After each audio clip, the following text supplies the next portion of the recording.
Today, welcome to drboycetv.com, the home for intelligent black people. My name is Dr. Boyce Watkins, and you probably recognize the brother that is here with me today. I have the great honor of having an opportunity to speak with the one and only Dr. Cornel West. How you doing today, brother? But every time I set eyes on you, I know I must be doing something right. We go back a long, long time. As young as you are, people wouldn't know that. You're so well taken care of, Sister Alicia, making a big difference. That's a beautiful thing. I know you're taking good care of her too. But it's always a blessing, man. You've been one of the real, for me, just pioneers of all of this new technology going back with your professorship and was willing to make that kind of break for the people, man. And your love for black people is undeniable. I'm telling you. Well, I appreciate you saying that. That means a lot coming from me, or coming from you, and also coming from me. I wanted you to know. I don't want everybody to know. I do not invite anybody really heavily associated with politics on my platform. I don't. The Kennedy brother reached out, and I like some of his ideas, some of them, And when they reached out, I said, "What's the point in having this conversation? I care about what's happening with our people." And it seems like in this whole political game with the elephants fighting the lions, that we get kind of left behind. And Right. and when I spoke to your vice president, sister Melina Abdullah, I felt her energy was exactly what I thought it would be, because I know what kind of man you are, and I love speaking with her. And I was very honored that you decided to join us today.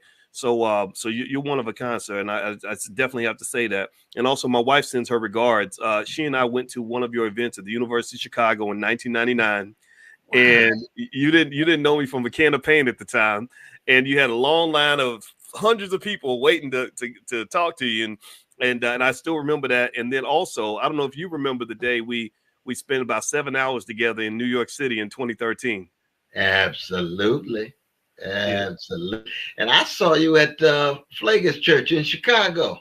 that's right. That's right. Now that's a great Yeah. man right there, Father Michael Flake. Brother Flager. Yeah, I've been going to his church for 35 years. You know, they canceled me this last year, wouldn't allow me to go. The Cardinals wouldn't allow me to get in his church. But we broke bread. Me, him, and Tavis just broke bread a couple of weeks ago at the convention. But no, Flager's my dear brother, man. He's my Yes, dear brother. You were there. That must have been about 15 years ago, right?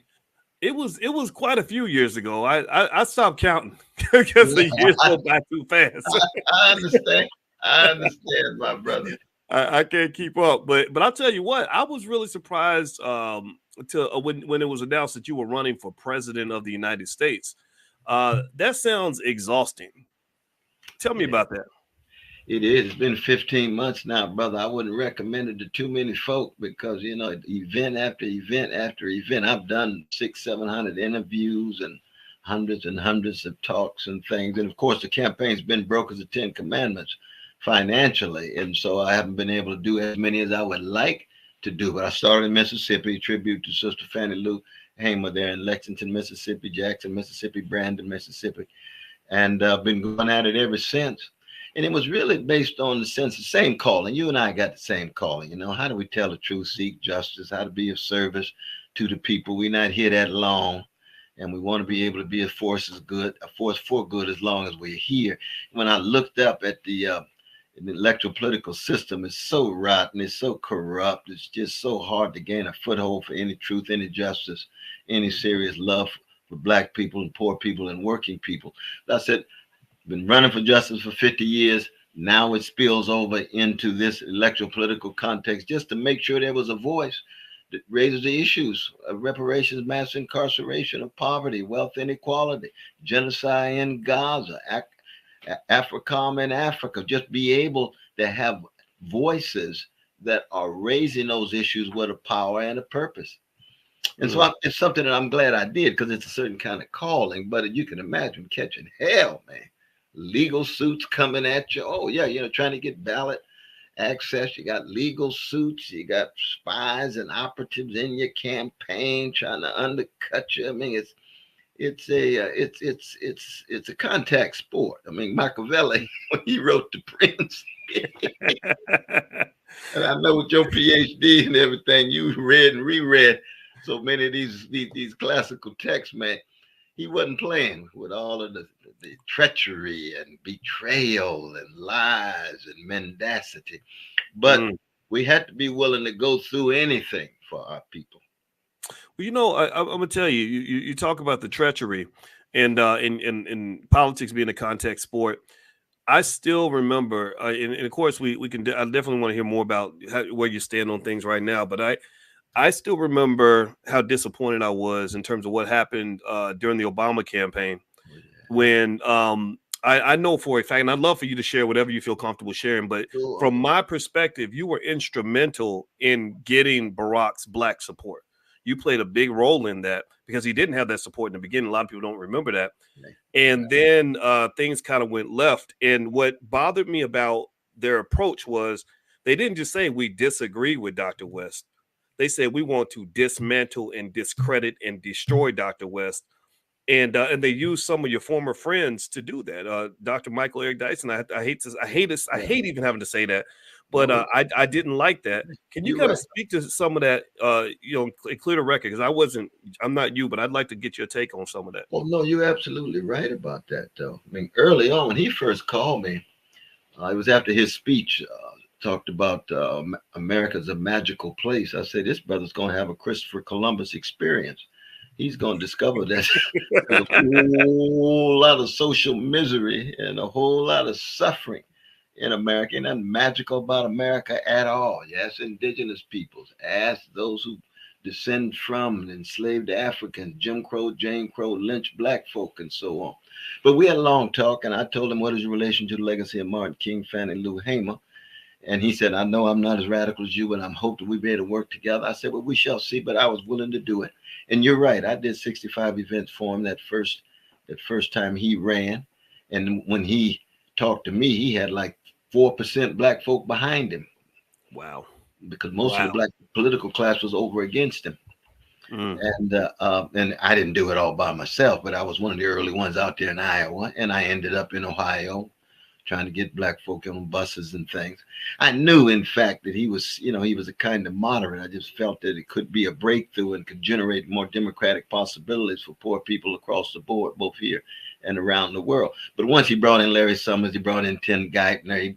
That's Wall Street right there. He kept so many of the counter-terrorists in Pentagon and State Department that had justified torture in Latin America and Caribbean, Guantanamo as well.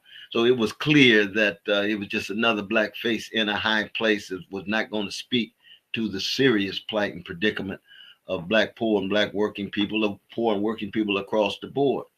And so I began. So from the very beginning, I had a strong critique, and then, the vicious attacks took place. And then Brother Dyson, of course, that was a special thing because I've known him for so many years. I've known him since he was 18 years old, and he was my close brother and friend. And when he turned on me in that vicious way, I just said, well, what can you say? Folk sell out in a variety of different forms. And it's one thing to have a genuine disagreement with somebody. We all disagree with each other, and we respect each other, and we wrestle it through. But when you get these ad hominem attacks, especially when you paid big money for it, that was what, New Republic? They paid, thousands of dollars for that, for him to do that. That was low, but I mean, he's a human being like everybody else, and he's got a precious mama and daddy and lovely wife, Marcia. So that it is what it is. You keep moving, keep bearing witness, brother. You don't let nothing get you down. You're not surprised by any evil. You're not paralyzed by any despair. We come from a great black people who have known every form of terror and trauma, every kind of abomination. And as Curtis Mayfield say, we keep on pushing.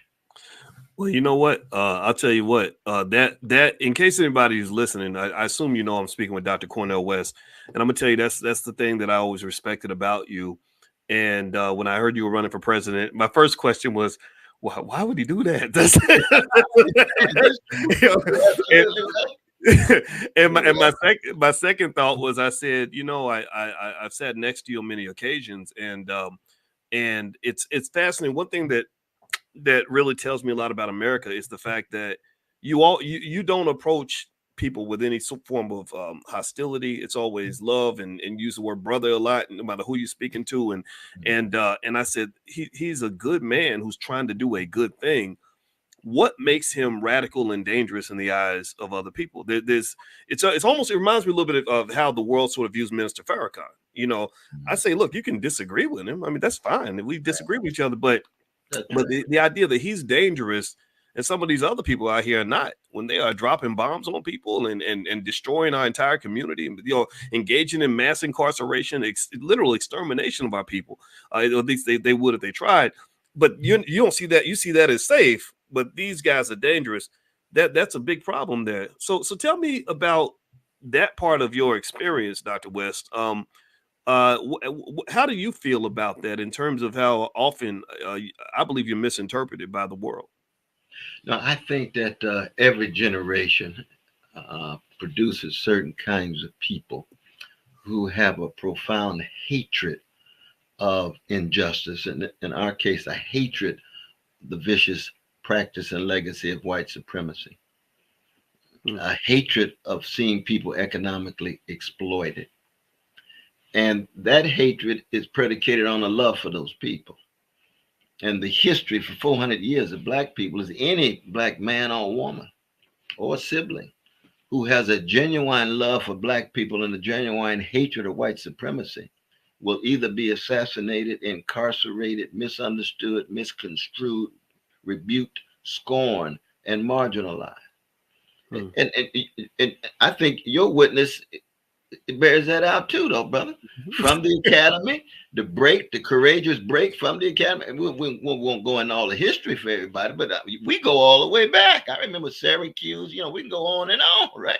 Yeah. And you just been consistent in your courage because you got a deep commitment to the enhancement and empowerment of a hated and terrorized and traumatized people called Black people.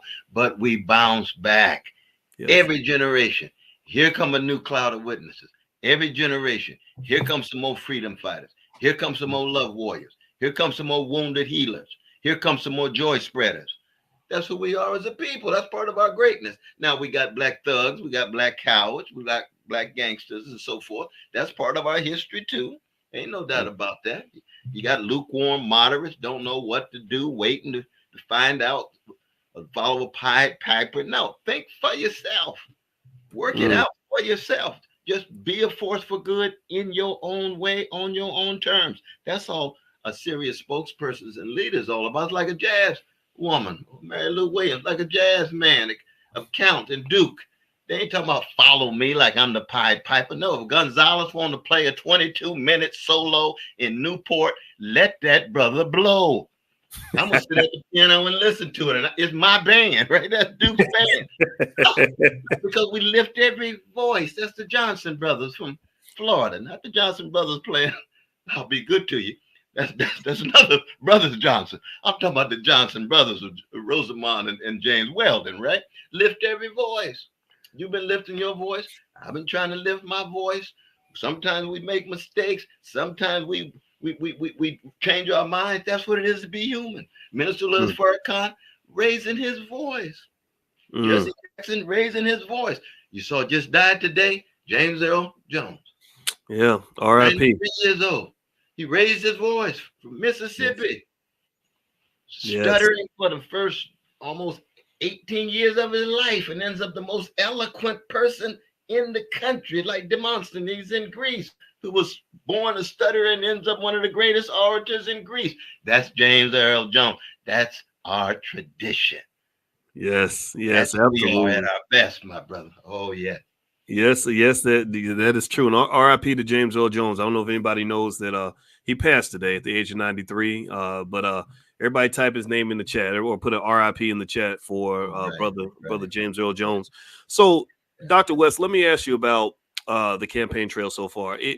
First question I will ask you is, has anything about running for president surprised you relative to what you thought the experience was going to entail?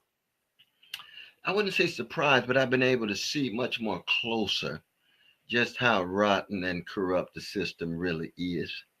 It's such a raw quest for power that either party will do anything and attack everybody in order to keep their power.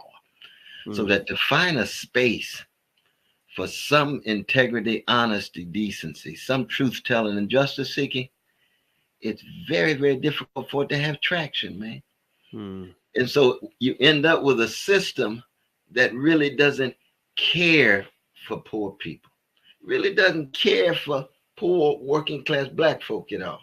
It does care for some black middle class folks to the degree to which they need to be incorporated in order to reproduce the system. But when and they certainly don't care about Palestinian babies. They've made that very clear. You know, you got 16,000 babies killed in a matter of months, and you don't give a damn. And everybody knows if those babies were white babies, if those babies were Israeli babies, then the U.S. government have the exactly opposite response.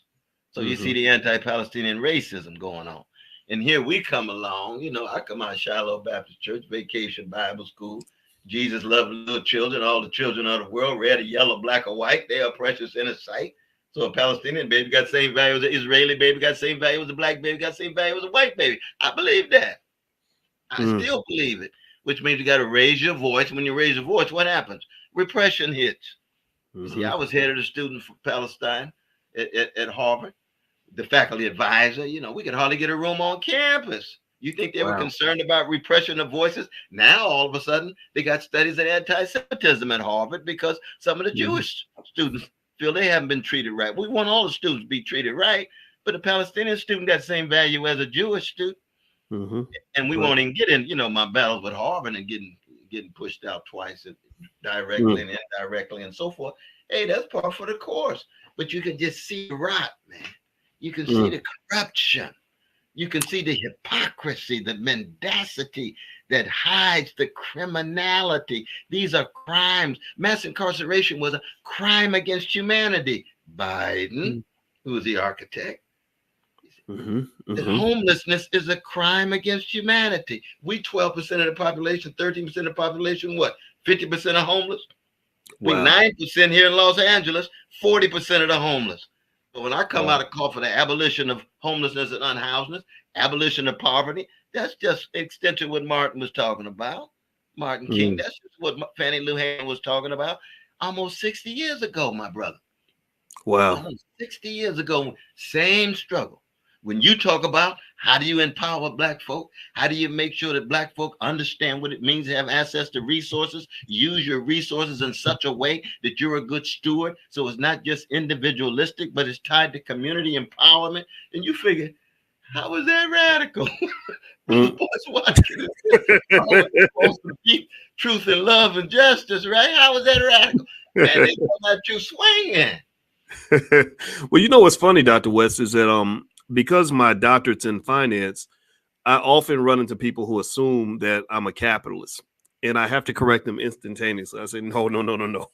I am not a cap. I know too much to ever want to be a capitalist because I think that a lot of the issues that you mentioned, where bad becomes good and good becomes bad, is rooted in a type of capitalism, especially this practice in America, where money becomes like a god. That's right. That's right. So if it doesn't make money, then you're not going to get the political support. And also, because so much money has been allowed to enter into politics, it has really just tainted and poisoned the system in horrible ways. The fact that it costs a couple $2 billion to run for president, when you have what's going on with AIPAC and their manipulation of politicians, things like that, you can go down the list. The food that we get served, you know, I got both my parents right now dealing with some cancer related issues. Thank you, I appreciate that. And it's, you know, if you look at the food we eat, it's poisonous food, and nobody stops it because of the money. So let me ask you about this. What's that been like for you in terms of just dealing with the financial side of run for president? It's very expensive. How have you and Dr. Abdullah been able to raise the money you need to do what you got to do? Well, I mean, it's been a massive volunteer affair in many ways, because I mean, over the 15 months, I've been able to raise about 1.2 million, whereas of course, you know, Sister Harris got 540 million in 1 month. Wow. Wow. And Trump gets 350 million in 1 month. So they're gonna both end up in the billions. And I'm lucky to get 1 million over 15 months. And then they still come to me and say, "Oh, Brother West, you're gonna be the cause of American fascism because because your votes are gonna take votes away from this particular candidate, and therefore it would be your full responsibility and culpability as to which way the nation goes." And I said, "Now, wow, isn't that something? I'm that powerful. If I was that powerful, black folk wouldn't be poor. Black folk be full of access to resources, self-love, self-determination, self-defense. Poor people, oppressed people all around the world. I wish I was that powerful." So what happens, so you can imagine, that I just pay a major salute to the volunteers that have come forward. And then, as you know, when it comes to ballot, you end up with all kind of gangster activity. People say, "Oh, we heard the right wingers behind your campaign." We have nothing to do. We have no connection whatsoever. You got different kind of folk, some of them left, some of them right, trying to make sure they organize for ballot access. And actually, and no doubt, some of them are gangsters. There's no doubt about that, because they'll do anything for power. We've seen the Democrats do that with Kennedy. First, they fight to keep him off. Now they want to fight to put him on. Back and forth, put him on, keep him off. It's all power, power, power. You just can't become cynical. That's the thing. You see it for what it is, and you say, "I still believe that there's a role for truth and justice. I still believe there's integrity and honesty, moral consistency across the board here and around the world for oppressed people." Wow. Well, I love that. And I wish I had $1 billion. I'd love to, write whatever checks need to be written, because I believe in what you're doing. And I met Sister Dr. Melina Abdullah, who you selected as your vice president. Yeah, she came in and we had talked on the phone for about an hour. It was my first time speaking with her, and she reminds me. She's similar to my wife. My wife's a professor of social work. And Dr. Abdullah, I can't remember exactly what a doctorate's in. Maybe you can let me know. I know she's in political science. Political science. USC, but she's a professor of Pan-African Studies at California University, LA, but she's trained in political science at USC. Yeah, highly qualified. Went to Howard undergrad. Say it again. She went to Howard undergrad, just like Sister Harris. Did she? She didn't cross paths with her, did she? No, because she's not that old though. She's not that old, and they both AKA sisters too. Wow, that's very well. You know what? Shout out to the AKAs. My sister's an AKA. Lord, yes. No. Toni Morrison. I mean, AKAs got some serious folk now. There ain't no doubt. Irene B. West, my mama was too. But I was just blessed to have Sister Melina say yes. When Anahita, my wife, and I sat down and thought about it and prayed on it and said, we just want to put a smile on Fannie Lou Hamer's face. Who of that generation put a smile? She's had a house, as you know, attacked 3 times with the police. She's out there every Wednesday marching to make sure that we raise the humanity of these precious black folk getting brutalized and murdered by the police. And she's, she's a scholar and intellectual and a thinker, but she's courageous. She's visionary, and it's been wonderful working with her. Yeah, she is. I love her as your selection, and I think that she is. What was most impressive is that I got this sense that she is somebody who wants to do the right thing for the world. That's what I admired the most in that conversation. I mean, sure, she's got the academic credentials and all that, but you know how academia is. Unfortunately, sometimes you can have some educated fools up in there. Educated cowards and conformists. Oh, wait, no doubt about that. Yes, and that is a great woman, and I definitely want to mention that. I have a lot of respect for her, and I want to ask you about this. Let's talk about reparations. That is that's a topic that seems to be something that is growing in terms of interest and conversation in our community. The politicians are starting to slightly acknowledge it. I think that I think it's almost like a surface acknowledgement, right?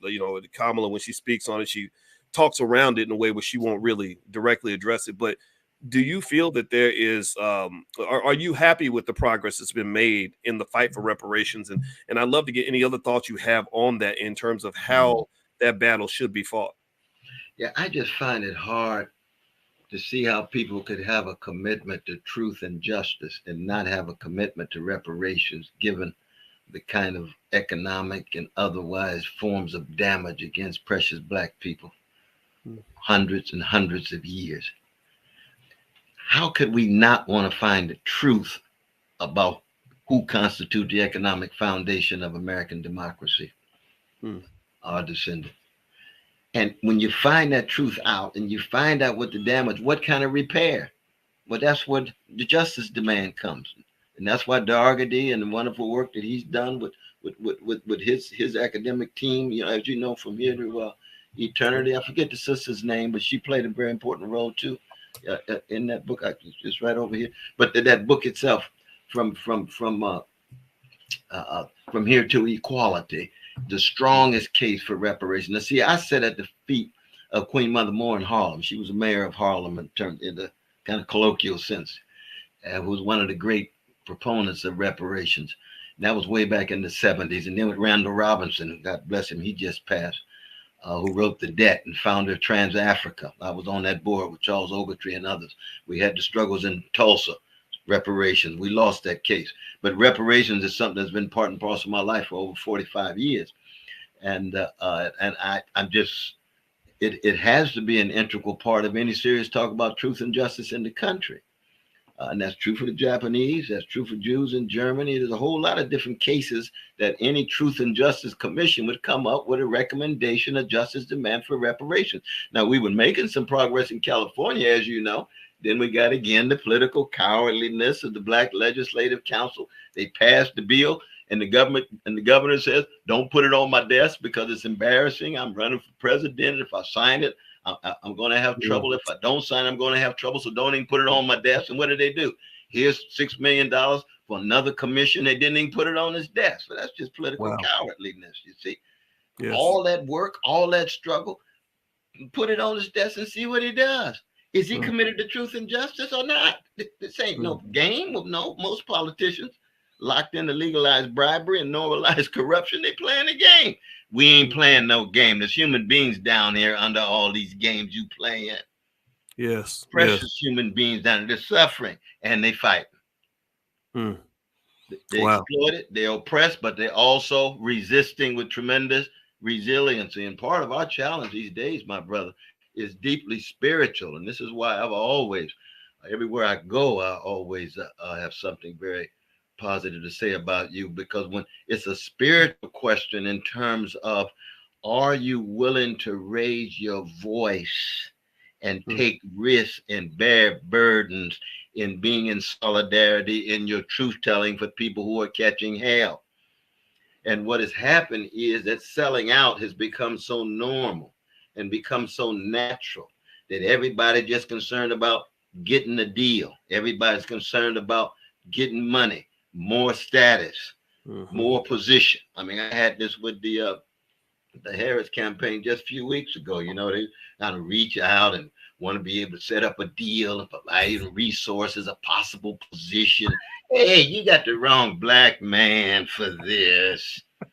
I'm not in no deal making activity. I'm trying to speak the truth. At first, I was trying to win the election, but if I don't win the election, I want to win the cause. If I can't win the cause, I want to win some integrity for myself before the worms get my body and my soul ascends. This is not no game. This is not no deal making for me as an individual. Why would I want to be part of an administration that's denying genocide, that is facilitating genocide, that's going to be tied to Wall Street, it's going to be tied to Silicon Valley, it's going to be tied to the Pentagon, it's going to expand militarism, that's going to have the most lethal, what did she say, the most lethal army in the world? No, that's Alexander the Great. I'm with Jesus the Great. That's a qualitative shift in understanding what greatness is. And then what my dear sister said, what the other day in Chicago, the greatest story ever told is the American story. I said, get off the crack pipe, my sister. Lord, the greatest story ever told. I think greatest story ever told got something to do with a Palestinian swarthy Jew named Jesus. But my Muslim brothers and sisters would say Muhammad and Jesus and Moses, but the greatest story ever told is so much deeper than anything having to do with America. The greatest privilege of being alive is to be an American? No, it's to love and be loved. You can get that in Ethiopia, you can get that in Guatemala, you can get that in Brazil, you can get that in Haiti, you can get that in Iran, you can get that in Korea. To love and be loved, that's the greatest privilege of being alive. Quit lying on the public stage like that. You think this brother played a Love Supreme for nothing? That wasn't just a song. Come on, sister. You didn't learn that at Howard. Sterling Brown was there. Mary Baracco came through. Stokely Carmichael came through Howard. Wow. You know what I mean? That's the highest standards. We ain't playing no game here. Wow. You're too hard. The politicians have to say all kind of things. I'm not just isolating her. I know most of them lie, but we talking about particular one. Now, Trump, of course, is gangster of all gangsters in so many ways. So we know what he is. We have no expectation. So the greatest story ever told, America. You know, I'm gonna tell you what, if America continues to smoke the crack pipe of capitalism, it is going to be a very short story. This country is a young country, and we are headed to hell in the handbasket in several ways. And the reason I think someone like you is so important, and hopefully people will listen, is because we are headed in the wrong direction in so many ways. I could even start with something as basic as $37 trillion in debt. Over what? And then you're sending these missiles across to Israel to kill children, and you're doing all these things where every day I wake up thinking, when are the chickens going to come home to roost? When are we gonna, there's gonna be a consequence for this kind of behavior. And as you said, it's always so much of it's driven by money. And I know enough about money to know the dangers of money. And to say this ain't it. This isn't how. I mean, you have to respect the power of money. Money can get a lot of good things done, but money is it's like driving a really powerful tank. You can use it to break through barriers, or you can kill people with it.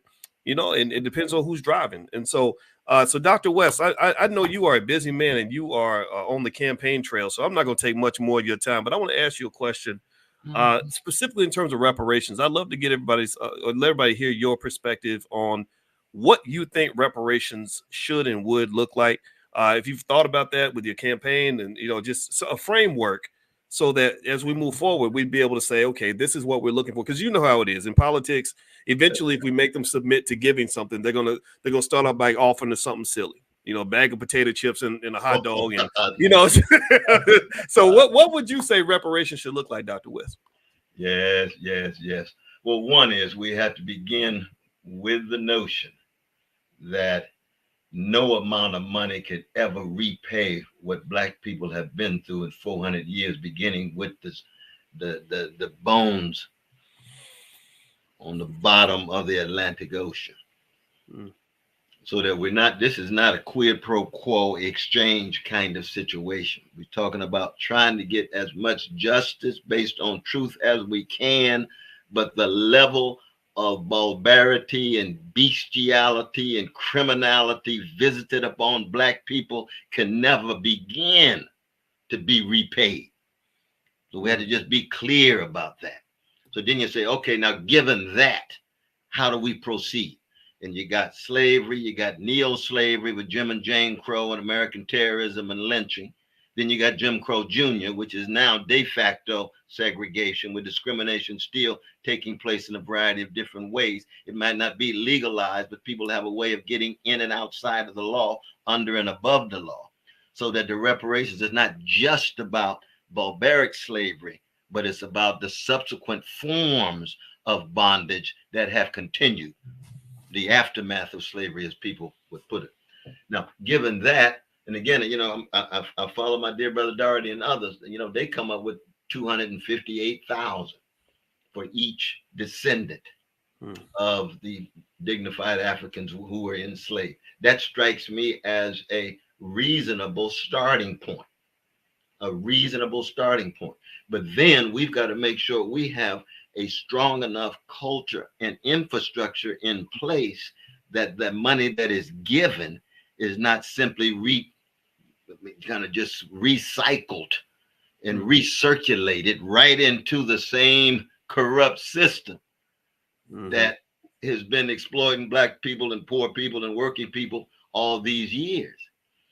So that there has to be some kind of massive transfer of wealth. There's no doubt about that. And I believe in just redistribution of wealth downward for citizens, no matter what color they are. I believe in free education. I believe housing ought to be a right. Healthcare ought to be a right. Safe communities ought to be a right. And that's true no matter what color you are, just a citizen in the American empire. But when we talk about reparations, that has to do with black people, specifically black folk, who just became citizens in 1964 and have still had to deal with mass incarceration, police brutalization, police murder, still have to deal with vicious images that circulate and therefore affect the hearts and minds and souls of black people, still have to deal with various forms of social marginalization and so on. So that I think the financial dimension has to be noted and it's integral, but it's not the sole one that I talk about. Because you see, for me, in the end, you know, we are spiritual people, man. And it depends on what cultivated capacities for love we have.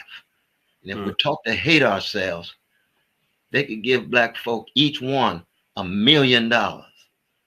And within a matter of months or years, we'd be right back where we were because we haven't loved ourselves enough, respected ourselves enough to forge institutions, to forge infrastructures, so we would be able to flower and flourish over time as opposed to that one particular transfer of cash.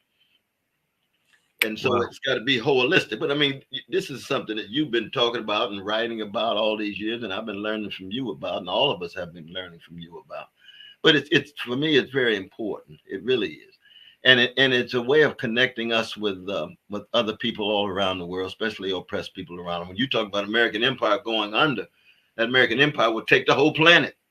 Fossil fuel, short-term gain orientation, the whole planet goes. That's right. 3 individuals got wealth equivalent to 160 million in the country. 3 people. That level of grotesque wealth inequality, no society can sustain that. Nope. Chickens will come home to roost. You're going to reap what you sow. Yes. No lies live forever. Truth crushed the earth will rise again. That's one of the fundamental laws of history. Wow. Well, you know what, Dr. West, you've given us a lot to think about. And I agree with you, and I want everybody to know that, you know, those who come in here regularly know that I'm not into Democrat Republican stuff. Every election I vote for black people, whatever that means.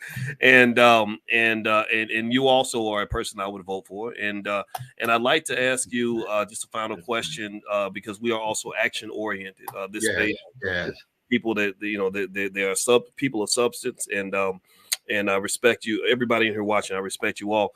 How can people help with what you're doing? I got your website up here, CornellWest2024.com. Is there anything in particular that individuals can do to help you and Dr. Abdullah continue on your courageous campaign?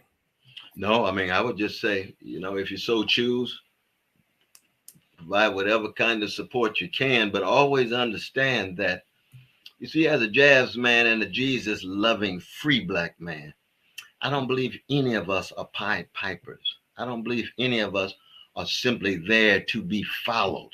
I just want black people to think for themselves, to love themselves, to affirm who they are, to accent the best of their relation to their mamas and daddies and granddaddies and grandmamas, and then to find their voices, not be echoes. Our anthem is not lift every echo, it's lift every voice. You can't be a jazz woman or a blues man if you just an echo. James Cleveland told Aretha, quit being an echo of Marion Williams. Marion Williams, one of the greatest voices of the 20th century. So Aretha had the right model, but Aretha had to find her voice so she wouldn't have been Aretha. And James Cleveland understood that. And her father, Reverend C.L. Franklin, understood that. Brother Boyce, you couldn't just be imitating and emulating. Boyce got a voice nobody else has. That's true for every black person that's listening or anybody else who's listening. And I just have one voice among others. So the important thing is you think for yourself, understand what are the moral and spiritual grounds upon which you engage in living a decent life.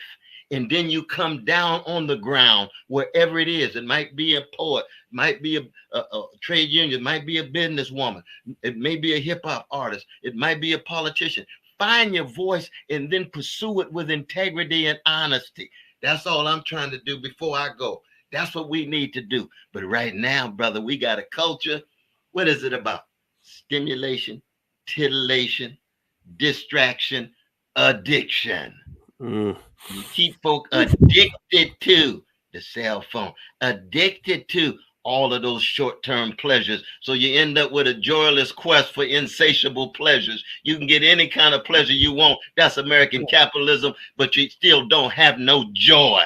Your grandmama had more joy than you do, and she was broke as the 10 Commandments financially, but she knew how to love her people and love her kids and love her church or love her mosque or love her sisters in the deacon board or love her sisters doing other things in the nightclubs or whatever was happening. Yes. That's why our music was full of so much love.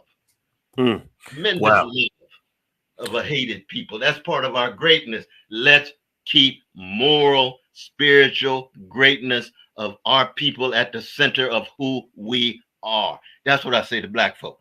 That's very different than just following me, voting for me. No. This is much bigger. This is grander. Yes. So now, y'all here in the chat, I want y'all to give me a yes if you understand why I love this man so much. I want y'all to just let me know if you understand why. When I told y'all, I said, when it comes to Dr. West, don't ask me no questions. There's certain people, not to even question my support for, and it's yourself and Minister Farrakhan. And it's not because we agree on everything. It's because this is something bigger than just you as a man running for an office. When you said think for yourself, love yourself, if we embrace that as a people, nothing can stop us. So everybody put that in the chat. Think and love. Think for yourself, love yourself. And ain't nobody in here telling you who to vote for. No, that's not what we do here. I want you to vote for you, vote for your family, vote for your community. Serve the people that matter for you, not these people in Washington and these corporations and all that. You're better than that. So I want to say thank you, Dr. West, for honoring me with your presence. Let us continue to pray for our dear minister, Louis Farrakhan, because he's getting old. It's unbelievable how he's been able to sustain the level of energy, vitality, and vibrancy. But he is getting old. The same is true with our dear sister Khadijah, both of whom I have great love and respect for. So let us keep them in our prayers, very, very much so. And I salute you and Sister Alicia. Oh yes, indeed. I will send her your regards 100%. I will tell her, she did, when I mentioned I was talking to you today, she said, remember that time in 1999 when we talked to him at the University of Chicago? So she still remembered that. You have an impact everywhere you go, brother, and I want to say thank you. Wow. Yes, sir. That was such a long time. Time goes by fast, don't it? That's true. Yes. So I want to give everybody, here is Dr. West's website. If you'd like to go support his campaign, it's CornellWest2024.com. So feel free to go there, check out the policies that are there. Think for yourself, love yourself. That's the message for today, among others. Also, feel free to share this with anybody in your family who's looking for something else to understand what's going on in this world. And also, I want to remind everybody who likes to think for themselves, the All Black National Convention is happening October 25th through the 27th, and that's going to be in Chicago, in Lombard, Illinois, right outside Chicago. And Dr. West, I want to just also let you know, I know this year your campaign schedule is busy, but maybe next year or something, I'd love to have you in. I know Dr. Abdullah. If you were there, then I'd love to be there, my brother. I can tell you that. All right. Well, I'd love to have you, and the door is wide open. And I know Dr. Abdullah is going to come down. I think she's going to be on the panel and speak a little bit. But yes, and the door is wide open for you as well. And the All Black National Convention was basically something we put together for Black people that just want to improve our community. The message is real simple. If you believe that Black people should be mentally and physically healthier, then the convention's for you. If you believe that Black people should love each other and have better relationships and build strong families, the convention's for you. If you believe Black people should also have economic strength and power, the convention's for you. Very simple.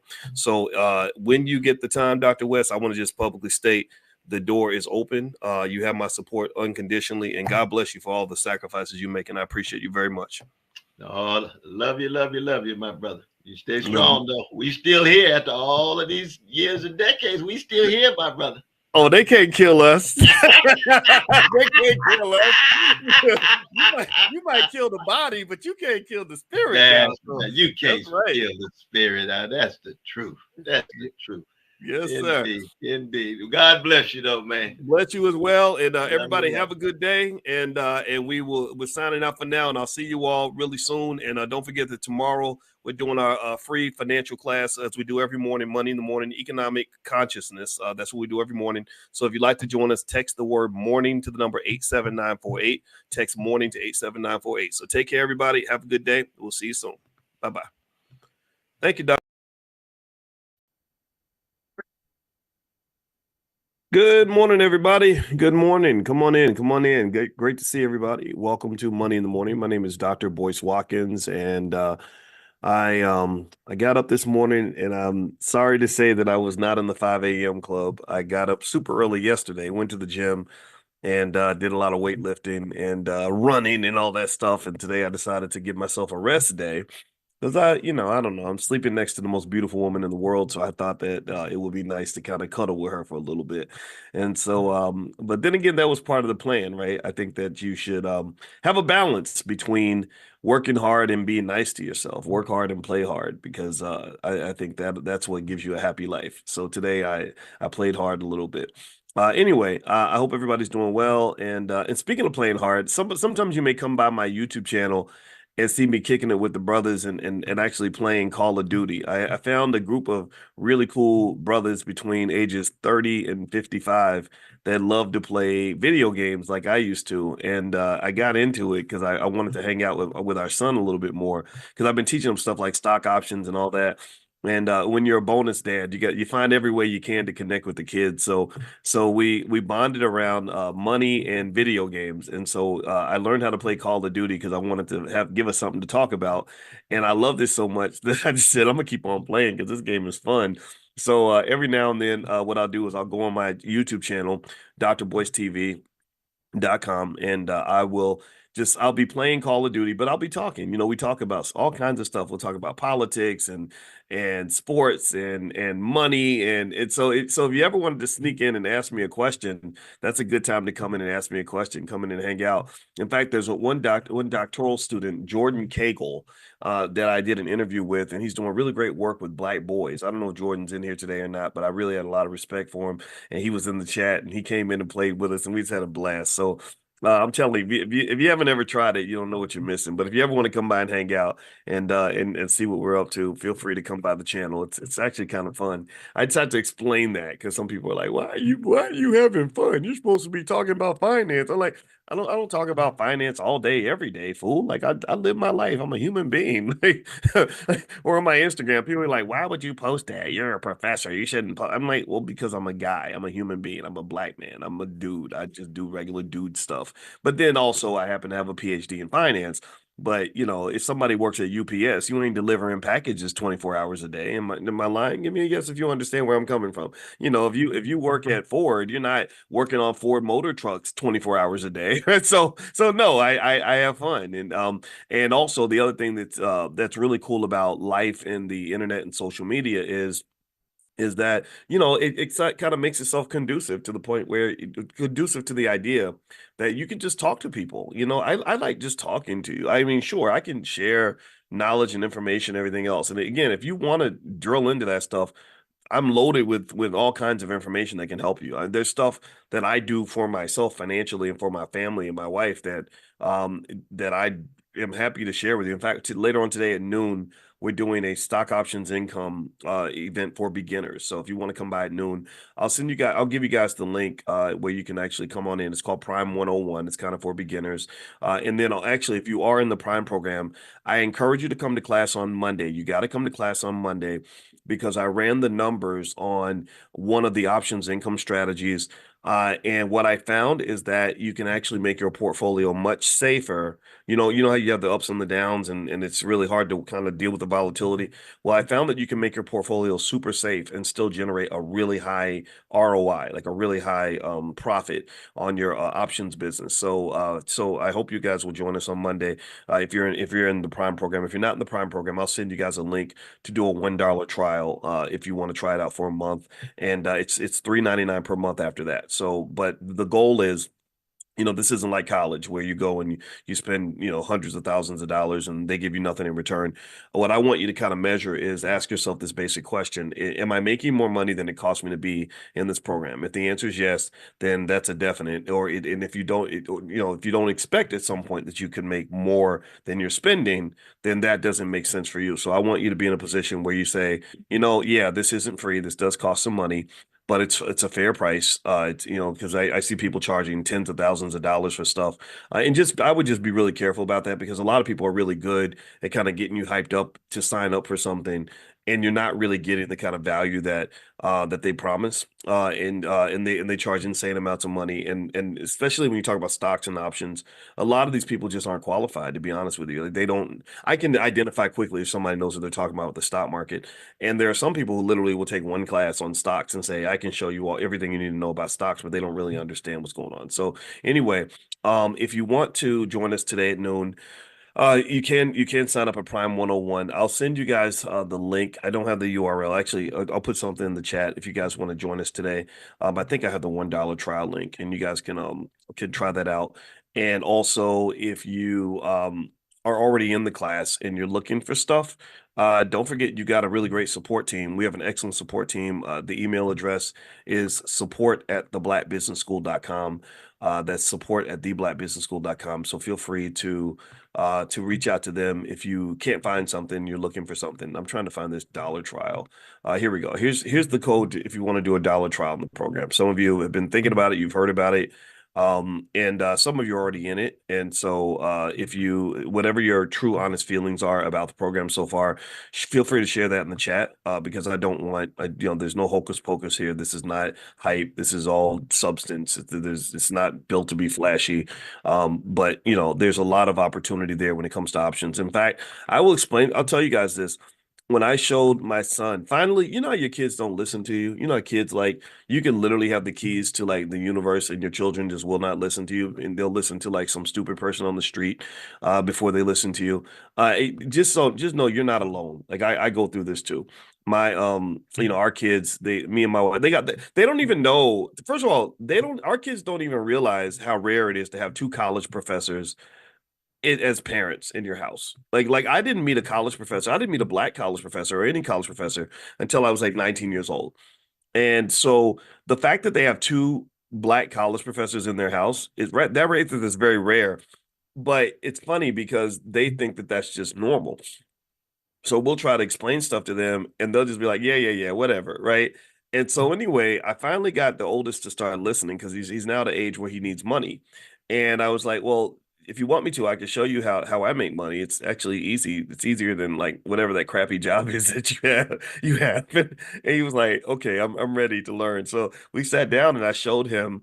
We were talking. We were messing around with like Starbucks stock, and then there was another stock. I forgot what it was, and I just kind of showed him. And after we got done, he got super excited about it. And he was, and I was like, yeah, if you're still listening, I can tell you some more stuff that I think will help you, or I can wait until you're like 30 years old and tell you after you've made a bunch of mistakes. And he's like, well, I'd like to know right now. So what I explained to him is I said, one thing you got to know about America and life in general is that the people that make the most money in this country are the people who work the least. It's not that they don't work; they just work differently, right? Wealthy people, it's not that they're all a bunch of lazy bums and sit around and just drink lattes and champagne all day. They just work differently. They have a different kind of layout. Their financial awareness is just slightly different in the sense that your awareness is driven partly also by your exposure. So so if you're born in a family where you're exposed to the banker, exposed to the real estate portfolio, exposed to the businesses, exposed to the stock market, then you're gonna kind of think about wealth in a different way than somebody who was just exposed to a job. who was like, okay, that's Mr. Charlie over there. Make sure you're nice to him and make sure you fill out 50 job applications and then somebody will give you some work. Somebody will, and that awareness affects culture. We've talked about this. It affects also the standards that you set for yourself in terms of what you hope to achieve economically. So I talked to a brother the other day. Actually, I think it was the doctoral. No, it was either the doctoral student. I get it mixed up, or another guy, a really great guy named Kyle that I met out of California, and he's a businessman and he's doing really well. He does stuff in cybersecurity and IT, doing extremely well in his business. And we did a one-on-one consultation because he's looking to transition over and make money without having to get up and go to work every day. And he was telling me that one challenge that he has with young people that he talks to is when he's trying to expose them to, for example, all the money that's being made in cybersecurity, which is a growing industry. Lord Jesus, I mean, with AI, cybersecurity is going to be huge, and he'll try to get them started on it. But a lot of them, all they really want is to get some little the guard card. He said they call it, where you can become a security guard. Yeah, so he said about 80% of the black males that he works with. I hope he doesn't mind me sharing this, but he said 80% of the black males that I try to talk to about economic opportunities, all they want to do is work in a warehouse or become a security guard. And that's because of what they were exposed to. That's a consciousness cultural issue. And so really, if you really want your kids to just kind of to be in a good spot, you got to expose them to things. Maybe expose them to me, bring them to class or something. They can kind of hear different ideas and standards, like what the standards and expectations are. That really shapes how far you go. I think that a lot of where you go is really shaped by whether you think big or you think small, where you tend to apply your effort and your energy. I know a lot of people, and it's not just about intelligence level or education. I was in academia and I knew some of the smartest people on the freaking planet with, doctorates and straight A students and all this stuff. And I can't tell you how many times I met super smart people who were broke and struggling because they think small. Like, right, like so for example, what they do to us in academia, the way they brainwash us in academia is they train you to put all your intellectual energy into solving some tiny little problem. Like you might be a person who is an expert on infertile worms from Ecuador or something, right? Just something so tiny and obscure that 99.9% of the world doesn't give a damn about what you're working on. And I'm not saying there's anything wrong with that, right? So if you're a researcher on infertile worms from Ecuador, I'm not disrespecting what you do, but what people forget is that the training's almost like a pyramid. For you to get to that point where you can really analyze whether a worm from Ecuador is going to be able to have children or not. I don't even know if worms have kids. This is an analogy I'm literally making up as we go along. You have to learn a lot about biology. You have to learn a lot about science. You have to do a lot of processing of high level information in a lot of fields to be able to narrow in on that specific tiny little niche that you're in.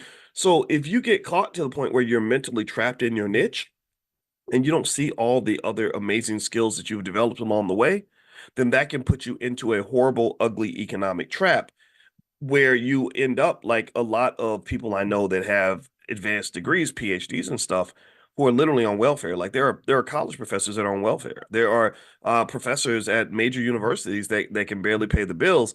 And, or definitely like community college professors, maybe who went to great schools, worked extremely hard, spent a lot of years in school, and are making the same amount of money as a McDonald's manager.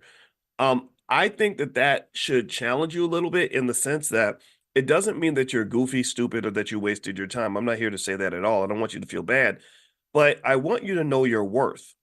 I want you to understand that sometimes we think that we have no value because the place where we're applying our value doesn't see our value. Right?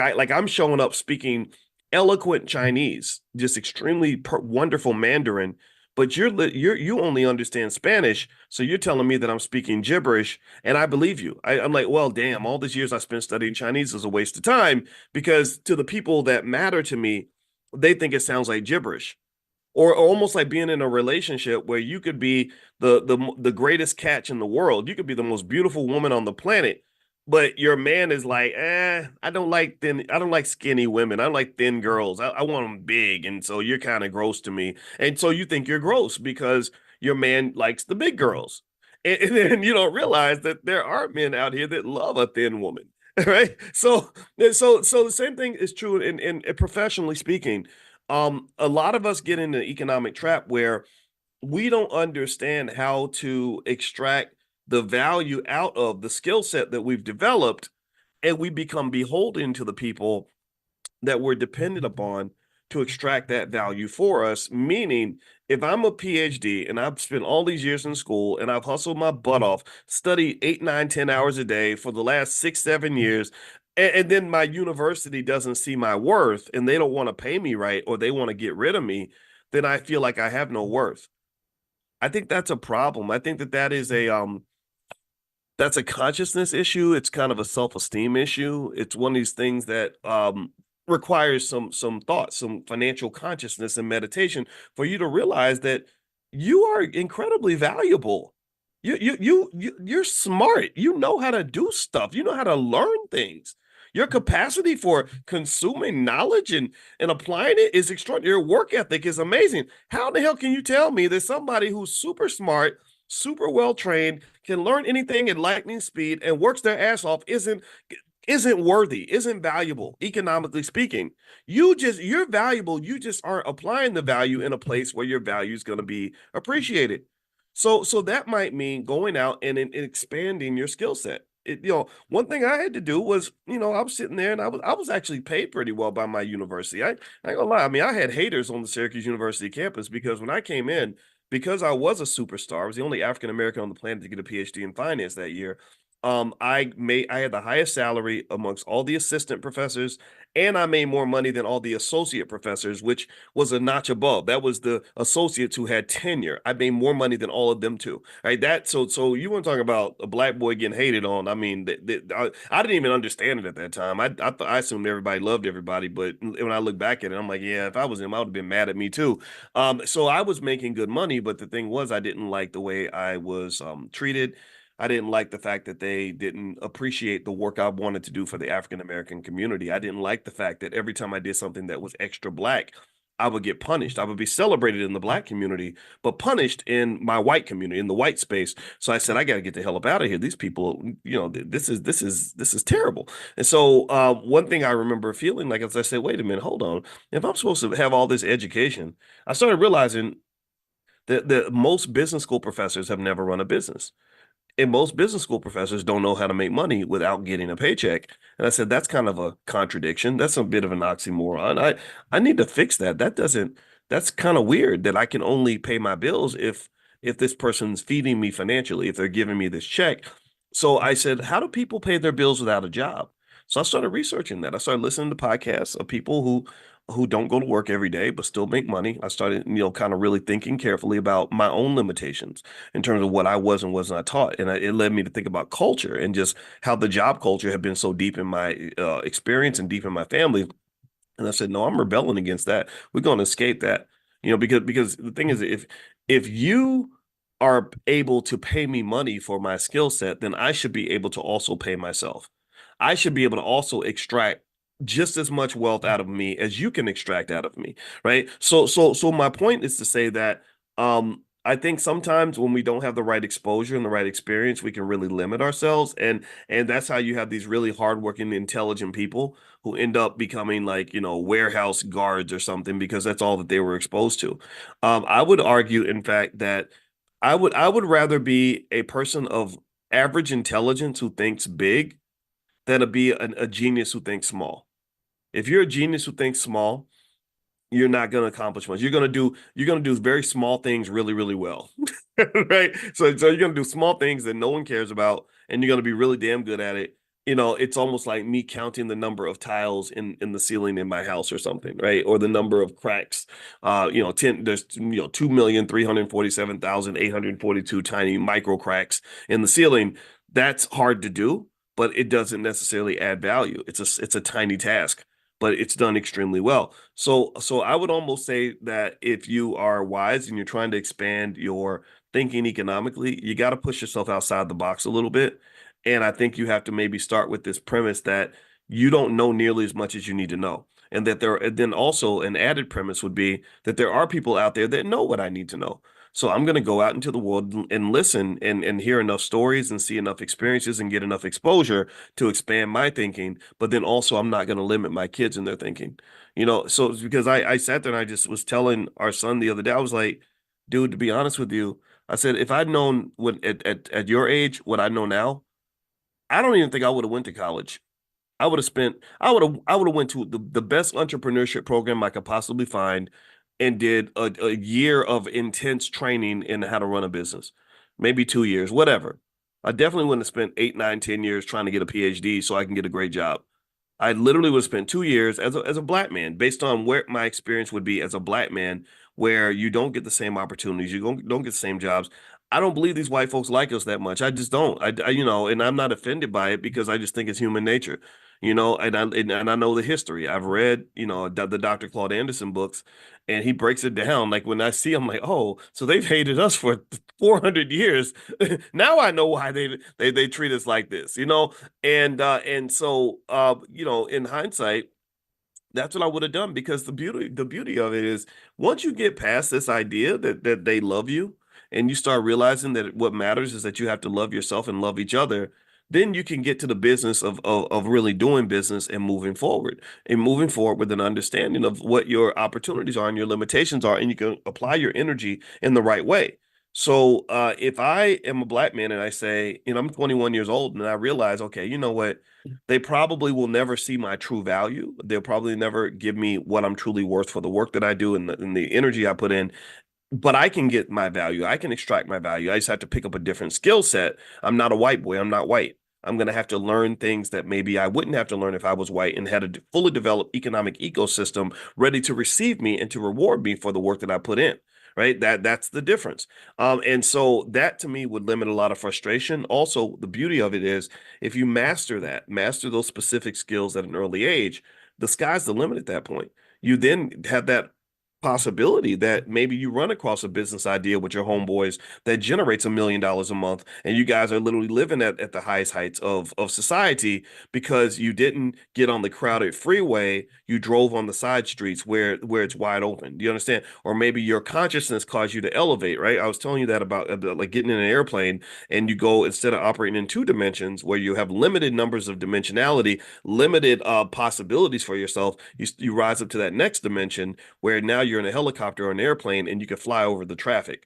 And what I found was that when I went the unbeaten path, see, a lot of us are scared. We're scared to try something different. We're scared to do something different from what everybody else is doing. We're scared to do something different from what we were trained to do. When I went off the unbeaten path, I found that there was no competition. When I first started doing what I was doing, I didn't have any competition. There was no other black finance PhD that was actually as passionate about black wealth as I was. I was literally out there all by myself. All by myself. And even to this day, I still am. Now fortunately, there's a lot of, my dream was to see more black men really embracing economics. And now we have that. Now we have InvestFest and all that. And I love all that. I love to see us talking about generational wealth as if that is the standard now. But it wasn't the standard in 2006, 2007. It was, I was sort of doing this thing by myself. And the hard part is that you don't have a blueprint. You don't have a lot of support. People don't really understand what you're doing or why or how or anything like that. But I was like, you know what? I'll just make them understand. I'll help them understand why black people have to realize that it's our economics that's really keeping us where we are. That if we nail this investing thing, if we nail this wealth thing, that's going to solve a lot of our problems. It's going to take us out of that loop of frustration that so many of us feel, where we do the same thing. We go to school, work hard on our jobs. We work hard in school. We show up and we vote every election. Think about this. You do everything right. You're not breaking the law. You are working your ass off on that job. You went to school and got whatever degrees you thought you needed to have. You then, when they tell you to get up and vote, you go out and vote, and then, but then nothing's really changing, and you're still frustrated, right? So that clearly states that whatever we're doing is not working, and I think it's not working because we're working within a system. And I don't think that system is the system's kind of designed to keep you at a certain level. And I kind of want to bust out of that. And so that means that being radical is kind of expected. That's something that you have to do. You have to either create alternative systems, tear down the existing systems, whatever it's going to take. I don't necessarily think we need to tear down American capitalism to be successful, though. I think that we can just build alternative economic systems that allow us to support each other, that will help us to become more successful. And it's not just about being successful, it's also about being free. So success and freedom are kind of linked though, right? Because if I'm economically successful, then I'm not beholden to the people who are providing for me economically. You can't really go that far in America as a black man if the white man is always your economic daddy. That's just the reality. That's just and people just, I don't know how people feel about that. I think that when I talk like that, it jars people and people think, oh, you're a racist and you're mean. And no, it's just I just don't see that. I don't really think, because your daddy don't love you. Your daddy loves himself, and your daddy is he's been beating up on you for like 400 years. He's he doesn't really want your men to run around here all masculine and stuff. That's a threat. That's very scary for him. He needs your men to be either weak or exterminated. They're either beaten down or gone. One or the other. Either he has to be submissive and a beta or a woman, or he has to be in prison, or we got to kill him. One of those, those are that. If you think about this, look at the outcomes of the black male in America. Look at what happens, especially when we start with the school system in terms of how black boys are educated and all that. They're kept dumb as hell. They're not really pushed to excel and to be critical free thinkers. They come out where 70 some percent of them can't even read or write or do math at grade level, right? And then it's like, well, yeah, and then you have this sort of energy that's sort of pushing them toward specific areas, right? Specific ghettos, almost like what we call the ghettoization of black professionals, right? Where it's like, yeah, go over here and be a rapper, go over here and be a basketball player, or you can go over and be a thug, a street guy, or something like that. But these other professions over here, these are not for you. These are not for you. Right. And so effectively, when I look around and most of us know people in this category, you either have a guy that comes out of high school without any skills to be successful anyway, even if he wanted to be, right? Because he doesn't have the reading, writing, or math skill to even compete with people from around the world, people from Asia and India, and all these people competing for the best jobs in society. So a lot of times he doesn't have the skill set, or he's distracted by bad culture. He's off running around chasing women, getting high and drunk, or whatever, doing whatever his favorite rapper told him to do. Or if he's too radical, he'll be marginalized or incarcerated, and in some cases killed. Perhaps through even things as insidious as what they might call Planned Parenthood. I'm not saying, again, I'm not telling you what your politics needs to be about that. I can just say though that my mother was told to abort me, and it wasn't for any reason other than the fact that she didn't have a lot of money, right? And I just thought that was really interesting that it wasn't that she would have been an unfit mom. I mean, she got trained to be a mother and she did a great job. It was literally due to money, right? So if you tell every single poor single mother, like, hey, you just need to go ahead and get rid of this baby, um, then you're gonna get rid of a lot of babies because we don't have a whole lot of money. There's a lot of babies that are born without money all around the world, and their mothers, and I think that so it's not really about what the decision is and something like that bothers me. It's more so like, why did you make that decision? Is money literally the only reason that you're deciding whether or not your seed gets to live or die? I would encourage people to think a little deeper than that, because I don't think money should decide life or death. Not whether you're talking about a newborn baby or you're talking about even somebody who can't afford their medication. Right? This is what capitalism does. Capitalism says, well, if you can't afford to buy medicine, then you should be dead, and that's just not healthy. That's not a good thing, right? We shouldn't have a society where we're told that not having enough money means you don't get to live.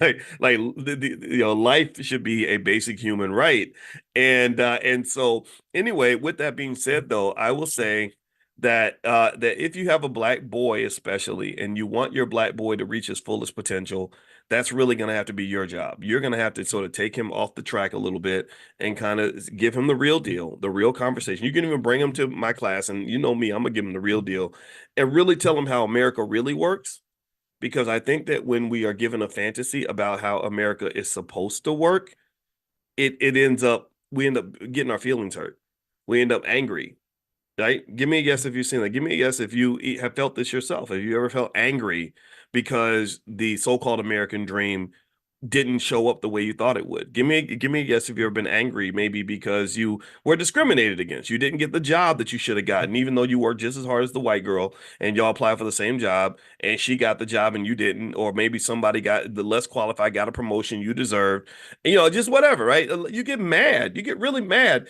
And I think and that's what happens when somebody feeds you a fantasy from birth, and then you get into the real world and you think the fantasy will apply, then you're gonna be pissed. You're gonna be like, damn, like you ain't doing this, ain't you're not doing it the way you're supposed to do it. I think that happens a lot in relationships, to be honest with you. I think that we give people this fantasy about marriage, like, oh, everything's gonna be wonderful and everybody's gonna always treat each other right, and women are always gonna be sweet and loving, and men will never cheat and whatever, right? And then things happen and people are like, you broke my heart. That was terrible. And but I grew up in a family where I watched my parents fight through 50 years. This is their 50-year wedding anniversary in October. Next month is their 50-year wedding anniversary. And it ain't not wasn't no fantasy involved in getting through that 50 years. It was almost like when I ran my first marathon. I thought that running your first marathon would feel really good and you'd be strong and you'd be moving through and you'd smile across the finish line. That was not the reality. It was horrible. I think I wanted to just shoot myself after mile 7. It was the most excruciating, terrible experience ever. Me and my wife were fighting in that race because she's like, come on, boys, run faster. I was like, I'm not running faster. Just be happy that I didn't stop running because I hate this shit. Right. So running the marathon, I got a picture. I look happy. Like it looks like a beautiful day, but it was terrible. It was one of the worst days of my life. But I did it, right? I did it. Now I get to be proud that I made it, but there was no fantasy involved in accomplishing that. And I think that that's just true in general. Like, the fantasies don't work. The racial fantasies don't exist. I think that the best thing a kid can do is to really be trained to see America for what it is and not America for what it's supposed to be or what they were taught that it is in school. And I think that you're the best. That's why I think you're the best teacher for that black child. You should be talking to that boy and helping him understand, like, look, son, if you ain't got no money, a lot of these women ain't gonna respect you. I believe that. I'm sorry. Forgive me if I disrupt your sensibilities or offend anyone by saying this. I think a lot of women have a hard time respecting a man who either isn't providing anything or and it isn't trying, right? I think it's the trying part that really bothers a lot of women too. I just think that men and women are different.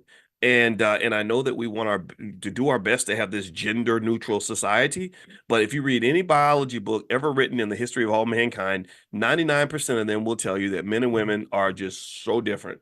We are just it's like a Tesla and a hamburger. Like they are two different things, two different machines, and they operate differently.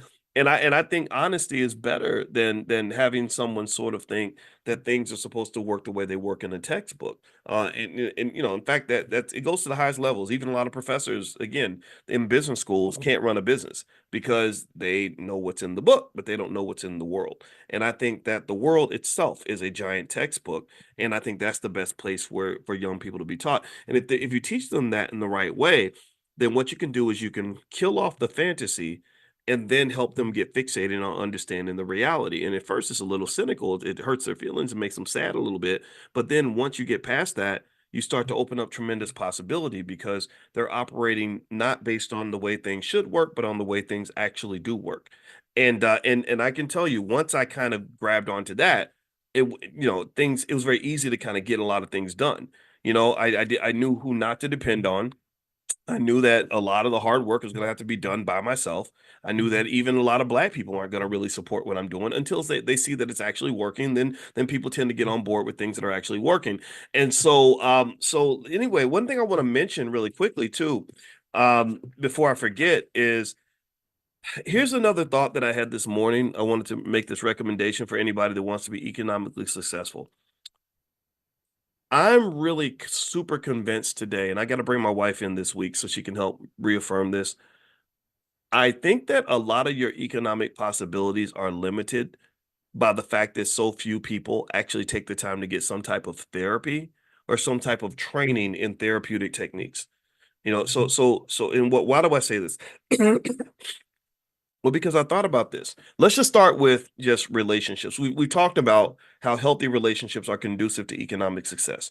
And it's just as simple as realizing that life is easier when you have teammates.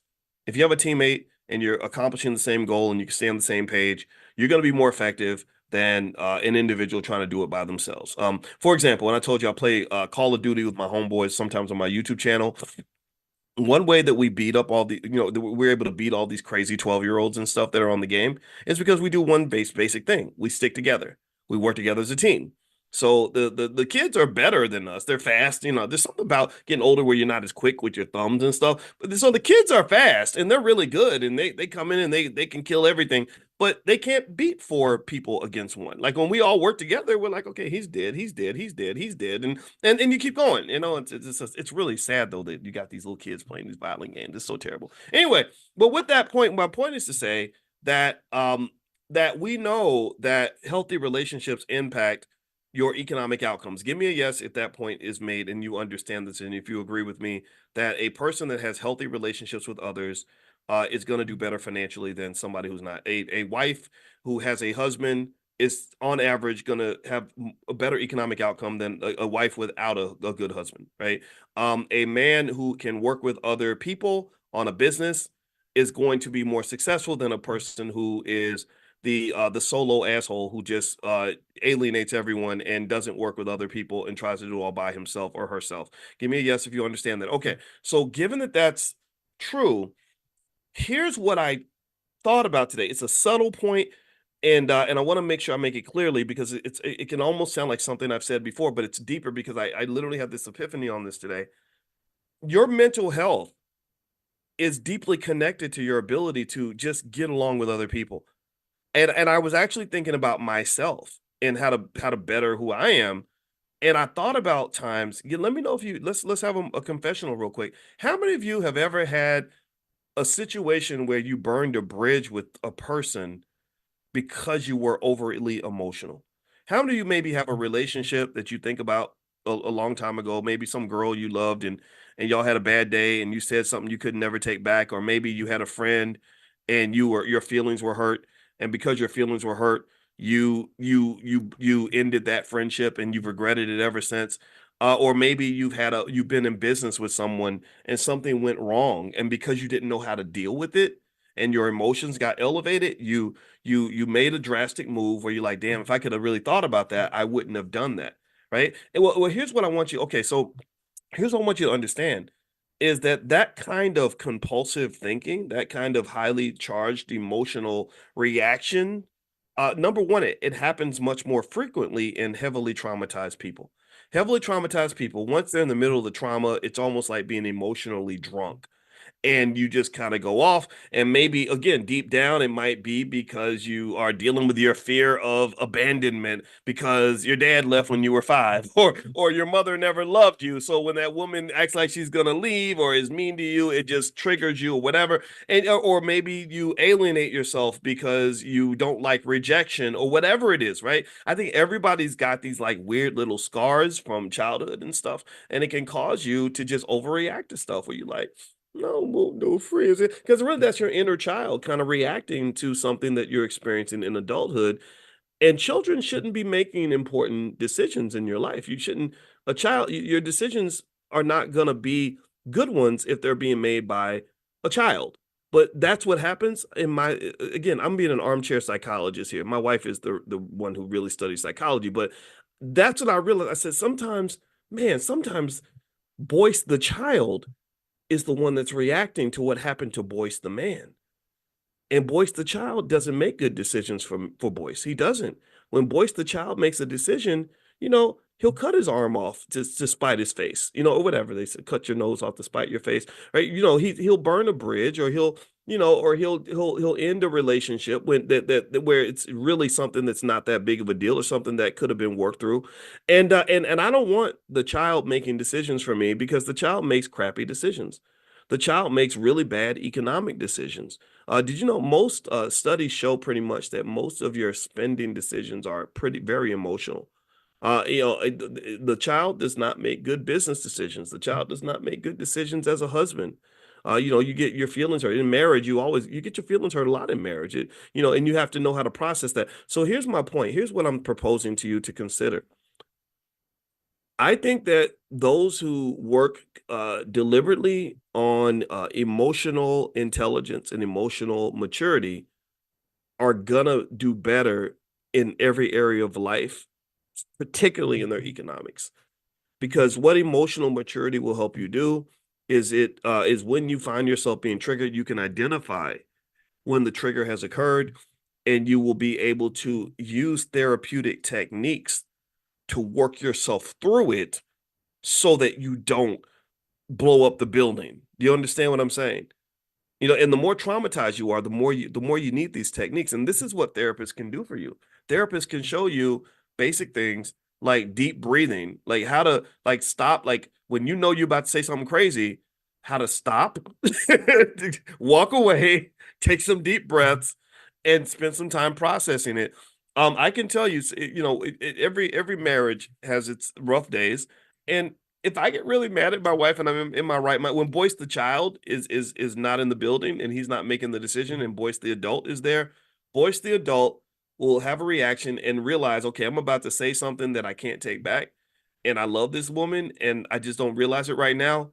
So I'm gonna literally stop talking to you right now so that I can go and process this, and then we're going to talk about it later when I'm a little calmer.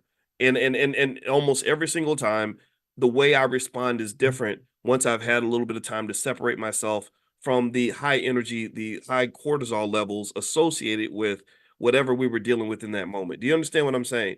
Right? And because here's what does happen though, is that people that want to extract things from you, whether it's a politician trying to get your vote or a corporation trying to get your dollars or whatever it is, they're trying to get you in that emotional state. They're trying to jab a knife right into your vulnerabilities. They're pouring salt on your childhood wounds to get you to have that emotional reaction, which will lead you to get up off of that money, to get up off of that whatever. Like so, if you listen to a lot of politicians telling you who you should vote for and why, they love to use fear. They love to scare the hell out of you, and I think they're tapping into something that's going to lead you to make an emotional decision. So I would say to you that if you can manage your triggers, I think I found that really goes a long way to being able to be successful in every area of life. There's a book out there. I haven't read the whole thing. I read some of it though. I think it's called The Four Agreements or something. And I like that book because it kind of introduces very simple ideas that that I kind of like. One of them I liked in that book was something like don't make assumptions, like so someone has a reaction or something to something and you assume like, oh, you did that because you don't like me or because you're jealous or because you're mad at me or whatever. And it's basically saying like stop making assumptions, like just stop assuming that it's all about you and that they did that because of something that's wrong with you. Maybe you can take some time and go find out what's going on, or don't make any assumptions at all. So let me give you some quick pointers on how therapy can help you in terms of financial decisions. First of all, there's a study in the Journal of Economic Psychology that found that emotional distress is closely linked to impulsive buying behaviors. By addressing underlying emotional issues in therapy, you can reduce your financially destructive habits. Also, therapy can improve your decision making under stress. So a lot of times when you get into a conflict or get into an argument, when you are under that kind of stress, it can cause you to destroy a relationship that might have been beneficial to you financially or whatever the case may be. I've used examples of like music groups that are making lots of money together, but one day they just have a big argument, and next thing you know, this person isn't talking to that person, and they can't reconcile because there's no desire to reconcile. So the Journal of Psychology and Aging shows that individuals under stress tend to make riskier financial decisions. So therapy can teach techniques like mindfulness and cognitive reframing, which improve decision making under high stress situations. Also, therapy can improve communication and conflict resolution. That's a big one. A lot of us end up alone, struggling by ourselves because when something does go wrong in a relationship, we don't have that ability to communicate and resolve conflicts. That's why I believe the Nation of Islam is a great group for us to learn from, because I know for a fact I've never actually explicitly asked anybody. I think I kind of casually asked about it, but I have no doubt that they have a protocol for how they handle conflicts and disputes.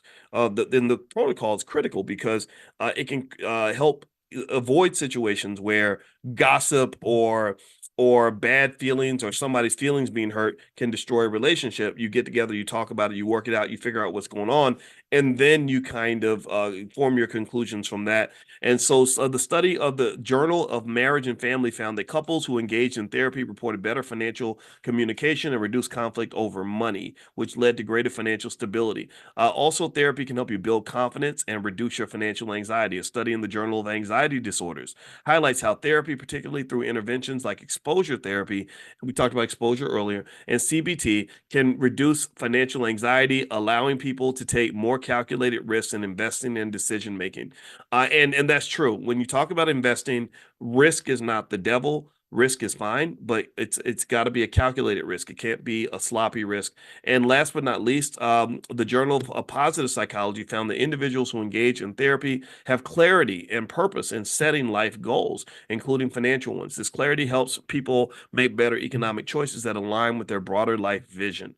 So we talked about that before, living with purpose, knowing what your why is. If you don't know what your why is, like why you're doing this, like why are you coming to class every day? Why are you trying to level up financially? Why? When you figure out your why just drives you every day. And even I sit down, I'm like, well, why am I doing this? What is this for? And I have to be really clear about it because that's what's going to keep you focused. That becomes your North Star in the darkness, right? If you know your why, and you have clarity of purpose, then when you're in the darkness and things aren't going right or you don't know what to do next, you look at the North Star and say, okay, that's the direction I need to go. And most studies show that this seeps into your subconscious to the point where you find yourself heading toward the North Star, even when you aren't thinking about it all the time. Okay, so find your North Star, figure out your why, find your purpose, and that'll make a big difference. Also, consider therapy. I think therapy is valuable, it's powerful. My wife actually, if you go to my Instagram, Dr. Boyce Finance, I shared a video my wife put up. She wasn't talking about particularly this particular topic. I'm going to bring her in very soon to have her talk about this, but she was actually talking about even relationships and books that she read that she believes are like among the top 3 or 4 books that you'd want to look at if you want to have healthy relationships with other people. You want to have better relationships with your children, with your spouse, with your friends, with your business partners, with the people on the street. So feel free to go to Dr. Boyce Finance. That's my Instagram, and I put the video up there, and she lists the 3 books. Also, I should shout out her website if you ever wanted to meet her and talk to her directly. It's coachingwithdralicia.com. That's coachingwithdralicia.com. Okay, guys. So anyway, I'm going to bounce out. And again, if you want to join us today at noon for our stock options income introduction class, feel free to do that. I'll share the link if you want to do a $1 trial in the Prime program. The $1 trial, we can't leave that open for long. It's open only until tomorrow at midnight, actually. But after that, now it's $3.99 per month. So make sure you understand that part. And you could try it out for $1 and see if you like it. And if you like it, you can stay. If you don't like it, that's okay too. And so there's the link right there. I'm gonna put this into the chat. And also, what I'll do is I'll text out the $1 trial link today. If you want to get on the text list, text the word morning to the number 87948. Text morning to 87948. I'm gonna send that link out in about 30 minutes or so, and you guys can do the dollar trial if you want to join us today at noon. And then I'll send out another link where you can actually come into the Zoom. So just be ready to get some text messages from me today. So I hope that that's okay. Now I'm gonna say 39. No, not 3.99. Sorry, 3.99 is 399. It's not $3.99. So thank you, Robert, for clearing that. Yeah, $3.99 per month. So anyway, and you can look around and see comparable stuff out there and see if you how this compares for you. All right, guys. So I'm gonna get out of here. Have a good day. God bless you, and I'll see you today at noon, or I'll see you tomorrow morning. Hey, what's up, everybody? How you doing? My name is Dr. Boyce Watkins. Welcome to drboycetv.com, the home for intelligent Black people. It's so good to see everybody, and I hope you all can hear me okay. I wanted to come in to talk about something that I saw on IG. There's always financial lessons everywhere that I think we can all learn from, things that we see that can actually help us to understand money a little bit better. And before I move on, though, I'd like to ask you if you could hit the thumbs up button, thumbs up, share, subscribe. We don't get corporate backing. We're not trying to be mainstream and all that stuff, but we are looking for intelligent Black people. And so if you are in that category, if you are a person who wants to do better, if you love your community, if you love your family, love your people, then we are your people. So feel free to hit the thumbs up button, thumbs up, share, subscribe.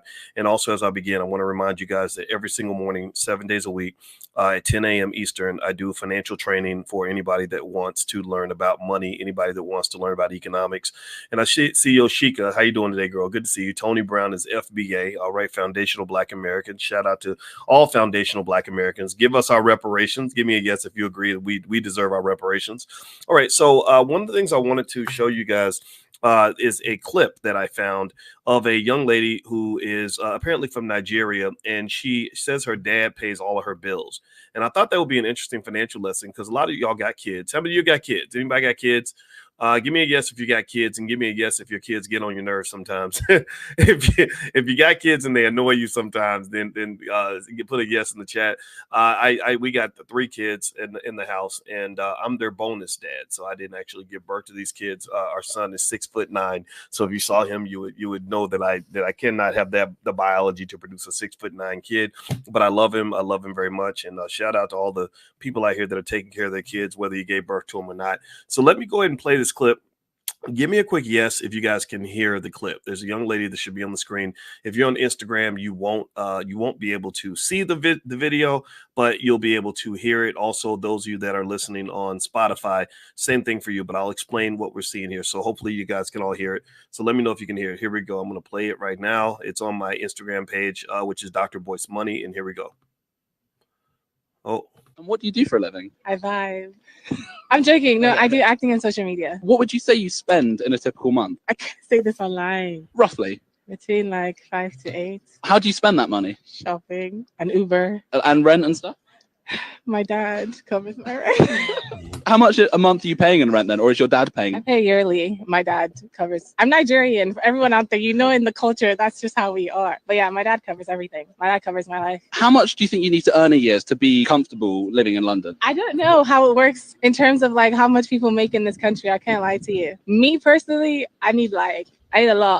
I need a lot because I spend a lot. I need a lot. How much do you earn a year? I don't really have like a base for how much I earn. If we're talking about what I get from my dad, yeah, I can't say. Unfortunately, I have to keep that one to my chest. Above 100K? Just know I'm enjoying life, and that covers my life. How old are you? I'm 23. And what do you do for a living? I vibe. I'm joking. No, I do acting and social media. What would you say you spend in a typical month? I can't say this online. Roughly. Between like 5 to 8. How do you spend that money? Shopping and Uber. And rent and stuff? My dad covers my rent. How much a month are you paying in rent then? Or is your dad paying? I pay yearly. My dad covers. I'm Nigerian. For everyone out there, you know, in the culture, that's just how we are. But yeah, my dad covers. Okay, I'm going to stop sharing right now. I hope you guys, let me know if you were able to hear that. Give me a yes if you were able to hear that. I know some of you are on Instagram. Dr. Boyce Money is my Instagram page. So feel free to follow me there. I'm going to go live on Dr. Boyce Money in the mornings when I do my morning class. So if you want to follow there, you can. Let me know if you guys can hear that. Okay, so here's what was going on in this video. This young lady basically says that she's 23 and her father pays all of her bills. And she spends $5,000 to $8,000 per month. And she said mostly shopping.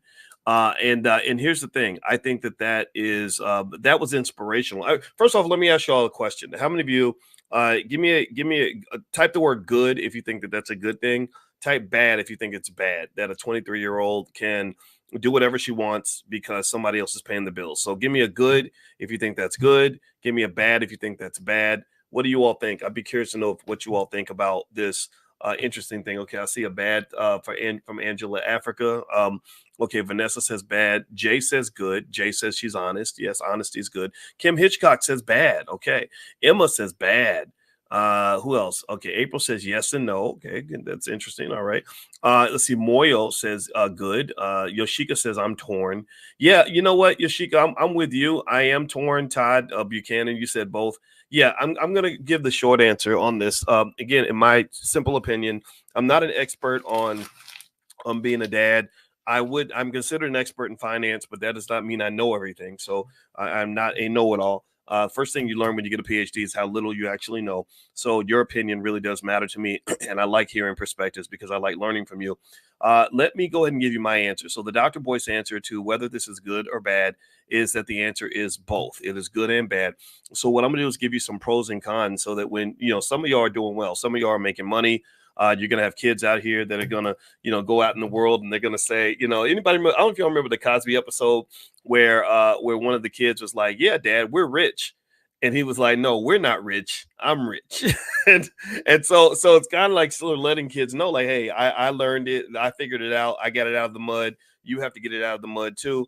A lot of us have families like that. But then there's that other extreme of saying, like, well, just because you got it out of the mud, just because you struggled and strained and stressed to get ahead, that does not mean your kids have to stress. Just because you were traumatized does not mean your kids have to be traumatized too. And I think that that's the balancing act, right? That's what we're all grappling with as first generation, middle class, upper class people. Give me a yes. In fact, let me just do a quick check. How many of you, give me a yes if you are kind of considered first generation of middle or upper class in your family? Give me a yes in the chat.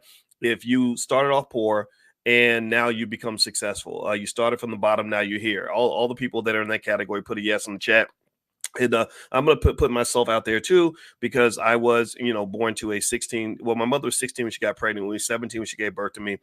Shout out to the mothers that they gave birth to their kids even when they didn't have enough money, because I know Planned Parenthood had another plan for me. They didn't even want me to be here talking to you. I'm not going to lie. But anyway, my mother had a really hard time. When I was a baby, we did live in the projects. I didn't know they were the projects, but that's where we lived. It's called LaSalle Place. And so money was really tight. It was really hard. We had to kind of work to get ahead. And in the midst of that struggle, we picked up a lot of excellent values when it came to work ethic, delayed gratification, hard work, consistency, all that stuff, long-term planning, right? So I learned that from my family. Well, you know what? Our kids are some suburban kids. Suburban Black kids don't have those same skill sets all the time. Suburban kids don't have to go through some of the challenges we might have went through, some of the life or death experience some of us went through, and or just all the other things. And I'm kind of glad they don't, right? I'm kind of glad they don't have to struggle like we do. But at the same time, there's a type of strength you gain from struggle. Right? Let me know if you get what I'm saying. Like there's a strength you gain. There's a set of abilities, superpowers you get. If you watch any Marvel movie about any superhero, they will tell you that superhero got their superpowers from some really difficult experience. They were challenged by the experience, they overcame it, and because they overcame it, they became very powerful. So a lot of you have your innate superpowers because you did come out of the mud and you did go through hell in order to create your own heaven. I learned that heaven is a place I had to build. Heaven was not a place that someone was going to ever give me. And that resilience has been beneficial to me. And that's something I'd love for the children to inherit. But the truth is, they're just not. They're not going to ever really, they're going to be who they're going to be, but I don't know if they're going to be who we are. Right. So anyway, with that said, though, here are some pros of what I see. First of all, if you have kids that are able in their early 20s and 30s, or early 20s at least, to be able to live their lives without financial stress, you'll find that they're able to focus on activities that build their long-term career.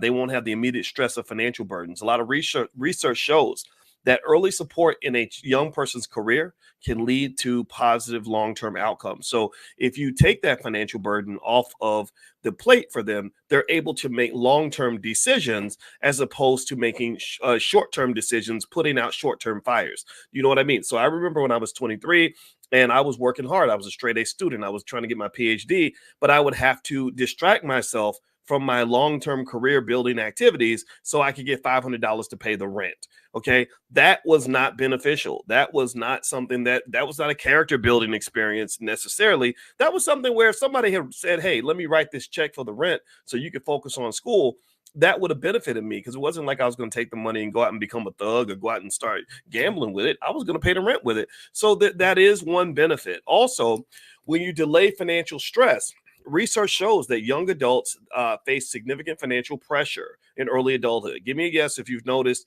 how many young people are on TikTok literally crying and breaking down in tears because they can't pay the bills. Has anybody noticed this?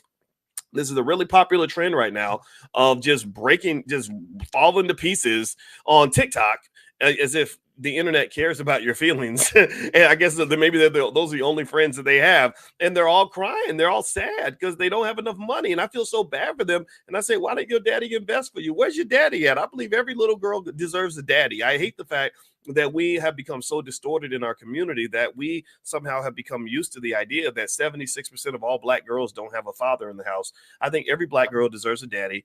Every Black boy deserves a father. Every Black boy deserves a mama and a daddy, right? We all get a mama. Most of us get a mama. Almost all of us get a mama. But unfortunately, the majority of Black children don't have a daddy. And if they do have a daddy, a lot of daddies can't do for them what this young lady did. So I think a lot of young women were watching this and really happy for her because they were like, gosh, I wish my dad was able to do this for me. So, to all the daddies that are being good daddies, shout out to you for holding up the standard. I think that we should be the protectors and the providers. I provided for kids that wasn't even mine because I just believe deeply in the ability to be there for our kids. And we're not there for our kids. And that's why they struggle. As much as we might want to point fingers at them and be mad at them, a lot of them are just making it the best way they can. It's a complex world. We didn't teach them nothing. We ain't leave them nothing. We don't leave them any assets. We got people that die and leave a damn GoFundMe account. All that is unacceptable. All that is unacceptable. We cannot do that. You have to invest for the kids. We have to leave them something. You got to have the life insurance policy, man. Get your trust, protect your assets, man. You put something together for the kids. Start buying stock for them when they're babies so that they don't have to struggle. So that's what I like about it. I like the fact that she's got a man in her life who is not trying to sleep with her, who is there for her on a financial level, who's not trying to push her to go 50-50 and not telling her she's a gold digger because she don't want to eat at the Cheesecake Factory. I think all of that is a beautiful thing. And I'm going to tell you, all this goofiness with the dating where the women are getting yelled at because they have a standard in terms of what they would expect from a man financially. I think that comes from the fact that a lot of these poor girls don't have fathers that can help set that standard. But at the same time, though, that goes to the other side of this argument. So I'm actually going to point that out. So the last benefit I'd say is that it does enhance family bonds. Research shows that if you're supportive of the kids, you're going to be more connected longer term. Why is this a benefit? Well, because one day you're going to get old and you're going to need that young brat to take care of you one day. So you want to make sure that they love you and they don't sort of remember like, well, you left me out to the wolves. You threw me out there and left me with nothing. So now that you're 85, I'm going to throw you out there. Okay. So anyway, do me a favor. Please hit the thumbs up button, thumbs up, share, subscribe. Let's see. Talisa says, what is this notification? I don't know what that question means. I'd like to ask, what is this question? Because I don't quite know what you mean, but I hope you got a notification. Anybody get a notification? I'm gonna tell you, when you talk about Black people stuff, they tend to mute your channel. You have people that'll do goofy stuff and they have 10 million views, and I'll do the same topic, and it's very difficult to get people in. We have to sort of reach out to you on our own. And in fact, speaking of that, if you want to follow me in the morning, I will go live at Dr. Boyce Money. So on Instagram. So follow me at Dr. Boyce Money on Instagram, and you get a chance to see me go live. I'm gonna go live tomorrow. I'll probably go live once a day or so. And if you're interested in your economic development, then I can sort of help you with some of that. Secondly, don't forget also that tomorrow we're going to do stock options. If you've ever seen how much money and income you can generate by selling stock options, you'll be very impressed by that. I'm going to literally show my students exactly what I do to make money. My wife and I do this. This is how we make our money. So if you'd like to do the $1 trial for the Prime program, which is a very popular stock options income program that we have in the Black Business School, just check the link in the bio. If you're watching on drboycetv.com, the link is in the bio. And also, I have a training called How to Make Money Without Working that'll knock your stocks off. It's totally free. Just text the word money to 87948. So text money to 87948. Okay, all right. So let's see. Ricardo says notification from Twitter, not the text number. Oh, okay. So Twitter gave a notification. That's good. Well, that's better than nothing. I'll take that. All right. Thanks to Elon Musk. I guess he's helping us out. All right. So here's the three cons that you might want to consider when you're talking about taking care of your adult children. The first is kind of a delayed financial independence. So while the support is helpful in the short term, it may undermine the child's ability to develop essential financial management skills. This young lady is spending $5,000 to $8,000 a month with no responsibility whatsoever. She didn't mention that, like, I'm working really hard to finish medical school or I'm busting my butt to build my business. She kind of seemed like she was really living the soft life. And the soft life is good for your mental health to a point, but it can also create a type of stagnation that you don't have when you have a purpose. So a lot of studies show that when a child is able to depend on others financially for a long time, it can delay their transition to full independence. So if you notice in this video, when he asked her basic questions about like, well, how much does it cost to live here? How much do people have to pay to live in London? She had no idea. She had no idea. So to me, that's a sign of a what I call in my book, The 10 Commandments of Black Economic Power. I refer to that as economic immaturity. The economic immaturity showed itself in the sense that she didn't even know what people pay in bills to live in that place. So what if one day she has to pay the bills? What if one day daddy's money runs out and he can't do it for her anymore? She's going to kind of be stuck. That's going to be a real problem for her. And so feel free to go grab a copy of the book, actually, The 10 Commandments of Black Economic Power. You can go to drboycebooks.com and I'll even sign your book for you. And actually, our 17-year-old, we don't give our kids the soft life. They work for us. So our 17-year-old is actually the one who will send you your copy of the book if you want to order one, and she'll even have me sign it for you before we send it out. So feel free to go to drboycebooks.com and just search for the word autograph, and you get autographed copies of my books. All right. So the next reason why you want to be really careful about that soft life sort of thing is that it can create a little bit of entitlement. Okay. If you give a lot of financial support to a child, especially a child that is an adult, technically, they can have a sense of entitlement and financial dependency. A lot of research shows that young adults receiving significant financial help may struggle with personal responsibility and motivation to achieve financial autonomy. Now, let me explain it like this. How many of you remember just being hungry? How many of you became successful because you just really wanted it and you felt it? You felt the fire in your belly. You woke up with it. You went to sleep with it. You were hungry like a Rocky movie. Hey, anybody ever have that feeling? Anybody just sort of go through it where you're just feeling like, I got to go do this. I got to make it happen. Ain't nobody here for me. I got to go get this, right? Give me a yes if you've gone through this. I know that was my experience all through my doctoral program. Every single day I woke up, I would study 8, 9, 10 hours a day. I don't think I would have done that if somebody was paying my bills. I was in school for a very long time, and I was just a fighter, man. I just fought. And that fighting ability has really helped me a lot in my life. I'm not scared of nothing. I'm just not scared of nothing. I ain't scared of nobody. Can't nobody get in my way and make me flinch. I'm going to fight until the end, until the finish line, because that's what I was trained to do. And I got that through what I call God's training camp. And that's where you want something, you feel like you deserve it, you worked hard for it, but you still didn't get it because the universe has decided that you're not worthy of it yet, right? The world does not give you what you want. The world does not give you what you want. The world gives you what you deserved. The world typically gives you what you earned. Now, sometimes there's exceptions. Sometimes people get lucky, sure, but we're not going to sit around and hate on that. It's random luck, but you can't rely on luck forever. Typically, life gives you what you pay for. So if you don't get what you feel like you deserve, that means you didn't pay a high enough price. That's what it is. So ultimately, that hunger, that thirst, that push, that's something that entitled kids don't tend to have. And also, it can be the last reason why this could be a problem, taking care of your adult children in that same way, is that basically it can put strain on the parents. I don't know if anybody's seen these studies, but did anybody see this? This was actually in major news media recently.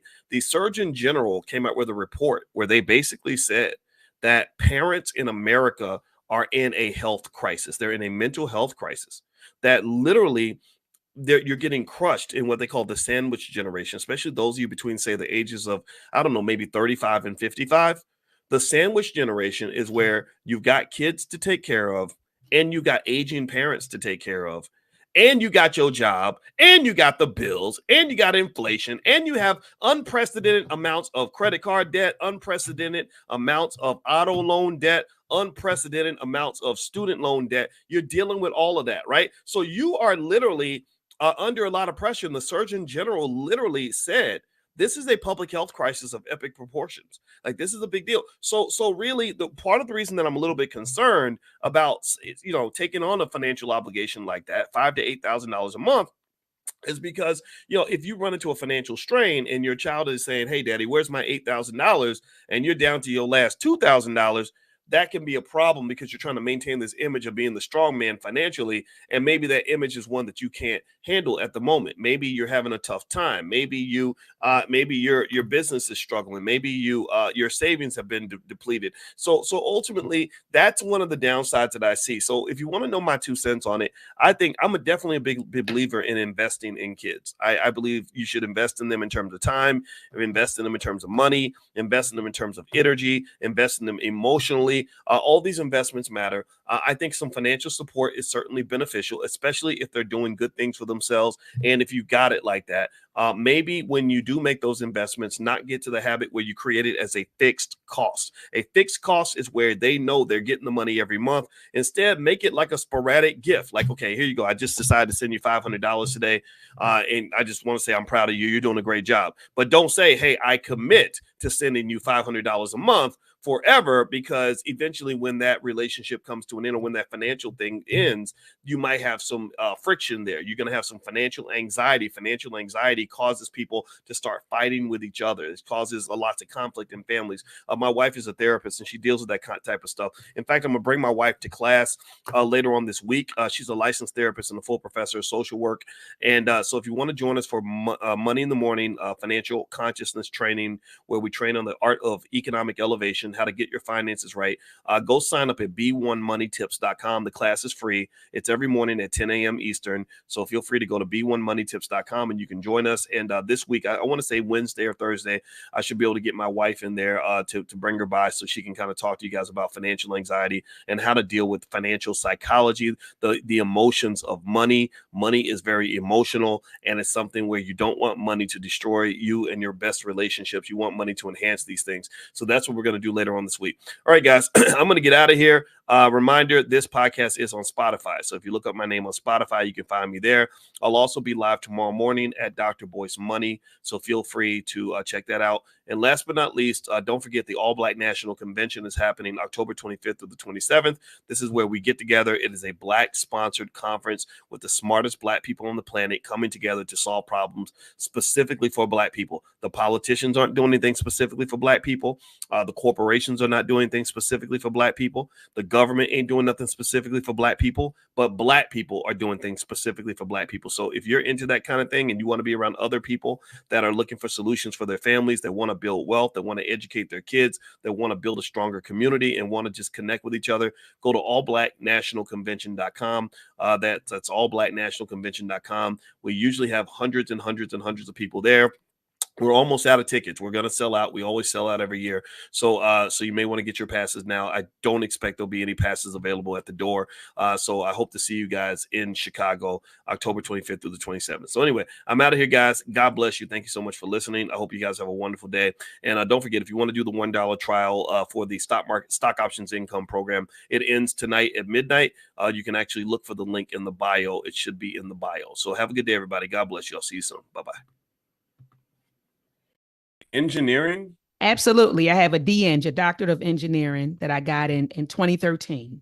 That's too crazy. That's too crazy. And what was you did teach at an HBCU, or do you still I'm still teaching at a HBCU. In fact, I just got out of class. Literally, I teach a signal systems and transformations class. So I teach 3 core classes over at Morgan State University in the School of Engineering. And so that's what I do full time. I'm a full-time lecturer over in the School of Engineering at Morgan. Well, shout out to Morgan. I know so many, I happen to know a lot of really smart Black people who teach at Morgan. Isn't that funny? Yeah, Seriously. Dr. Ray Wimbush, he's over there. A lot of our scholars. Yeah. I don't know. You have to introduce me to them. The people I know are like random people. They're not, nobody knows who they are. I just happen to know them. But I was like, I feel like keep meeting all these people at Morgan. That means so God is trying to tell me something. He's telling me I need to go visit, hang out. Come up there. We would love to have you, Doc. You got to come through there. I would love for you to come up there and speak to the class. I would love it. I would love it. All right. So what do y'all think in the chat? Y'all think I should go? Give me a yes if you think I should go to Morgan, and give me a yes if some of y'all might come up there and support and hang out. Let me know if we roll through more. Should we go and just rock that campus? Come on, wake some people up. I like in the words of the young folks, pull up. They say pull up. That's right. We're gonna pull up. I'm gonna pull up like Snoop did in Baby Boy. There we go. Oh, so let's start there. You and I, there's so many things I want to talk to you about. First off, Dr. Ma'at does extraordinarily good content, and she is incredibly talented at what she does. We gave her an award at the All Black National Convention. You said you had it. There we go. Oh, right here. Yes. Oh, this is one of the Yes. most, one of the happiest moments of my life. It was well deserved, well earned. We didn't even give you nothing. I mean, you earned every bit of that because you're dedicated to our people, and that's something that, as you all know, that can be tough to do because not everybody's on the same page. And Dr. Ma'at, not only are you dedicated to our people, but you are well qualified in STEM. You're doing extraordinary work with our young people in STEM. And I want to start there with a question about something I just saw. I saw a lady, and I didn't verify the stats, but it didn't sound completely off base just because I've seen what's happening like in Chicago public schools and other places. Mhm. And she claimed that only 3% of Black graduating seniors are even qualified mathematically to pursue a career in STEM. That it's gotten that bad, that only 3%, 97% of them couldn't even go into STEM, at least with the skills that they have at that point, because the school system has betrayed them so badly, or something's betrayed them. I don't know if it's the schools. I don't want to blame anybody, but or the teachers. I'm not talking about any of that. I'm just saying that these kids are coming out and they just ain't ready. Have you observed anything like that? What are your thoughts? At Dr. Watkins, that is 1,000% correct. We're seeing that on the collegiate level. It's not that our children can't successfully matriculate through a STEM program. They can do it. They're just not being prepared to do it. And that is why my team and I, that's a part of one of the reasons why we started Conscious Ingenuity, to make sure that our children have those skills so they can successfully matriculate through any STEM program. So that teacher was 1,000% correct. Most of our children, by the time they finish high school, they don't even get past Algebra 2. In order to be successful in STEM, when you get to college, we want you to place in Math 241, which is Calculus 1. So in order for, and I'm not saying if you don't take calculus in high school, I'm not saying if you don't take calculus in high school, you're not going to be, you're not going to successfully matriculate through a STEM program. The highest math that I took was trig. And that's because Dr. Watkins, speaking candidly to you and your audience, I went to Polytechnic, which is a STEM-focused school. At that particular time, we in Baltimore now, so I'm coming out there, I'm fighting and doing all kinds of stuff. They kicked my butt right out of that school, and they end up putting me in my zone school, Woodlawn, and I finished there. And at Woodlawn, the highest math that I took was trig. And so when I got into the program at Morgan, I was behind. But I wanted to catch up, and I had a really, really good support system of professors, peers, my family who said, you can do this. And so I just stuck with it. And it took me some time. I had to go to school during the summer. I had to go to school during the winter break, but I was able to catch up with my peers. A lot of our children get frustrated in college, and 40% of our children, Black students, change their major from STEM majors to non-STEM majors. So they leave engineering and they go, and I'm not throwing daggers at anybody else's major, but they'll say, doc, engineering is not for me. I'm going to go down to the School of Business where they're teaching, information technology, which is less technical. I'm hearing now they have these cybersecurity classes in the School of Business now. So it's taking students away from, the School of Engineering, because now these students are like, I can't get past the math. I keep failing calculus. I keep failing statistics. And so, yes, that teacher's 1,000% correct in saying that our children are unprepared. And let me say another thing, Dr. Boyce Watkins. Reading comprehension. So at that level, we're recognizing that our children are struggling in math, which is preventing them from successfully matriculating through the program. And we also see a lack of reading comprehension skills. I tell my students often that 95% of your job is going to require you to read. You have to read the project description. You're going to have to read articles. You're going to have to do research, R&D, research and development. So our children are struggling with reading. So I tell all of my parents, please, parents, this is Dr. Ma'at. begging you, please, if your child is interested in pursuing a STEM career, every day in your household, make sure your children are reading. I don't care if it's nonfiction or fiction. I don't care if it's a quick article, a novel. Make sure they read something every day and ask them questions about it. Have discussions to make sure that they're understanding what they're reading, okay? To strengthen their reading comprehension skills. And then make sure that they're doing math, okay? And there are plenty of tools. I want to definitely plug a brother by the name of Professor Akil Parker. This brother's out of Temple University. He has a YouTube channel called Histomatics, where he's teaching parents how to incorporate math in your everyday life. You could be riding down the street looking at a license tag number and say, add up all of those numbers, and just tell your child. So now you're working on addition, or you might say multiply those first two numbers. So he teaches you how to incorporate math in your daily life. So you have Professor Akil Parker, you have Khan Academy, you have another software called Alex, ALEKS. My son is on Alex every day. So these are things we could be doing at home to make sure that our children are prepared to pursue a STEM degree and career. You know, I really love that. I love that. It's funny when you talk about like that first calculus class you take as an engineer. I taught that class at University of Kentucky, and I remember it was specifically designed to be a weed out class. Like it was Yes. like we were going to put them through hell, and whoever couldn't survive, you know, you was going to have to go home because we had too many people trying to be engineers. So they specifically told us, they said, drill them, you know, and it was so interesting because the funny thing, the inside joke on that class was every semester there would be some kid or two or three that would come up to me and say, well, I just want you to know I already took this in high school, so I already know everything you're going to teach. And I would be like, oh, really? And I'd be thinking, oh, okay, so you're the one that's gonna fail out because Yes. you're walking in with the wrong attitude.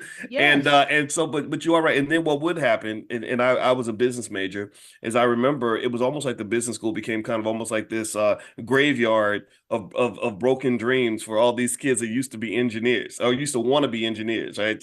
So they go to the school of engineering, get their feelings hurt because that was the side of campus where they really made you learn. Like they really, you know, like you get a real skill as opposed to like no disrespect to my business management majors.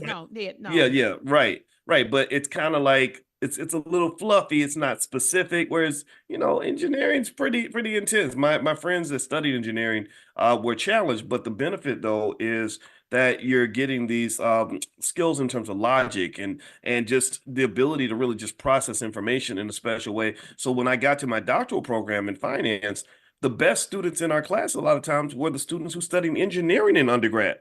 I thought studying business would get me ready to get a doctorate in finance. No, if I could go back in time, I would have majored in engineering or math or some hard concrete science, not business school. You know, so when you told me you had a PhD in engineering, I instantly respected that because I know how hard that is. Because you know how it is. You got a lot of people call themselves doctor this and doctor that, and you know it's like, yeah, that's cute. Whatever you do, that's real cute. But when you say you have a doctorate in engineering, I'm like, oh, okay, that's like somebody say, okay, I did 5 years in Rikers Island. Okay, you put in the work, you went through the fire. So tell me about that. Like, tell me about you in terms of just that process. What even led you to even pursue something? I imagine that your field was not just boiling over with Black women getting PhDs in engineering. Not at all. How did that happen for you? Not at all. And great question, Doc. Two things I want to say. Sister Ann in the chat, she talked about STEM or STEAM. Me personally, if you go to my website, consciousingenuity.com, I have a double A in it. Science, technology, engineering, art, agriculture, and mathematics. So I just wanted to be clear because she was like STEAM or STEM or so for me, I feel like as Black people, we need it all, right? So in order for us to advance ourselves, we need the art, we need the agriculture, we need the science, we need this technology, the engineering, the math. That's one thing. The second thing I wanted to say to you, Dr. Watkins, is you mentioned that when you matriculate through like a STEM program, right? And now I'm intentionally saying STEM, right? To Miss Ann. So STEM program, you develop these skills that you necessarily did not develop. And those skill sets you talking about, Dr. Boyce Watkins, is critical thinking. I know that a lot of us feel like we're critical thinkers, but we think, but a lot of us don't understand that critical thinking it's a set of skills, and it's something that you develop. It's not, I'm not saying that you can't develop it, but thinking, yeah, we have thoughts, some intentional, some not, but critical thinking is intentional. And see, a lot of us, when we enter college, we're used to operating at the lowest level of thinking, which is remembering. And that's what they teach us in the public school system. I'm sorry, the public school system. I'm sorry, Dr. Watkins. So they teach us to operate at the lowest level of thinking. So we remember things. We mimic everything. Just like a 5-year-old mimics things. You do this and the 5-year-old does that. That's how we're taught to operate. But when you get into... You got me cracking up. You did not say public school system. I didn't mean to say that. I'm going to remember that one. Keep talking. I didn't mean to say that, Doc. I meant to say the public school system. So we're taught to operate at the lowest level of thinking, which is remembering. You remember. So someone tells you something, you remember it, you repeat it, right? Engineering, science, math, and you have to, in order to be successful in those disciplines, you have to utilize higher order thinking skills. So we had to move from remembering to now we actually have to understand. Then we have to be able to apply what we understand. Then we have to analyze and evaluate what we did, right? And then if you reach the apex of those higher order thinking skills, we might create something new. We may innovate, but that requires higher order thinking skills that we necessarily did not develop as we matriculated through the K through 12 system. And so that's why when my students, I teach electric circuits class. That is the first electrical engineering class that the students take at the ECE program at Morgan. And I tell my students, this is going to be a painful course for you, because it's going to require you to utilize skills that you necessarily have not developed. You're not incapable. Don't ever think that. But those skills weren't developed while you were going through the K through 12 process. So I tell them it's going to hurt a little bit.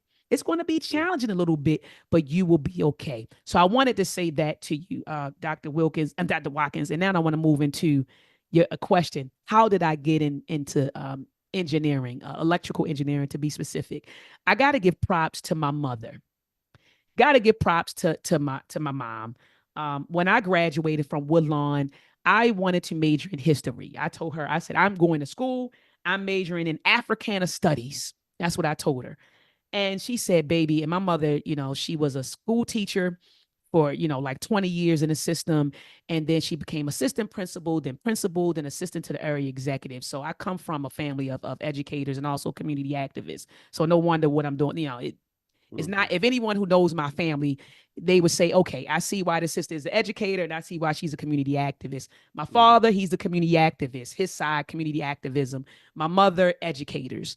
And hence you have me. So when I graduated from school, I wanted to become a history teacher.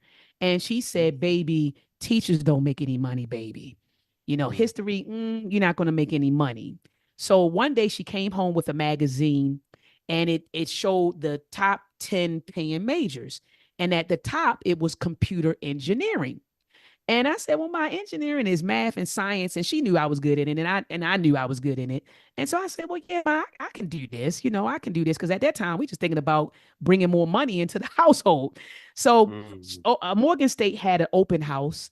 And I'll never forget, we got to the open house. And at that time, they only had electrical engineering. Now they offer electrical and computer engineering. And so we went to the open house. And my mother fell in love with the school. She fell in love with the students, because of course, during open house, they showcase the freshmen and sophomore and juniors and seniors. And we walked the building. The building was beautiful. The labs were beautiful. She loved the staff. She loved all the opportunities. And my mother said, baby, you going here? And I said, yes, ma'am. So I get into my major, Doc. And about 2 years into my major, I was like, Mom, I'm changing my major. I'm going to math. I'm going over to the math department. I'm out of here. And she said, no, you're going to stick with it. You're going to stick with it, baby. And I'm glad that I did. Because I developed skills that I necessarily didn't have, those critical thinking skills, and I learned to become a problem solver. And I realized that as an engineer, the skill set that I did acquire, I can apply that to anything that I choose to do. It doesn't always have to be in the context of technology, right? Or science and engineering and math. Anything. I can apply critical thinking problems. I can apply that to anything I put my mind to. And that's what I realized. And that's what engineering did for me. And so anyway, decided to go back to Morgan, my alma mater, and teach in 2017. And so I started off as adjunct faculty, and then I was offered a full-time position to actually teach. And that was one of the best decisions I've ever made. A lot of my friends, they're in industry and they're making like twice the amount of money, 3 times the amount of money. And they're like, girl, you need to come over here to Northrop Grumman. You need to go over here to Lockheed Martin, or you could be at Boeing, or you could be at HP making 250,000 or 300. I want to be with my people. I love teaching our young people. I see what the problems are, and I'd rather be there and problem solving on behalf of our people than to be somewhere in corporate America. Well, it's that's a great point you make, and great segue into this. Dr. Oya Maat, by the way, that's who is here, and you are would you say a professor of engineering at Morgan Absolutely. State? Is that your official title? Okay, and Absolutely. also, and then also, here's another thing too, Dr. Maat, that I admire, and why I think you can have it all. I think you can have the best of both worlds, because you're not just a professor, you're also an entrepreneur, and you're doing all these other amazing, fulfilling things that you probably would have a harder time doing if you were at Northrop Grumman, right? They're not gonna let you do all this, right? No. So in my view, and in case you want to know, this we meet every morning. This is our financial consciousness training. And I'm sure you have your own definition of what it means to be conscious. I think consciousness definitely connects to even some of the skills you talk about in terms of critical thinking. I think the more critical thinking skill you have, the more conscious you become. You become aware of things. You understand how things work and all this, right? And we need consciousness to be at an all-time high for our people, because there are so many games that are being played with us, so many traps being built for us, so many cages, that are designed to control us. And what I like about you being a critical thinker and being the scholar that you are is that you're very much aware of this. I mean, you've done some really great work lately. You and I are both big fans of the one and only Dr. Claude Anderson, and you Yes. have done some amazing work lately in terms of really highlighting the discussion on reparations and how critical thinking needs to be included in how we even process that. Can you kind of talk about that? Let's start. You start anywhere you want, but I'd love to get your take on where we are in the whole reparations conversation, and why we should even be demanding it in the first place. Let's start there. Yeah. So thank you. Thank you so much, Dr. Watkins. And I couldn't agree with you more when you said that to be conscious definitely includes, developing and operating with critical thinking skills. So you and I, our definitions are very, very, very, very, very similar. But thank you for actually inviting me on to talk about reparations, or to contribute to the reparations discussion. Doc, that's something that should be at the top of our list of priorities as Black people. Reparations. That should be at the top. And I just want to reiterate that should be at the top of our priorities. I was reading the book some years ago. Salute to Nana, Dr. Amos Wilson. I'm a huge fan of his work. Dr. Amos Wilson wrote a book, 868 pages, called Blueprint for Black Power. And when I say that I studied along with the group, and guys, you can go to YouTube, type in RAM, the RAM Book Club, and type in Blueprint for Black Power discussions. And we discussed every chapter. We met every Sunday for 8 months, and for 2 hours just studied, Dr. Amos Wilson's work. And in that book, Dr. Amos Wilson made it clear that most of our social issues are tied to our economic issues. We have to get our finances in order. People talk about, politicians and politics. Well, goodness, if we had some money, Doc, we could influence these, Claude Anderson say, he talks about this ladder. I love Dr. Claude Anderson. He talks about that ladder. He says, get your economics together. You move up to the next level. You can go buy a politician that's going to do what you want him or her to do. So we have to get our finances in order. So how do we do that? Reparations. And some of you are naysaying, oh, Dr. Mott, we ain't going to do that. That's a pipe dream. No, it's not a pipe dream. People have sued for reparations and have gotten it. Okay. People have done it. I always encourage folks who are naysayers, Dr. Watkins, to just Google people like Belinda Sutton. This was a sister. She was born in West Africa. She was captured and sold into slavery before she was 12. And she was enslaved by a family in Massachusetts called the Royal Family.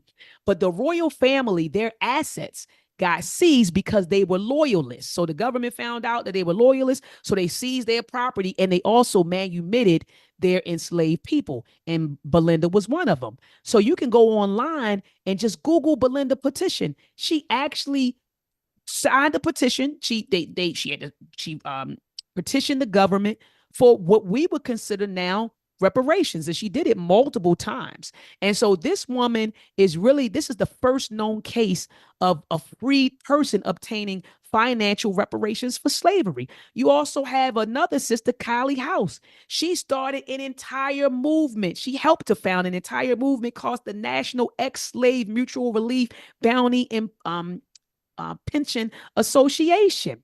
And she was able to get over 300,000 members who actually paid dues. And so this was the first mass reparations movement that was led by us in this country. Now, they did get her for mail fraud and they imprisoned the Dr. Watkins, but people sued. I just want people to know that it's doable, that we can do it, because you have a lot of folks, Doc, who don't feel, they have that self-defeating mentality. Oh, we're not going to do it. We can do it. And then you had other groups of people, who got reparations. There was other groups of people. You had the Japanese, the Native Americans.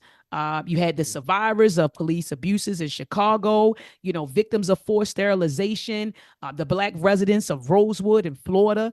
They got reparations. So it's possible we can get it. So to answer your question, Doc, because your initial question, you said, what are reparations? And, just defining it, what is it? And why should we get it? Why should we get it?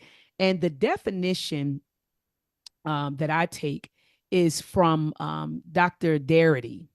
Dr. Sandy Darity in his book. Yeah. Oh man, I got his book on my shelf, Doc. And I was trying to get my little books together. I never met him, but I've admired his work for a long time. What was the name of the book? I feel so bad. Oh, From Here to Equality. From Here to Equality, reparations for Black Americans in the 21st century. And I hope I didn't butcher it. Family, throw it in the chat. Google Dr. William Darity's book. Throw the correct title in the chat if Dr. Ma'at butchered it. But I feel like it's From Here to Equality, reparations for Black Americans in the 21st century. And he talks about how reparations is redress, is repair from the atrocities that occurred, Dr. Watkins. That's what it is.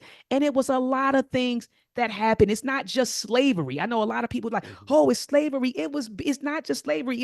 It's slavery and everything that came at it.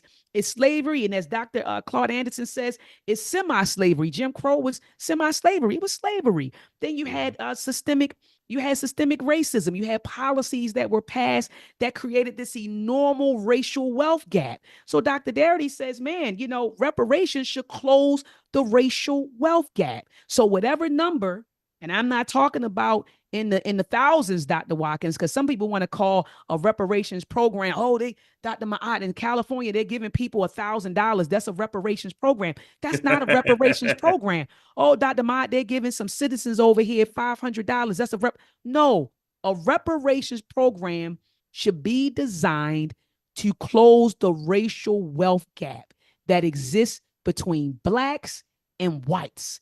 That is an effective reparations program. It has to close the racial wealth gap that exists between us and them. And we're talking trillions of dollars, Dr. Watkins, not thousands, 100,000s, not millions, billions, but trillions of dollars. Seems like you want to jump in there, Doc. No, let me jump in on that point. My conclusion on this, Dr. Ma'at, is that's a big part of the reason that our reparations case is seen so differently by the world, not just because I'm just convinced that the world just does not like black people. We love everybody else. We give them our money, give them our votes, and don't ask for nothing because we try to be accepted so badly. But I don't think they like us very much. But on top of that, if you compare the amount of money that they owe us, if you compare it to what they gave the Japanese, or even compare it to what they gave the Holocaust survivors, it's of many orders of magnitude higher.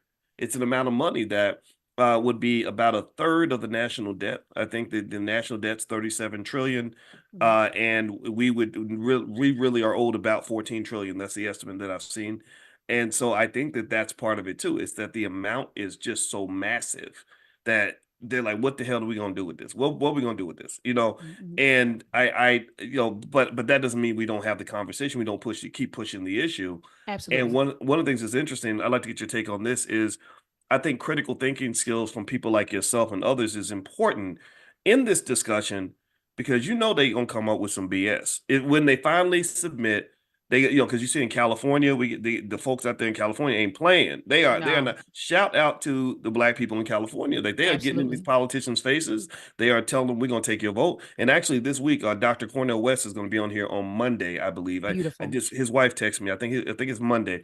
And so the movement's kind of happening. And I think that to your point, I'd like to get your thoughts on this. Mhm. Critical thinking skill is important because we have to really sort of be clear about what we really want.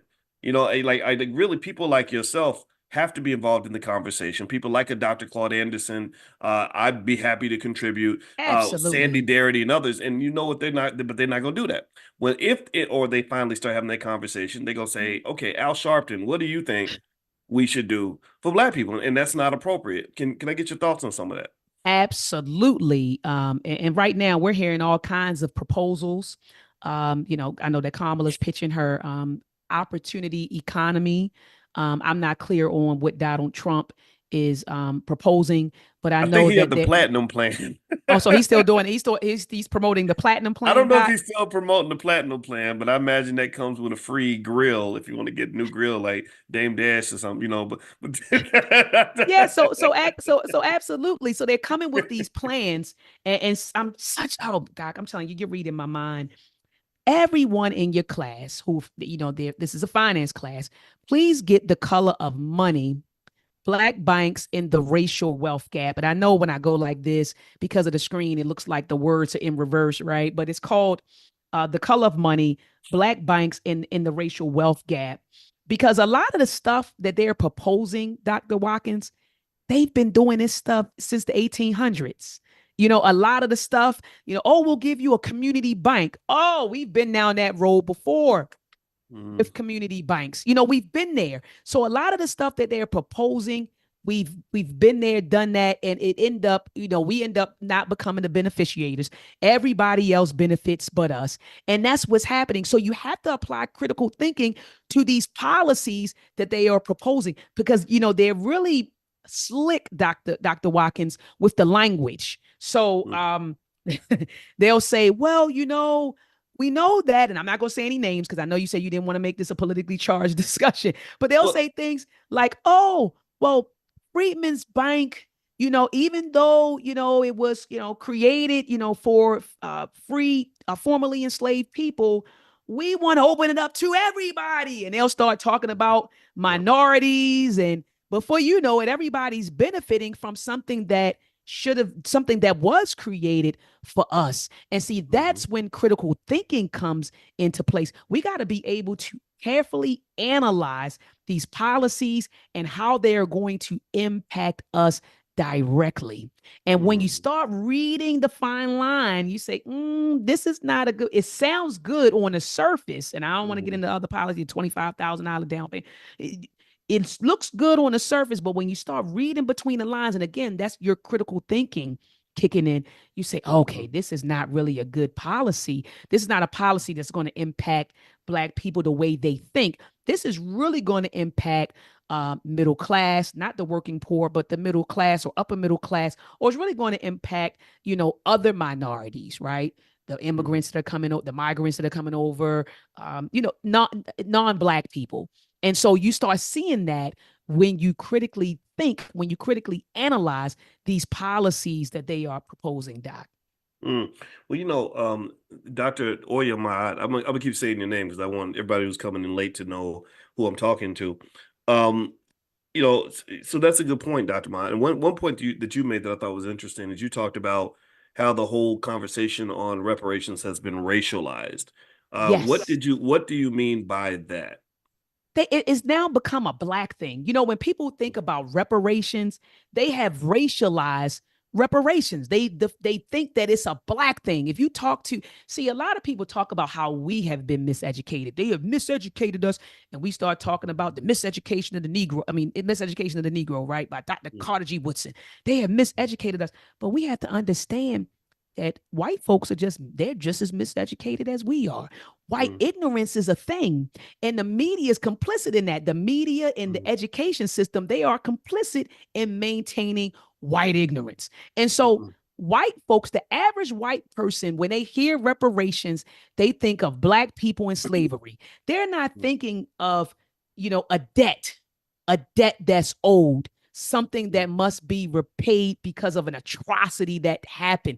That's not racial. That's a human thing. It's not, reparations isn't a Black thing, but in the minds of the average white person, when they hear reparations, they think Black people in slavery, and it's a human thing. It's a debt. I don't want to frame it as anything moral, because it is a debt, but it's the right thing to do. And it's a debt that's owed that must be repaid. It must be paid. And so that's what I meant when I said, Doc, they have racialized reparations. So to the point where in the minds of white folks, they think it's a Black thing and it's a slavery thing. No, it's a debt, and it's a redress, it's a repair thing. That's what it is. And so that's what I meant by that. And Doc, I wanted to say something that I did not mention earlier when I was talking about why we're old. I mentioned slavery, I mentioned Jim Crow, I mentioned systemic racism. And because of all of those things, we in the Black community, we lack transformative assets, and we also lack parental welfare. This was a book that really helped me understand what is going on, the condition of us, why we are what we are. It's called The Hidden Cost of Being an African American, How Wealth Perpetuates Inequality. This book is a must read. And what it helped me to understand is that literally, because of the color of our skin, because we are Black Americans, when we're born, we're born with a cost. It's a cost associated with being a Black American. That means that more than likely in your family, you don't have transformative assets, and you probably don't have parental welfare. Now, let me define real quick, Dr. Watkins, what I mean by transformative assets and parental welfare. It says right here, says to get a better analytic handle on this phenomenon, he said, I will use the concept of transformative assets.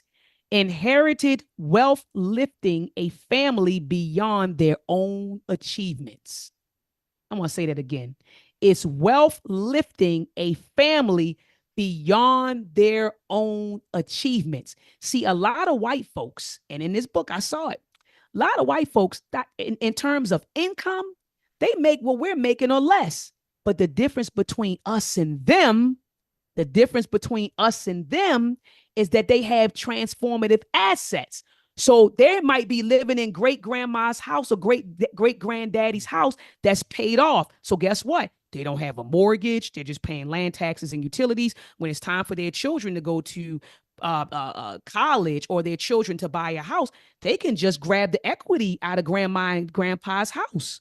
The average Black family does not have transformative assets that we can use to do things like that. And then also parental welfare. Let me define real quick what parental welfare is, and give thanks to my mother. I got a lot of that parental welfare growing up. My mother, she struggled, she did, but here it is. I think it's page 61. Hold on, Doc. I want to get the right definition for parental welfare. Yeah, parental welfare. It says, well, they call it parental wealth. So it says the name of the chapter says parental welfare, but it says parental wealth. The parental wealth measure captures the capacity of parents to give their children a head start on life. So being able to buy your child a car, give them a decent savings account, some stocks. And you talk about that a lot on your platform, Dr. Watkins. And I've been listening to you over a decade. That's why my son Jalen to this day has stocks. He's on Robinhood. He has over 250 shares of stocks, and he's 14 years old. And I did that because of listening to you. That is parental wealth. Okay. The measure, it says, is a measure that captures the capacity of parents to give their children a head start on life. A lot of us did not have that. My mother did not have that. My grandmother was born in 1933. And during that time period, Black women could do two things: domestic work or be school teachers, right?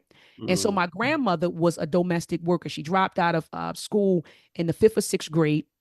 She worked on what she called the tobacco farms in Sumter County, South Carolina. That's where my maternal lineage is from, Sumter County, South Carolina. So she worked on what we say the tobacco farms. And so she had to do that, and she did not graduate from high school. She ended up relocating. She was among that great migration that took place between 1915 and 1970, those Blacks that left out of the South and they went to different places. And she was among, I think, the second wave of the great migration. She ended up in Baltimore, and she used to clean the homes, my mother said, of Jewish people. She would scrub their homes for work. And then she ended up getting a job working in the laundry department at Shepherd Prayer Hospital. So my grandmother could not give her 7 children parental wealth, but what she did was make sure that all 7 of them graduated from high school. And then my mother went on to become a teacher. And one day, she actually taught her mother how to read and write. So my grandmother could not give her the parental wealth, but she gave her the guidance, the wisdom, and the knowledge to get ahead. And in turn, my mother was able to give me some parental wealth, which is why, and my father, which is why I'm sitting here today. But that's what happened with us, Dr. Boyce Watkins. So in our families, we lack a lot of us, the average Black family, lack transformative wealth, transformative assets. And we also lack parental wealth, a parent being able to give their children 20, 30, 40, 50,000 for a down payment. And I always say this, and I'm going to land my plane. The baby boomers, give thanks. This is the largest wealth transfer ever. The baby boomers were the first generation. They got their homes. A lot of them, their homes are paid off. They got pensions. They're retiring. They said that this is the largest wealth transfer in American history. So if you're not tied to a boomer that has these things, then what will become of you in years to come? I'm going to land my plane. I love it. I love it. I hope y'all understand why I was so happy to bring Dr. Ma'at in here. Give her flowers, because that's such valuable information. And you're right, that wealth transfer is happening now. The boomers, it's actually starting as a wealth transfer from men to women, because men, we don't take care of ourselves and we end up croaking, and then we give our money to our wives. And then it's going to be a transfer from the boomers to Gen X. That's our generation. Right. And it's in the trillions, the absolute trillions. So women, I think, will have probably more economic power than they've ever had in history, which I ain't nothing wrong with that.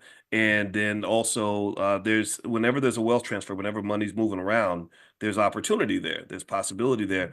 And one thing that's interesting, Dr. Ma'at, when you talk about things like reparations is, sometimes I'll be walking. One time I was walking through Denver, and I just looked around and I looked at all the skyscrapers I saw in Denver. There's so many buildings. They don't have actual skyscrapers because they have laws, but the buildings can't get too tall because they want to be able to see the mountains. But any city, you look at all the big buildings, they cost, hundreds of millions of dollars, some of them billions of dollars. And I say, isn't it amazing that we don't even think about the fact that if I do that, if I go through New York City and just look at the thousands of skyscrapers that there are, I bet you almost none of them belong to Black people. Not one, right? And really, in a perfect state of the world, we would own 10% of those. You can, every 10 buildings, every 10 skyscrapers, you say, oh yeah, there's a Black family that owns that, or there's a black owned corporation that owns that. But we were just locked out. We were locked out of the multi-trillion-dollar thing called America. And now we've sort of been brought in but we're brought in as the servants, as the slaves. We're brought in kind of in the basement of America, and that's what integration was all about. Integration was about them sort of we were kind of brought in the way the immigrants are kind of being brought in. Like they're not letting people across the border so they can go take over companies and own property. They're bringing them in so they can go pick grapes and tomatoes, and that's why they want everybody coming in. And I feel like in a way that's kind of like we were kind of originally in that group where they were like, yeah, we want black people here, but only because we need them to strengthen the economy. That's You know, wild. and this is one of the big tricks when you talk about the public fool system. You are being fooled because the goal of that system is to make sure that you play your position, that you know your role. When I mentioned earlier that the world doesn't like black people very much, I don't think they always dislike us. I think they like us as long as we know our place. You know, Absolutely. right. If you showing up, if you're a black man and you showing up as an athlete, a comedian, or some toxic rapper that's rapping about murdering black people, oh, they're gonna love you. They'll give you lots of money and tell you how great you are. But when you show up as a critical thinker and you start saying, well, I don't want to, I can't rap and I don't want to rap about murdering my own people. Maybe Right. I'll rap about murdering your people. How about that? Right? How about we rap about getting some revenge? Right? And then suddenly everything, whoa, no. We're okay with you talking about killing black people, but you talking about killing us, and that ain't cool. We can't pay you for that. Right? So really, and again, just to be clear, I don't want to kill nobody. Right. No. We here just talking. We gonna murder them with knowledge. That's what we gonna do. But That's right. anyway, so the point of the matter is to say that this speaks to, and I think that you are among the most qualified to address this issue. We got to educate our own kids. That's I, right. I don't understand why we can't embrace that idea. We just have to be able to think outside the box. It may not necessarily show up in the form of us building a bunch of schools per se, even though that's possible. But until then, you got a lot of things you actually, and I'd love for you to talk about some of that, like Meltrek and some other things that you have in place. You have a professor, you are a professor, you have a real PhD. I have a PhD. There are thousands of us out here that are good educators who have stuff in place that our people can embrace. Tell us about what you're doing. And then I'd like for you to address sort of the psychological hurdle of us even believing that we're capable of educating our own. Please. Absolutely. Oh my gosh, Doc, you just be like, like you throw me the ball. What they call it, the alley-oop? Is that what they call it? You Yeah. just go like that, Doc. I'm Steph Boom. Curry, and I'm gonna throw it up in the air. Yes. You I'm can be just like, LeBron, yes. or what's the one that plays for the Chicago Sky? I forget. You know what I'm talking about. Yeah, but I'm just like, thank you. Like this is right up my alley. Educate. We have to educate our babies. Right now, 83% of teachers in the public school domain are white. What is that saying? That's saying that the responsibility of the development of the mind of Black children are in the hands of middle-class white women. I want you to think about that, Dr. Watkins.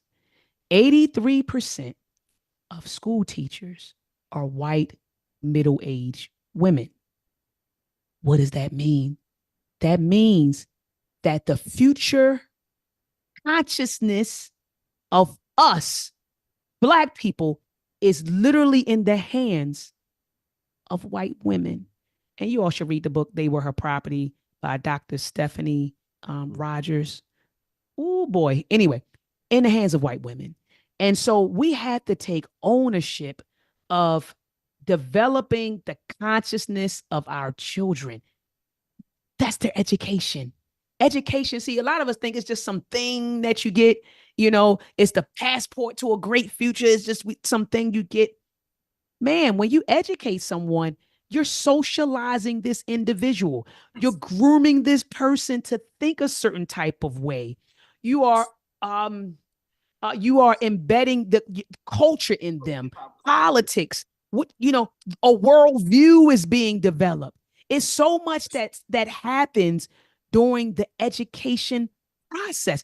Values, morals, worldview, goals, all of this happens during personality. I'm sorry, Doc, I just get excited. Personality, all of these things are being inculcated in that person when you educate that person.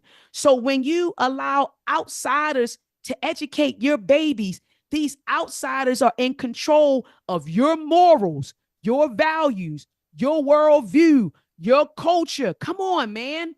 We can't do that. We can't do that. When you talk about Black liberation and sovereignty and advancement, and then you sending your children to be educated by the same folks that you say are oppressing you, I made the decision, or we made the decision in my household, to take my son Jalen out of the full system. Sixth grade year, I had enough. He was 11 years old. I had enough. And I put our son in the Uhuru Academy. The Uhuru Academy, I always say that's the #1 Black online education school. The Uhuru Academy, which is run by a husband and wife team, Baba Amin and Mama Nkoyo. Jalen is now 14. This is his 3rd year in the school, and he loves it. He loves that it is centered around our history, our culture, our psychology, and our interests. Our children need to be in our schools. And I know some of us used to say, well, I don't live near an African Center school or a pro-Black school. I don't live near one. Black Center schools are online now. And during the pandemic, we didn't have a choice, Dr. Watkins. Remember, during the pandemic, they shut the school system and they were teaching online, you know? And so people say, well, Doc, well, what about the social aspect? Your child is doing, he's doing, school online and he's getting that. But what about his social life? He has a family. He plays football during football season, basketball during basketball season.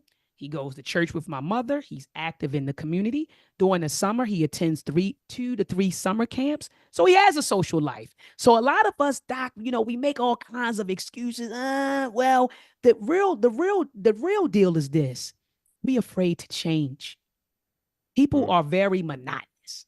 We're used to the same old thing. My mother sent me to public school. I'm going to send my children to public school. We're routine. Humans are monotonous.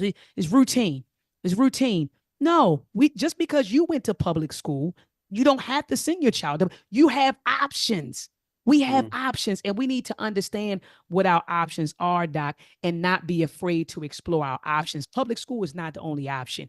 We can educate ourselves. We have. What do you think they did? What do you think we did prior to the inception of the public school system? What do you think they did? There's documentation of us on plantations teaching prior, post-emancipation. There's documentation out there, people getting all the kids at a schoolhouse, up the street. Or they said one brother was a teacher. He was teaching on a rock. They used to bring the children to the rock. And we've always educated ourselves. So I think bottom line is, a lot of us are scared, Doc. I mean, let's tell the truth. We are afraid of change.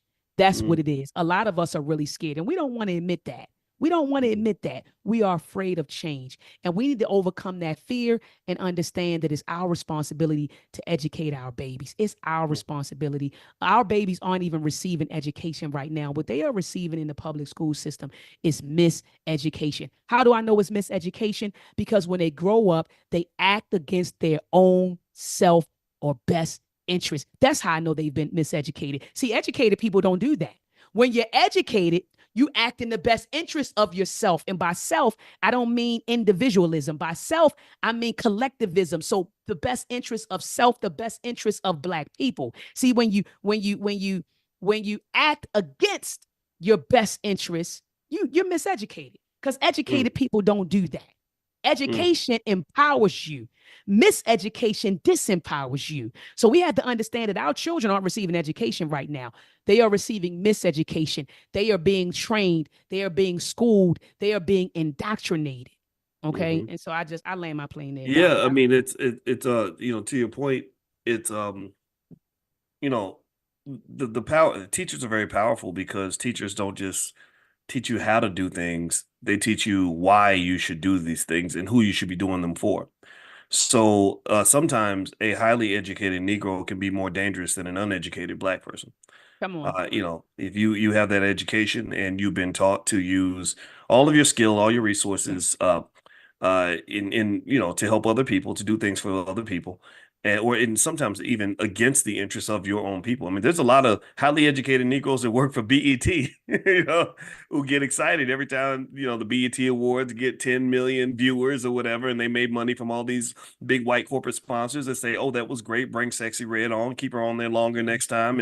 And there's no consciousness. There's no critical thinking about the what in economics we might refer to as the externalities, which is like almost like a type of social pollution that you're creating because you got this massive corporate powerhouse that's making all this money, but you're destroying the community in the process. You're creating millions of little girls who want to grow up and ride up and down the stripper pole and get pregnant by whoever and just whatever and embrace a culture that is not going to lead them to peace, success, freedom, or happiness. And that's a problem. That's something that people like yourself and I think I feel like it's our job to kind of speak on that. And I know that it gets political, right? Like even when you use a term like school choice, they make that politically charged. Oh, you sound like a Republican. You sound like a Trump supporter. No, we want people to be free. Freedom means choice. Freedom means options. Ain't nothing wrong. Ain't nothing. If you got an issue with Black people being free, then I got an issue with you. And so ultimately, another area where they make it political is they might look at you and hear you talk and they say, "Oh, she's from the conscious community." And the conscious that's dangerous. And I don't know if you ever had anybody define you as I've been called dangerous my whole life, and I'm like, where am I dangerous? I ain't hurt nobody. Like, what are you talking about? I love people. I love the babies, and but at the same time, you got a thug on stage talking about he gonna murder everybody in your whole family, and that's your favorite Black man. But I'm dangerous. Right. But I'm dangerous. But I'm dangerous. We know why we dangerous. We dangerous because we see right through your bullshit. That's right. And you don't like that. You're like, dang, these are our Negroes. We own these people. These are our pets. We got our pets doing exactly what we want. They are well trained to follow instructions, even if it's leading them to a path of their own self-destruct, even if it's taking them all right down the pathway to hell, economic hell, spiritual hell, family hell, social hell, educational hell. We got them trained to ride the stairway to hell. Mm-hmm. And here you are coming along upsetting the apple cart. You're just simply waking them up out of the trance and saying, "Hey, why are you doing that? Why would you promote an artist that wants young Black men to die or be hooked on drugs?" That part. Why would you dedicate your life to working for businesses that do nothing for your community and are gonna leave you broke after you don't work 50 years? You don't work 50 years your whole life and you got less wealth than a newborn baby. How the hell is that? How's that benefiting you? How's that working out for you? That's right. And you got 100,000 in student loans from that big white university that overcharge you to go to school. So my thing is, it's a war. It really is a war. Yes, it is. And I'll say that I love the fact that I got some fellow soldiers out here like yourself, and everybody in this room is in this battle, and all of you. I know that it takes a special kind of person to participate in conversations like this, because let's just be clear, this is seen as radical. And I'll tell you something. It is. It really is. Well, I'll tell you something, Dr. When I was on the faculty of Syracuse, I remember that was when I met Dr. Claude Anderson in 2006. And I remember our first conversation, I think I said it was at the Black Family Conference in Louisville, Kentucky, my hometown. And I remember just kind of talking to him, and I said, yeah, well, you know how it is when you start being pro-Black, they call you radical and everything else. And he said, ain't nothing wrong with being radical. He said, you're supposed to be radical. He said, that's good. That's a compliment. And it really made me rethink what it means to be radical. He said, because he was like, basically like, what are you trying to do? You're trying to just fit in to a system that isn't working and fit into a culture that's losing. You're trying to just maintain the status quo. We cannot, what are we going to sit around and be a bunch of conservatives and try to conserve the way things are? No, we need to all sort of say, okay, no, we're not doing this anymore. That's right. Critical thinking to me, and I'm gonna let you. I'd like to let you get the last word because I definitely want us to know how to follow up with you and stay in touch. To me, critical thinking means that you really assess. The instructions are real simple for me.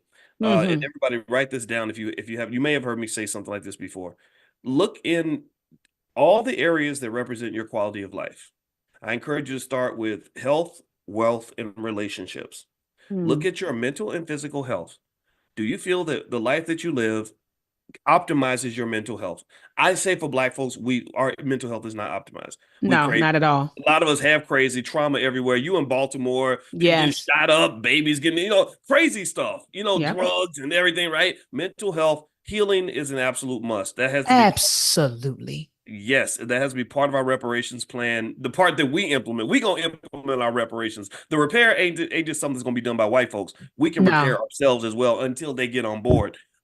So mental health, physical health, right? You look at the garbage that they feed us, right? This is capitalism. We're gonna feed you all the cheeseburgers and fried chicken we possibly can until you are 45 years old and you're starting to keel over because you got the health of an 80-year-old, right? Mm. So physical health, we have to be conscious of that. And by the way, brother Nuri Muhammad, I spoke to him this morning. He's gonna be in next week. I want y'all to know we bringing the heavyweights up in here. These are my Ashe. right here. Dr. Ma'ad is one of them. And then you go into relationships, right? Broken families everywhere, trauma, people fighting each other, disagreeing. And I think that's something that I want everybody to evaluate that and figure out, like, what does that mean? Remember, there's a science to that. My wife is a therapist and she's a relationship counselor. So Mhm. there is this whole science to how to choose healthy relationships and maintain them. And that starts with family. It starts with your spouse. It's with your friends. It starts with business partners. Me and Dr. Ma'at have a relationship. Absolutely. And there is a protocol. There's a code of conduct that we aim for. In that she came in and you were giving me all these props and thanking me, and I was like, "Oh, this is great!" And I was thanking you, giving you props, and that's us feeding. We're investing in each other. Absolutely. Because think about it, process this, Dr. Ma'at. We could have both been a couple haters. You could be up in here like, who this guy think he is? I'm smarter than him. I'm gonna Right. show him up. And I'm like, well, she gonna take my spot. She better than me. Whatever. Like, that's silly, right? Like you It's have silly.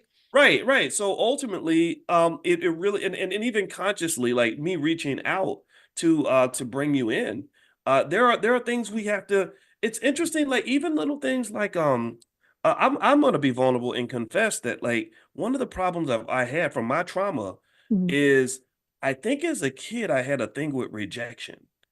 And Mm. I don't know. I think about a couple things. I got to really figure that out. I'm not going to give TMI because I ain't Mhm. trying to be too vulnerable right now because I'm No, being I get it. I'm with you because I but had an issue. really, I struggled and, with that as well. Mhm. and what it did was it made me like just fiercely independent. Because you don't want to Mm. ask for help because because you don't have people just say no or whatever and go through that frustration. So you just say, I got this. I'm gonna do this myself. I'm gonna do this myself. And I And found a mine lot. was the opposite. Mine was the opposite, the craving of acceptance, wanting to be Ooh, accepted. So you were like, you went one way and you wanted to be independent. You were like, I'm independent. Mine was wanting to feel accepted, oof. And Yeah. yeah, those things, like, these are tough conversations we have to have with ourselves because if you think about it, I believe collectively as Black people, it's our desire to be accepted that becomes one of our greatest liabilities. Mm. That's what causes us to sell out and get excited because we got an Oscar or a Grammy or Employee of the Year, right? Or when Joe Biden puts out something and he says, "Thank you to Black people for getting me elected," and we're like, "We did it. Black women saved you again." And I'm not, no disrespect, no problem with anybody who voted for Biden, but it was Right. but before you save him, let's say save yourself. That's Save right. your kids, That's save your right. community first, then save him, right? So I kind of feel like we want everybody to tell us that we are important, that we matter. That's why you might see somebody, they'll spend a lot of money buying expensive European products so we can have that label on us to say, look, I made it. I'm important. Look at the car I drive. Look at the job I have. Look at the Right. university I attended. Look at the clothes on my back, right? And then the label on these clothes, right? So that need for acceptance, I think a lot of us go through that. And so in fact, one of the most dangerous types of Black people, in my opinion, is one who really knows who they are and has accepted themselves and does not need anybody's acceptance. Then you can Mm. kind of walk through the world and you like, what? I'm gonna do what needs to be done. I don't care what none of y'all think. Right. Right. So Right. you are right. So that was the benefit of kind of going in that other direction of rugged individualism for me, is that Right. I trained myself to not give a damn what Mm. think about me. I don't care. I don't want to teach at your universities. I don't want to get on your TV shows. I don't want none of that. In fact, when it happens, when they grab me, but here's a problem though. You get too used to that. So like the other day I spoke at a UPS, right? The Black Okay. employees invite me in, and I was like, I don't want to go to UPS. Like, you know, my friend had to talk me into it. I was like, I don't want to be around those people. You know, and that's the lack of balance though. That's the downside of that extreme. And what I really would like is just to be balanced, you know, where you're not carrying there's so much baggage that comes with being black sometimes, you know. Absolutely. And the last area I'll throw in there, and then I like Dr. Ma'at to take us out is in terms of measuring your quality of life. We know we talk about health, wealth, and relationships. So we talked about health and relationships, and y'all know what it is when it comes to wealth. We got you. We got you. Dr. Ma'at knows a lot about wealth. My doctorate's in wealth, and basically at the end of the day, it's real simple. Do you have enough income to cover your bills ethically? And do you have financial security to protect you in case something goes bad, in case Right. that man doesn't want you at that job anymore, or in case something goes wrong in your personal life financially? This is why we invest, and we're doing this for ourselves. We're also doing it for our children because that's what we're going to be. This pain and trauma that we went through in this generation, we're not passing that on to the kids. We're not doing that. So, Dr. Ma'at, tell me where people can follow up with you and just see more of what you're doing because your work is amazing. Before I do that, Doc, I want to give you your flowers. Doc, I'm telling you, you are a brilliant and amazing brother. I've Wow. learned so much from listening. I've been listening to you over a decade now. And let me tell you real Wow. quick, just being candid about something. You were promoting Bitcoin years ago. This was years ago. But you were promoting it. I think it was like barely like $3,000. And I kept hearing you talk about it. You was like, I'm telling you, just get a share. And I was like, man, I don't really got the money. I called my auntie up. I'm like, auntie, Dr. Watkins is talking about this Bitcoin. I think we, should invest. I ain't got 3,000. Won't you put up the money? She's like, girl, I ain't got it. Da, da, da, da, da, da. And then it got up to $65,000. So I wish that I would have called Pops and called Mommy and got that $3,000 up and got more than that. Because, I mean, you've given out a lot of great financial advice. You also talked, and I mean, decades ago, you was like, stop buying your children toys. Don't buy your children toys. Buy them stocks. Buy them this, buy them that. Jalen's tell you, I stopped. Nope, we're not doing the games. We're not doing this. For your birthday, you're going to get STEM kits. You're going to get a savings account. So by the time you're 18, you got 10,000 in your savings account. You're getting stocks, STEM kits, and books. And he'll tell you, he's in school right now, but I'll bring him on camera. He'll tell you it's stopped. Dr. Watkins, wow. I thank you for the wisdom and the knowledge that you have given the global Black community. The stuff that you're doing is global. Wow. You got brothers and sisters listening to you around the world. And I just want to say publicly, I thank you for who you are and what you mean to us. You know what I mean? You mean a lot to us, and you've been stomping for Black wealth. You've been stomping. We need to create wealth. We need to create wealth. We need to create businesses. And you've been out there on the front lines consistently. And I want to say I thank you from the bottom of my heart. And also thank you for opening up your platform to me. And this is not the first time you did it. I've been on your platform a couple of times. Like I said, you brought me to the All Black National Convention, put me on the panel to speak on media manipulation, blessed me with a wonderful award that I show my students every semester. I show them this award. Doc, I thank you. I thank you. Wow. And I'm grateful for you. I'm also grateful for your listening audience. You all could have been anywhere right now, but nearly 1,000 of you are tuned in. And this is the place that you need to be for the best advice for you, for Black families. And so you could have been anywhere doing anything, but I thank you for opening up your mind to us. So I always tell people, I thank you for your mind. And I thank you for your behind. The last thing that I want to say is please, family, please support the work. Okay. I'm wearing a shirt that says Conscious Ingenuity. This is a Black-centered STEAM program that was designed to make sure that our children are prepared to successfully matriculate through these programs when they get to college, through a STEM program, even STEAM programs, just preparing them. So make sure that you get your child enrolled in Conscious Ingenuity. You can go to consciousingenuity.com. And Doc, I know you have the link, so you'll put them in the video. Go to consciousingenuity.com, sign up for our email list. Okay, you'll love the website. I have Black engineers going into our communities teaching STEM. young Black people, 18 to 22. So right now, with Conscious Ingenuity, Dr. Watkins is doing is bridging the gap between Black college students and also in the community, and Black engineering professionals in the community. Because a lot of times they get their degrees, and what do? We go work for white corporations. We forget about the community. We move out to the suburbs, and that's that. Right now, we're bridging that gap. I have students who are working at Northrop Grumman, students who are down. I have one student, he's getting trained in Mexico, but they're in industry. And you know what? They teach for Dr. Ma'at. Even to this day, they teach and they go into the community. So we're bridging the gap to make sure that our children are prepared. So support Conscious Ingenuity. Also, family, support the Meltrek program. Please go to Meltrek 365. Support the Meltrek program. We actually just dropped our third film, Meltrek Exploring the Ma'afa Part 1, The Arrival of the Portuguese.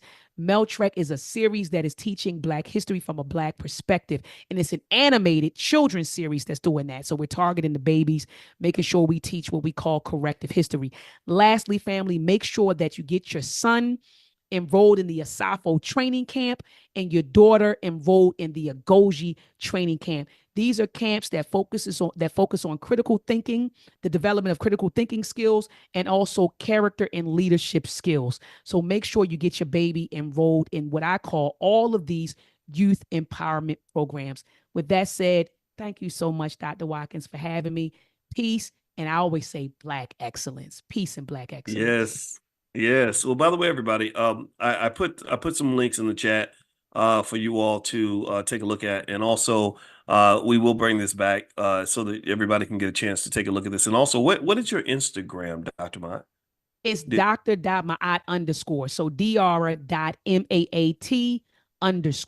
That is my IG. And also, family, check me out on my YouTube channel, Dr. Oya Ma'at. All you got to do is go to the search engine, type in Dr. Oya Ma'at, and it'll pop up. So make sure you check out my YouTube channel.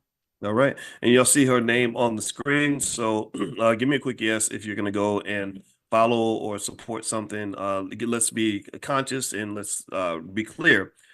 Just give me a yes. Again, you could buy something if you want to, but if you can't, at least you can pay attention. If you can't pay money, just pay attention.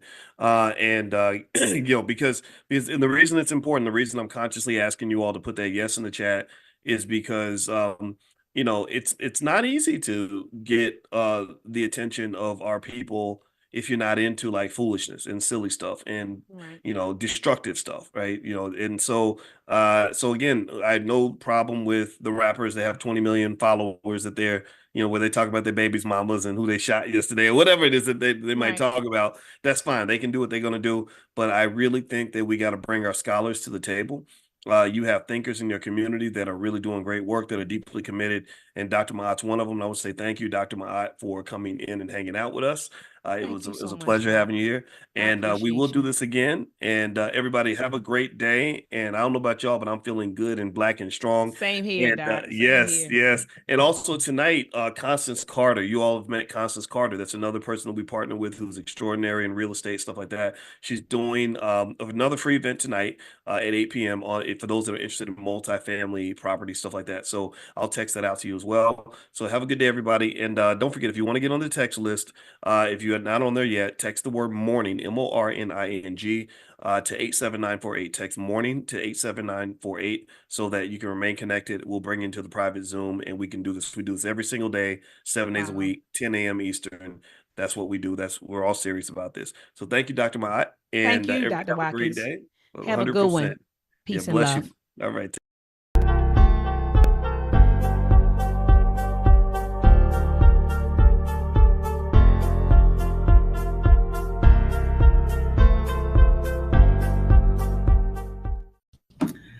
Hello. Good morning, good afternoon, good evening, depending on when you are listening or watching this rebroadcast.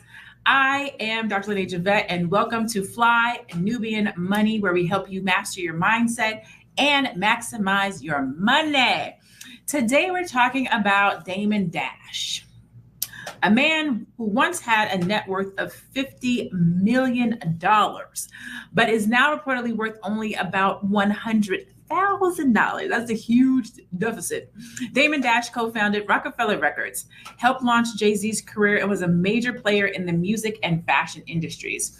Yet, despite his previous success, he's now facing serious financial issues, including lawsuits, tax problems, and foreclosure. Today, we're going to explore what led to this dramatic change, why it happened, and what we can learn from his journey to avoid similar pitfalls in our own finances. We also don't want to go from 50 million to 100,000. Mm-hmm. Joining me today for this conversation is Constance. What's your wealth advocate? Boom. Okay. Dr. Alicia Watkins, social worker, professor, couples coach. Bam. And the woman that does everything, the wheels of steel, Tiara is here. She is one of our beautiful executive producers. And so that's what we have going on today. Welcome to those of you guys in the comments and the chats. Greetings to my queens up here on the stage. Before I get y'all's opinion, we're going to go to the video. We're going to start with the video for those of you that have not seen it so that you can understand and know what we're talking about. So let's cue up the video and we'll start there. Broke. Investing in my dreams. You know, when you're investing in your dreams and you dream big, you're always going to be broke. You'll have a lot of shit, but I don't have no money for nobody else. That's what you call broke. But that's what it is. Long dreams. So he says he is broke. $100,000 is broke for him, right? He said he is broke because he is a person who invests in his dreams. When you have big dreams, you invest big and you lose big. What are your thoughts? We're gonna start this off with Constance, because Constance is a real estate investor. She out here spending her money. What are your thoughts? My money. I'm investing, but I don't invest to go broke. That is the antithesis of why you invest. It's not to go broke. You take risks. You take calculated risks, but you don't invest and intend to go broke. And it sounds like he's doing it, but it sounds like he's making an excuse for why he's broke. He's broke because he made some bad investments. He didn't invest so that he can go broke. And so I don't want anybody to take that and think this is what I do because Dame Dash did it. Dame Dash has access and proximity to things that the average person doesn't have access to. So when you're looking at investing, please take a risk, but take a calculated risk. What are your thoughts when you see and hear that, Dr. Alicia, from a psychological perspective? When you see somebody talking about, I'm broke because I make risks, or I take risks, I dream big. That's why I'm broke. That's how I lost $499 million. And what, 900? Because he only has 100,000 left. My math might be off. What do you think when you hear that psychologically? Well, it sounds like his big dream has turned into a big nightmare when it comes to finances. I think that I love the idea of investing in yourself. Like, that's a beautiful thing, right? And just as Constance said, you have to take a calculated risk. And even if you calculate everything, sometimes it falls apart. And if that happens, the key to trying to build everything back up is to just stop, relive what happened that fell apart and go, where did I go wrong and what can I learn from this? Make it as an opportunity to learn. We don't know Damon Dash's real story here, but for all of us, beautiful that he took a risk. Sometimes risks fall apart, but for all of us listening today, stop when things fall apart, stop and think about what could I have done better that I didn't do? What were some blind spots there? Try to digest and to process failures so that you can turn it into a lesson, a learning lesson, so you don't repeat it. Because it seems like he's repeating failure after failure after failure, and that's a mistake. You know, I saw a video, and it could be one of the ones that was sent, where he was saying, all the media against me is bad. When somebody else buys a house, it's a good thing. When I buy a house, it's a bad thing. When somebody else starts a business, it's a good thing. When I start a business, it's a bad thing. I think he might feel like he's being painted negatively in the media. Tiara, you are a person who's in the media. You stay in the news. You're tuned into Hollywood. You have actually worked with Damon Dash. Do you think, this is your opinion, he is being painted negatively, or do you think that his choices and decisions and the moves that he's making and how he's moving in business has kind of put him in this position that he's in today? Yeah, I think that while I think Dame is a genius, I got to absorb some of his genius. I got to listen to him tell stories. He's quite a storyteller. He is a big thinker and a big dreamer. He thinks outside the box, which I absolutely love about him. But I also felt like, just as an observation, that he was stuck in 1999. He was stuck in big pimping ways. Like there was still those habits of like, when I had $50 million, I spend money like that. So let me spend $1 million. Let me make $1 million and spend 4, and then like try to figure out like then my name can secure me. My name can secure another meeting. So I'll always have my name. People will always take the meetings. I could always go in and do a deal, and then I repeat, right? Then I'm up again, and then I'm down, and then I'm up, because I can always depend on my name for that. And I think that that's starting to run out. I think he's been looking for his next Rockefeller Records since that whole thing happened with Jay, and he hasn't found it. He's tried cannabis. I worked with him at Dame Dash Studios. Like he's tried all of these different things, but nothing has got him back to big pimping. So I think that is why he's in this position, on top of other things.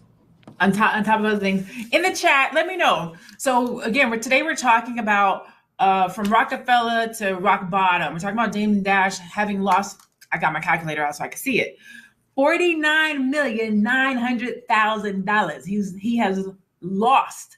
He started out with a $50 million net worth. He's now worth $100,000. So he has officially lost $49,900,000. In the chat, tell me, what would you do? What would you do if you lost $49.9 million? Constance, what would you do? Kill myself. No, I'm kidding. One thing that somebody said is you only risk what you can afford, and I think that is very true. I've lost hundreds of thousands of dollars taking risks. I have. I invested in a greenhouse, put $150,000 in there. I got no return on investment. Here's the thing about investing, though. I don't invest anything that I'm not willing to lose. I'm not going to lose my house. I'm not going to lose my car. I'm not betting at the casino. That's not why I lost hundreds of thousands of dollars in taking risks, but I made millions. And so you have to look at that. You have to look at your risk versus your reward and how you're willing to invest. So I've lost money for sure, but it's not more than I'm willing to lose. And so I love what Darlene said is, you don't gamble your investment. You don't risk more than what you're willing to lose or what you can't afford to lose. That's the truth. What do they say? Don't play with the house money or something like that. Don't gamble with the house's money. Or you're only supposed to play with the house's money. That's what they say. Yes, with the house's money. That's right. The house's money. When you start playing with your own money, we got problems. And I think that's what Dame did. So if we look at the rise and the fall of Rockefeller Records, in 1995, Rockefeller Records started by Dame Dash and Jay-Z. In 1996, the company releases Jay-Z's debut studio album, Reasonable Doubt. Jay-Z sells half of Rockefeller to Def Jam for a reported $1.5 million. And then in 2004, Def Jam buys the other half of Rockefeller for $10 million. In 2005, Jay-Z's named the CEO of Def Jam in a deal that allowed him to continue to run Rockefeller. And then in 2021, Jay-Z files a lawsuit alleging that Dash attempted to mint and sell part of the copyrights to Jay-Z's Reasonable Doubt as an NFT to sell at an auction settlement eventually reached. And then today, Dame Dash, the tax authorities claim that Dame Dash owes more than $8.7 million in unpaid taxes and penalties from personal income he reported from 2005 and 2018, and that the Rockefeller auction might be their last shot at recouping debt. He also has some other ventures. What is this? Armadale Vodka, Tourette New York, which is a luxury watchmaker, Dash, DeBella, boxing, short-lived business to promote boxing, Block Savvy, Dame Dash Studios, Blue Rock Records, Dash Motors, and cannabis. I'm curious to know what those businesses are doing. How do you have $8.75 million of debt? You're only worth $100,000, but you have all of these different businesses. Well, you know how. Businesses are entities. That man is not broke. he is worth $100,000. His businesses are likely not worth $100,000. So that's the whole point. And that's being an astute businessman, right? Is you put all of your businesses under different entities. And so therefore your businesses are all protected and you're protected. So if somebody comes after and they try to sue you, then all your businesses are protected as long as your corporate veil is protected, as long as you are not piercing the corporate veil by commingling and not operating your businesses or your corporations effectively, then your businesses they'll stay protected. The problem with a lot of people, especially when people are just getting into entrepreneurship and they're setting up their entities, is they're not making sure that everything is done correctly, and they're therefore piercing the corporate veil. And if you get sued, so if you do pierce the corporate veil, you get sued, everything is at stake. Everything is at risk because you've commingled, because you haven't kept proper documentation. And so that's the reason why he's able to have all these businesses that are probably profitable. It's just him, that's the smart thing to do. When 50 filed bankruptcy, do you think he was really bankrupt? No, all of his money were tied up in his corporations. True that. So I'm looking at the chat. I don't believe it. I see. I don't Ebony believe he got no Eyes. money. You don't believe? Oh, he has money. We're going to go to that video in a second. We're going to go to that video in a second because he says, I'm broke because I can't help nobody else. He's like, I got shit, but I can't help you. We're going to go to that video in a second. Ebony Eye says, the problem with Dame Dash is that he got into business with a snake who is doing everything to destroy him behind the scenes. Jay-Z is a snake. Now, we're going to talk about that because we're talking about later on down the line.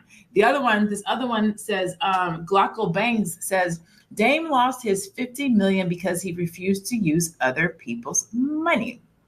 Now, do we think he refused to use other people's money, or do we think other people was not giving him money due to the fact that he was painted as the bad guy, the bad cop, if you will?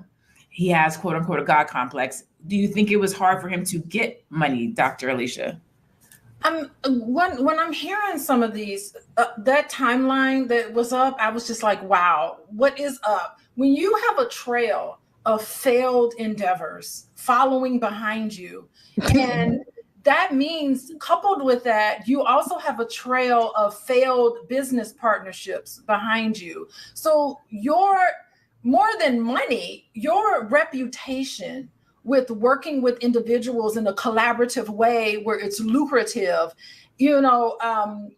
the reputation is what's more important than just wealth, right? So your wealth comes from being able to network, being able to work with individuals, being fair with people. If you have a trail of all of these failed businesses, trail of failed grievances that you have with everybody you work with, people do start to look at you and wonder, what's going on with him? He's the common denominator in all of these things that are just going downhill. And he needs to take a look at how he has contributed to the failure of all of these things. Again, it really takes some deep processing. And I think so much of individuals who don't want to see how they're done, their part in things, they want to point the finger and say it's everybody else. But, meanwhile, how is he going to have a business relationship going forward with anybody when he has this reputation of nobody vouching for him? It's going to be a dilemma for him. No man can do it alone. You cannot run a business and all of these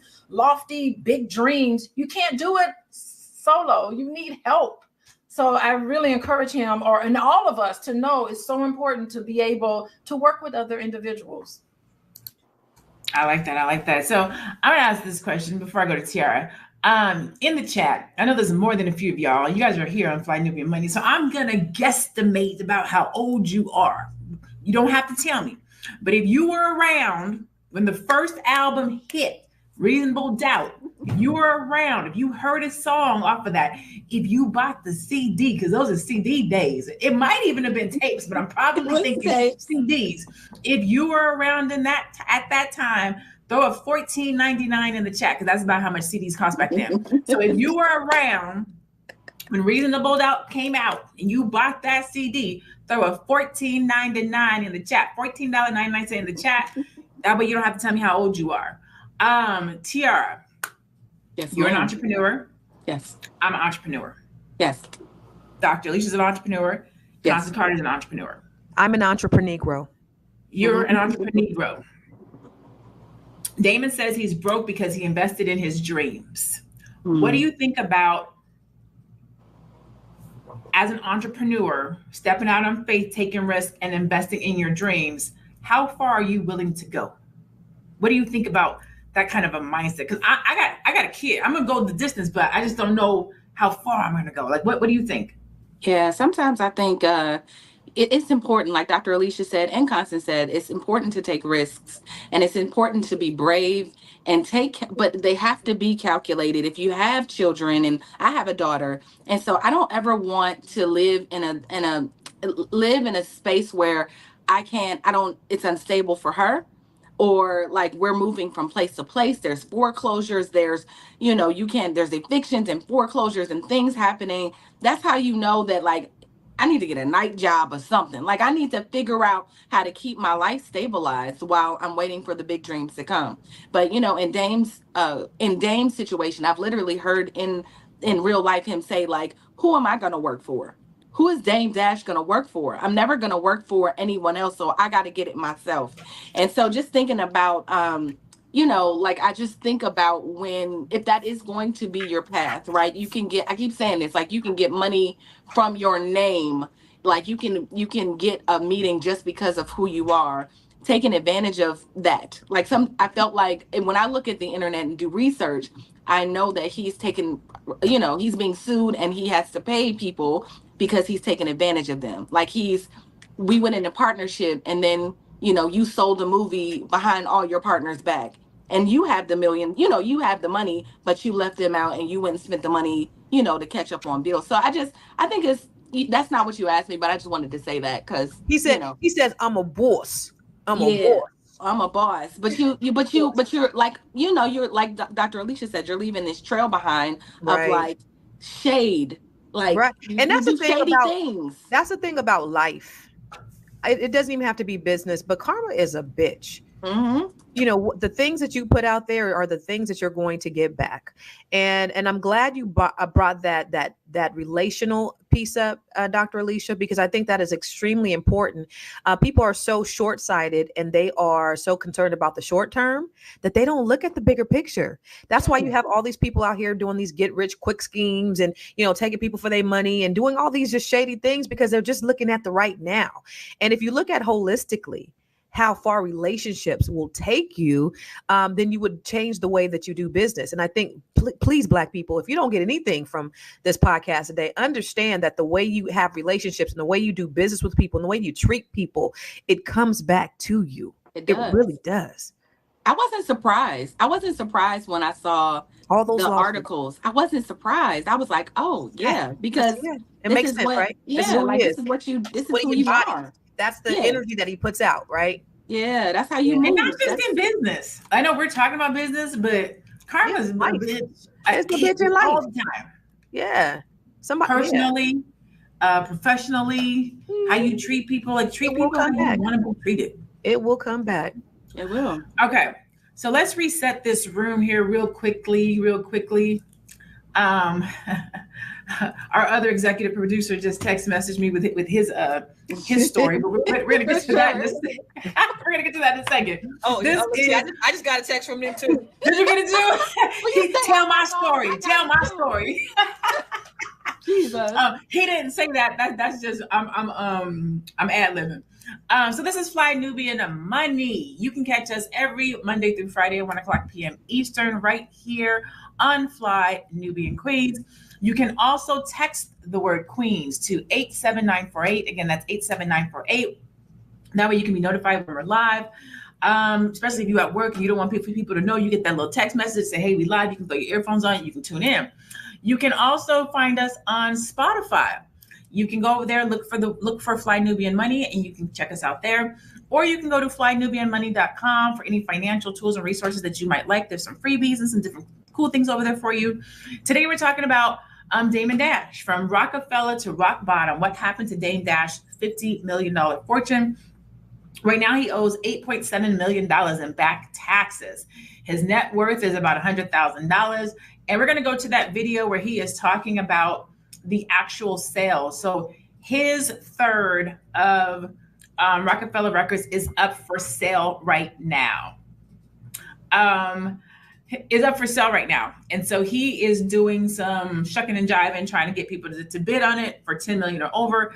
And this is the video that was Not the on shucking and Instagram. jiving. As I said, shucking and jiving. This is the video when he's trying to get that number up. As we all know, 1/3 of Rockefeller Inc., which owns Reasonable Doubt, is for sale. And I've gotten a lot of calls, a lot of offers. I don't know if people are hummer stunting, you know, or not. We'll see who shows up. But I definitely got some very healthy offers, and I appreciate those. And, you know, obviously, if someone's trying to hate on the price or trying to devalue it, it would be because they want to buy it, you know, like a first right of refusal. So if you do want to buy 1/3 of Rockefeller Inc., you are going to have to bring some bread. And anything over 10 million, I'm going to sweeten the pot. You get an original Rockefeller chain from off my neck. Boy, so, bye. you know, I say, because I was the only one that gave out Rockefeller chains when Rockefeller really existed. Right. I don't give you the chain. It's not a legit Rockefeller chain.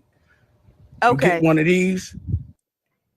Okay, let me just tell y'all. The word of the day. I feel like sell it, get your money back. The word of the day is not Dame Dash, it's lame trash. That's garbage.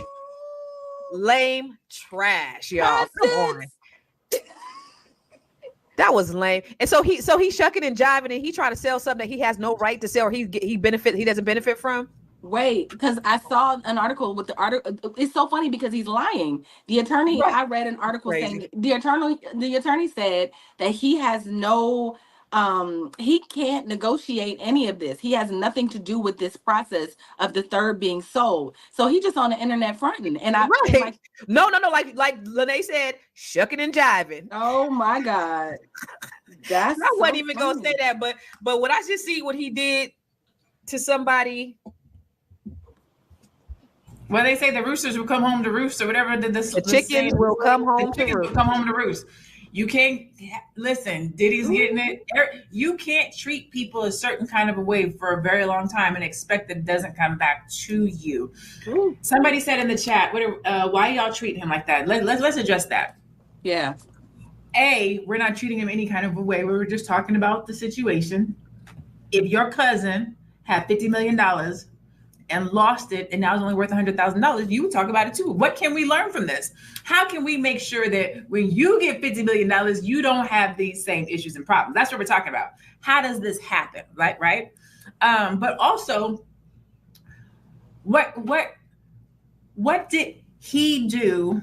What was his involvement? What was his aura, his karma? How is he moving in business that caused this? Because I'm going to tell you straight up, God's my witness. If I come across $50 million, trust me, I'm gonna have you ain't gonna lose all said and done. Okay, you gonna still have it.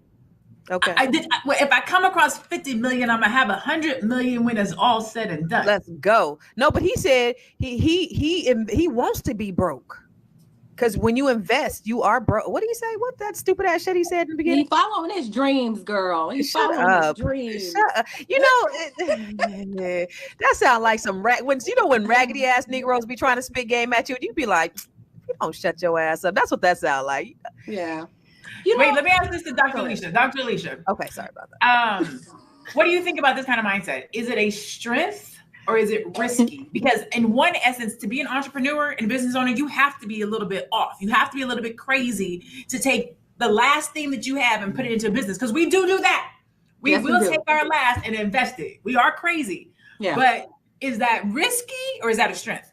And not only is it risky, but a lot of times we hear success stories where people say, I took my last $5,000 and I created this big $1 million business. And you hear these stories and you're like, you get inspired by people's stories. And I'm certain along the way, there were obstacles that people had to go through. So, you know, I think like listening to him and when he got to the point about he's selling his chain, I got the sense of well, he didn't desperation. Don't do that. He didn't say he was selling his chain. He said he was giving it away. Don't say it's a bonus.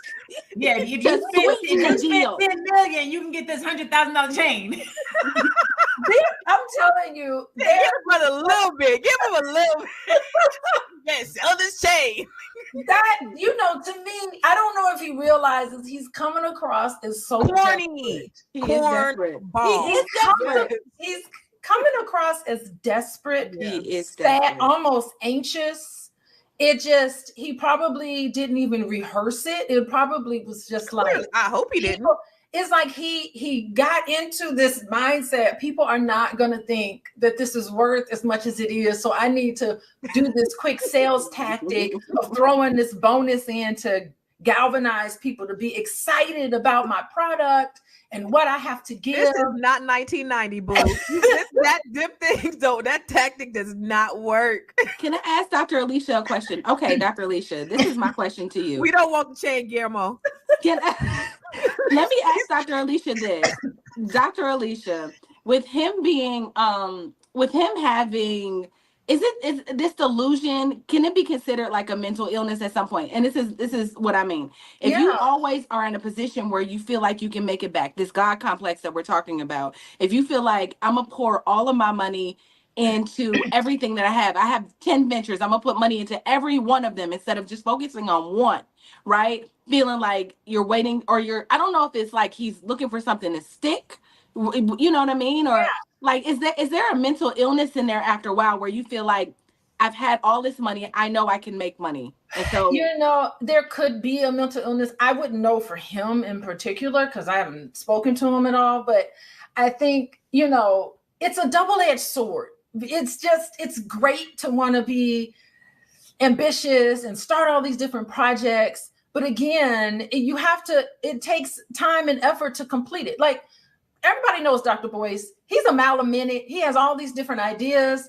And then sometimes I worry, like, oh my God, is he just this big risk taker? But, you know, then I watch him. He's like, no, let's calculate. Let's figure it out. So it's like he has this sort of balance to it where he's just like, we have to make these practical decisions now and we have to execute this one thing. So the ideas are beautiful, but you also have to have the ability to stop and think and go, how do we prioritize all of this? How do we strategically put this together? There's bits and pieces that are there that need to complete something in its full cycle so that you can reap the benefits of it and not just have all of these risky things happening over and over again. And, you know, it's good to get into this money personality.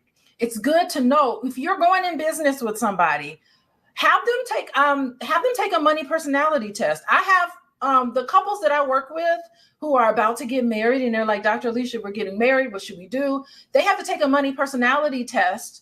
They have to talk about their history with money and they share each other's scores and they have to have a conversation about how I look at money, what's my relationship with money, and how are we going to help this process on the way forward. I really encourage individuals who collaborate, because remember, you can't do a business on your own. You have to do business and collaborate with other people. Have them take a money personality test before you sign that contract so you know who and what you're getting into this relationship with. And I think that's what people need to do with individuals like Damon Dash. I don't know. I can't diagnose him with a mental illness, but it needs to be done.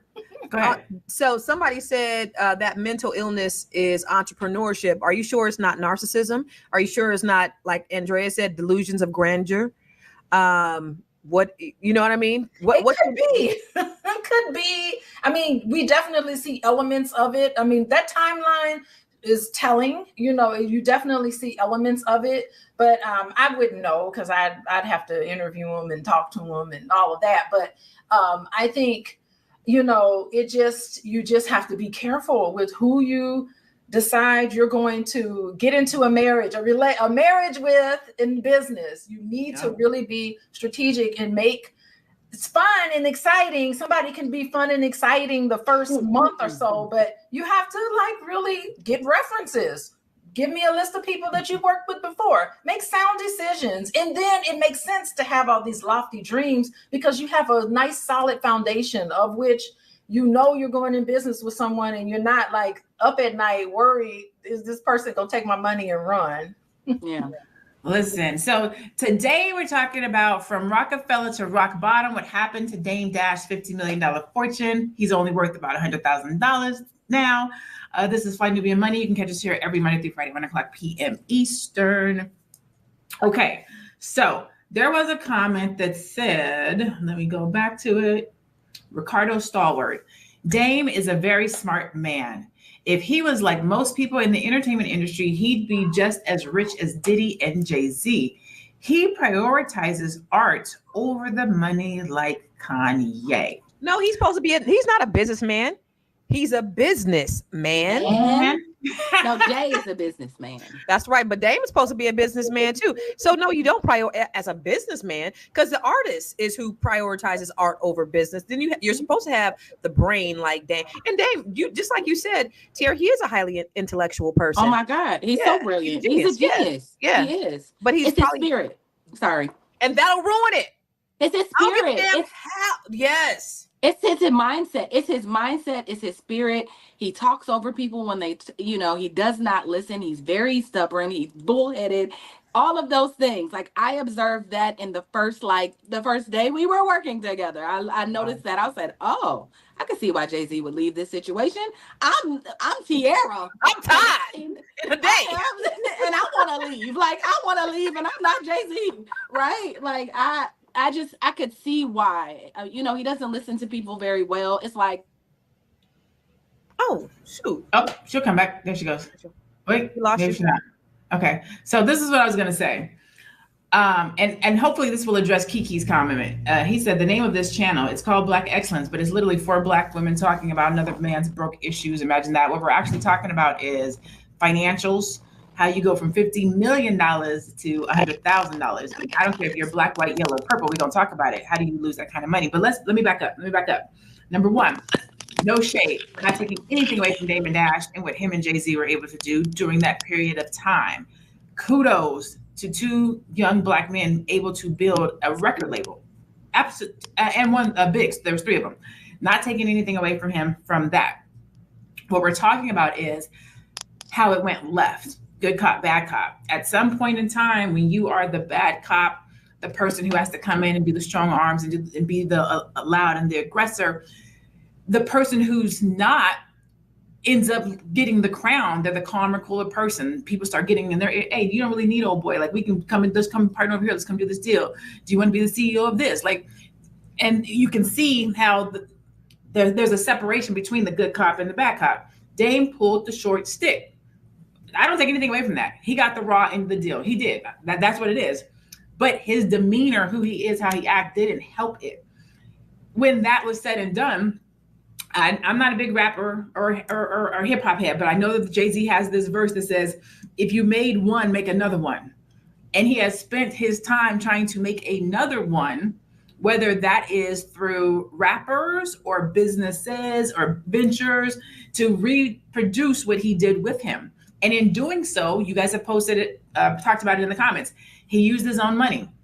Entrepreneurship 101. Don't use your money unless you're bootstrapping it, like some of us are. But if you have connections to millions of dollars and you have people that you can call, you never use your own money. You do partnerships. You bring other people to the table. So what we're talking about is how to do better business. Can I add to that? Lose $49,900,000. Right. Irv Gotti sold his catalog.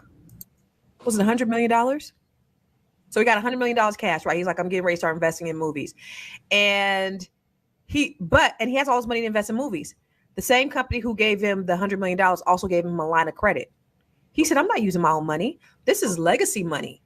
So just to your point, Lene, is that wealthy people, they know how to use leverage or OPM to make more money. We don't use our own money. So that is just like you said, business 101.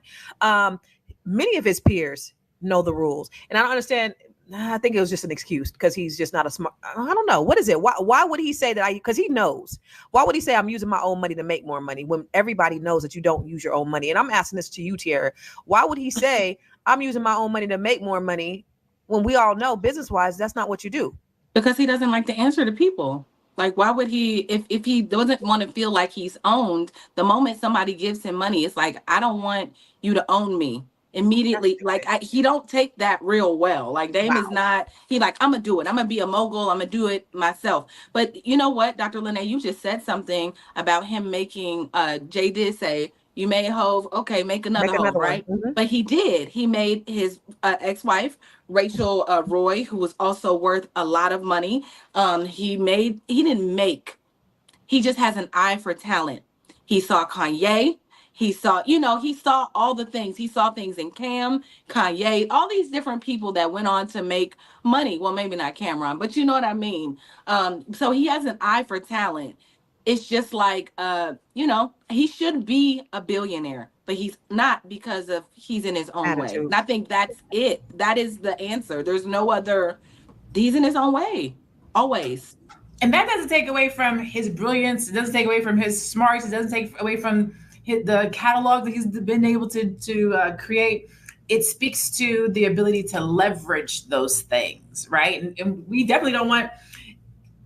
I'll ask it this way. You guys are in the chat. Let me know. Would you do a business deal with Damon Dash? Let me know in the chat right now. No. Would you do a business deal with Damon Dash? No. That's what I want to know. I'd rather be broke. Synergy is extremely important. He gonna steal your money because he's desperate. Listen, I want to say, looking at some of the comments in the chat, it's obvious that even though Damon Dash has this history, there are opportunities. There's still fans. There's still people who believe in him, who want him to turn it around. Nobody loves a success story than I do, right? Where you're at rock bottom. So what's the day from Rockefeller to rock bottom to back at the top? Like, it's never too late to rebuild, to learn, even though, let's see, Damon Dash, even if you're 50 something years old, you're never too old to learn a lesson, and you're never too old to capitalize on things. He still has a fan base. He still has his name. Everybody knows the name Damon Dash. There's a lot of potential capital in that, and he's at an advantage, right? And so, starting a business now is so much easier to do now. You could just go on the internet, and in a day's time, you could get your LLC, you could start a business and do things. Even now, even all of us who have no name at all can do things, right? So it's so much easier now to be an entrepreneur. This is the best time to be an entrepreneur. So I think that someone like a Damon Dash, who has already made and established himself, there are people in the chat love him. There are people who love him. He can come back. I still have hope that he could figure things out and work things out and be successful. So it's never too late. And I hope he doesn't get into this bitterness that I sensed in some of the way he's speaking. All of us, we don't, just because you have failed relationships doesn't mean you need to be bitter about it. Learn from it, and you could, the sixth marriage could be the one marriage for you. So don't be ashamed of your financial history. Don't be ashamed of your romantic history. It's never too late to really pull things together, even in your 50s. So I'm giving hope to Damon Dash, not him particular, but to all of us listening, because we're just using his story as an illustration, right? Yeah. Teaching the people and demonstrating what we need to do in business and what some of the things we need to avoid. Does he need to go to therapy? I think we got a beta male running rampant in the comments. Well, I'm not going to do his yet. I'm not going to do his yet. There's a couple one up top that I wanted to address before we got to his. Ricardo Stalwart said, Dame is arrogant, I admit, but he likes working with his own people, which has limitations when you dream big and require big capital. Jay-Z and Puff work with them folks who lend with nasty conditions. And then he said, you can't forget the people who told other people not to do business with Dame. And somebody else said, his attitude is a confident, self-assured, capable Black man that's scary to America. Now, I'm not even going to disregard any of those things. I'm going to say that they are a strong Black woman in Dame Dash, right? He does speak with confidence. He shows up and he says he knows his value. He don't let you play in his face. Yeah. Those things are true. He does do shady business as well. Yeah. Those things are true too. Yeah. But from a business perspective, when we talk about entrepreneurship and we talk about playing with your money, we talk about showing up for your people, and we talk about don't let people play in your face. He does do that. What you guys? What say you?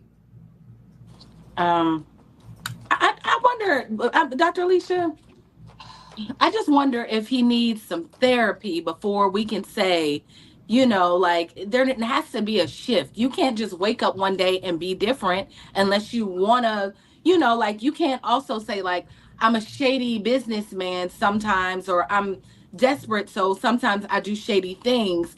And then also, you know, like I feel like we're saying, yes, he's But brave, that's not he's psychological. That's everybody. Everybody got a shady side. Everybody do a little bit of something shady. But we're not doing it at the tune of $50 million. Does that mean he needs to go to therapy before to clean out that bitterness, that what the thing that we see that's on the videos? Does he need to clean that out before he can kind of go in a different direction? Because I think there has to be change.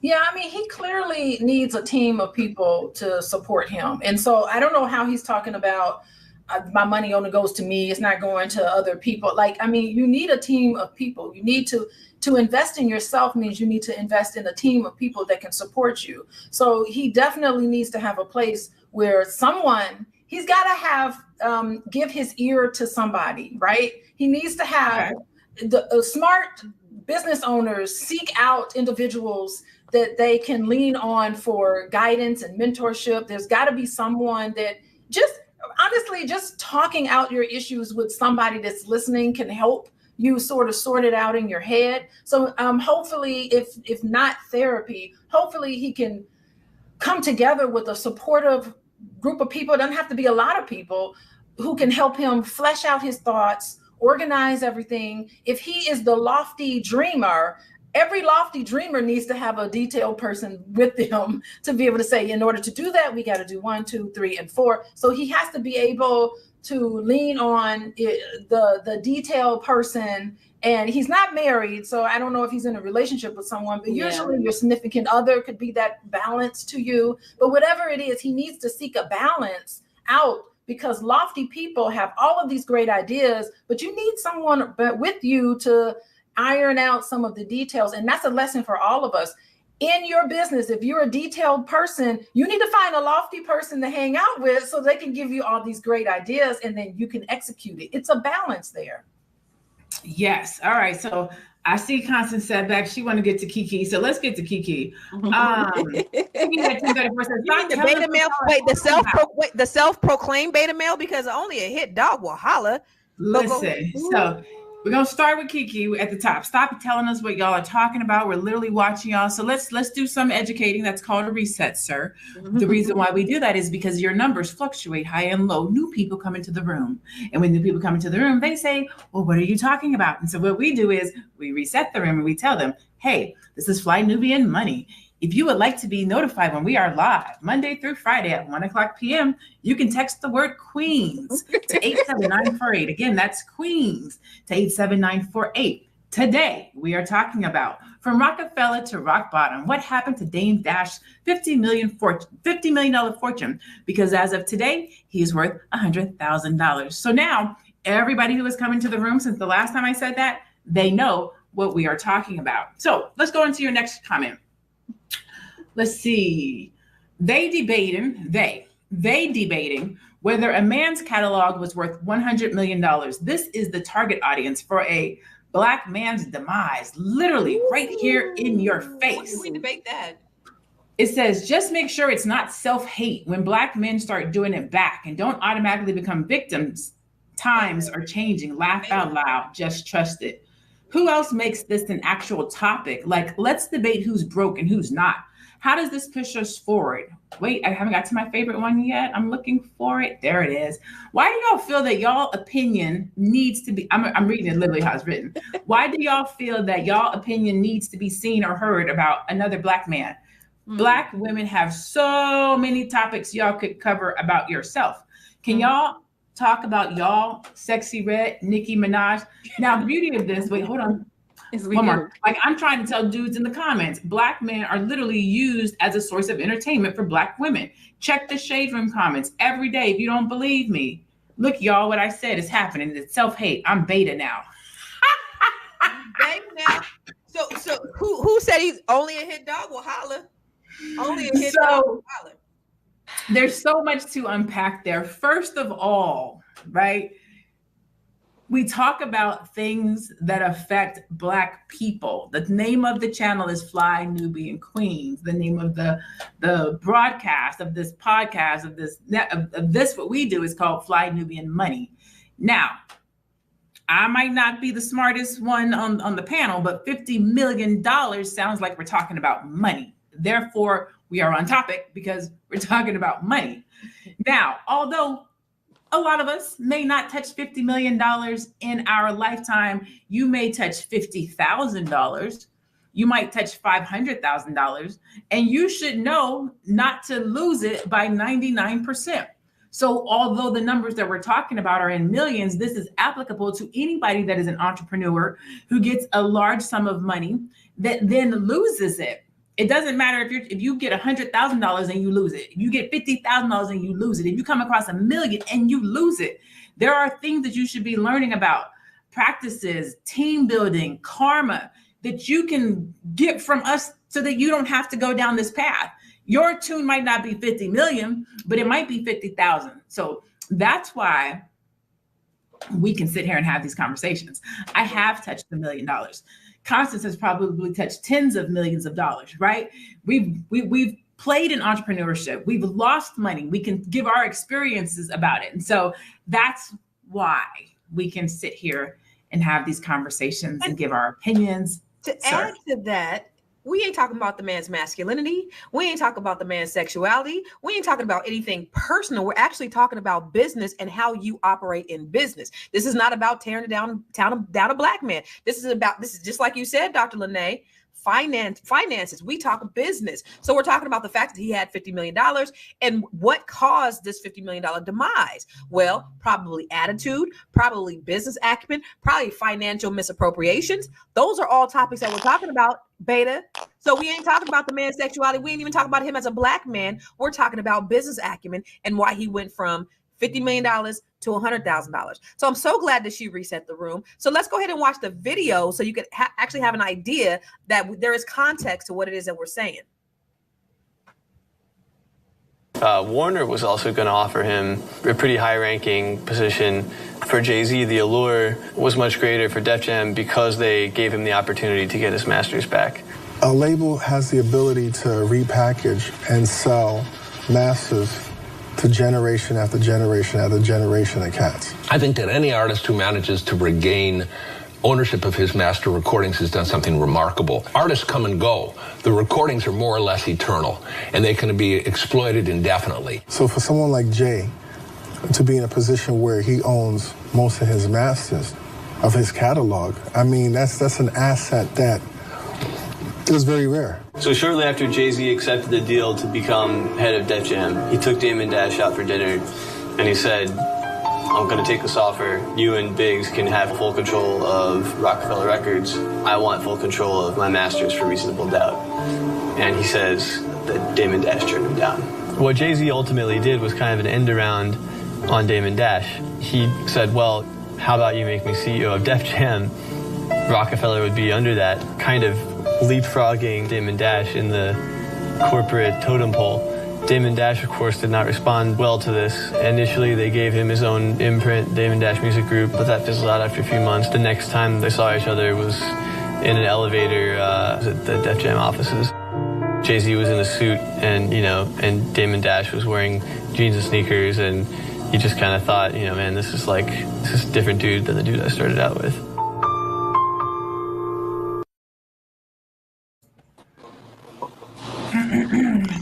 Okay, so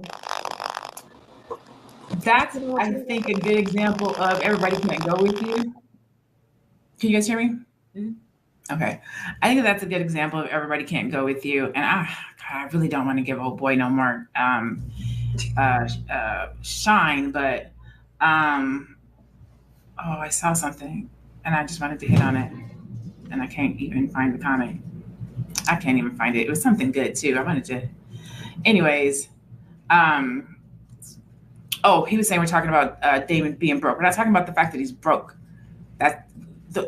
Nobody is shading the young man for being broke. We're talking about losing money. How do you go from $50 million to 100,000 net worth? Now, in the chat, he got chains on. You know he got more money than that, right? He has a house. You know he got more money than that. We know he probably got money someplace in somebody's name. These are things that you know, right? We know that. We just don't feel like we have to explain that to you because we just assume that you know it, right? But when you're talking about net worth, from 50 million net worth to 100,000 net worth, like that's something to be talked about. In the Black community, a lot of us, the majority, not even a lot, the majority of Black people will never touch $1 million. I don't want to be the bearer of bad news, but that's the truth. The majority will not touch $1 million. You have this Black man that touched $50 million and lost it.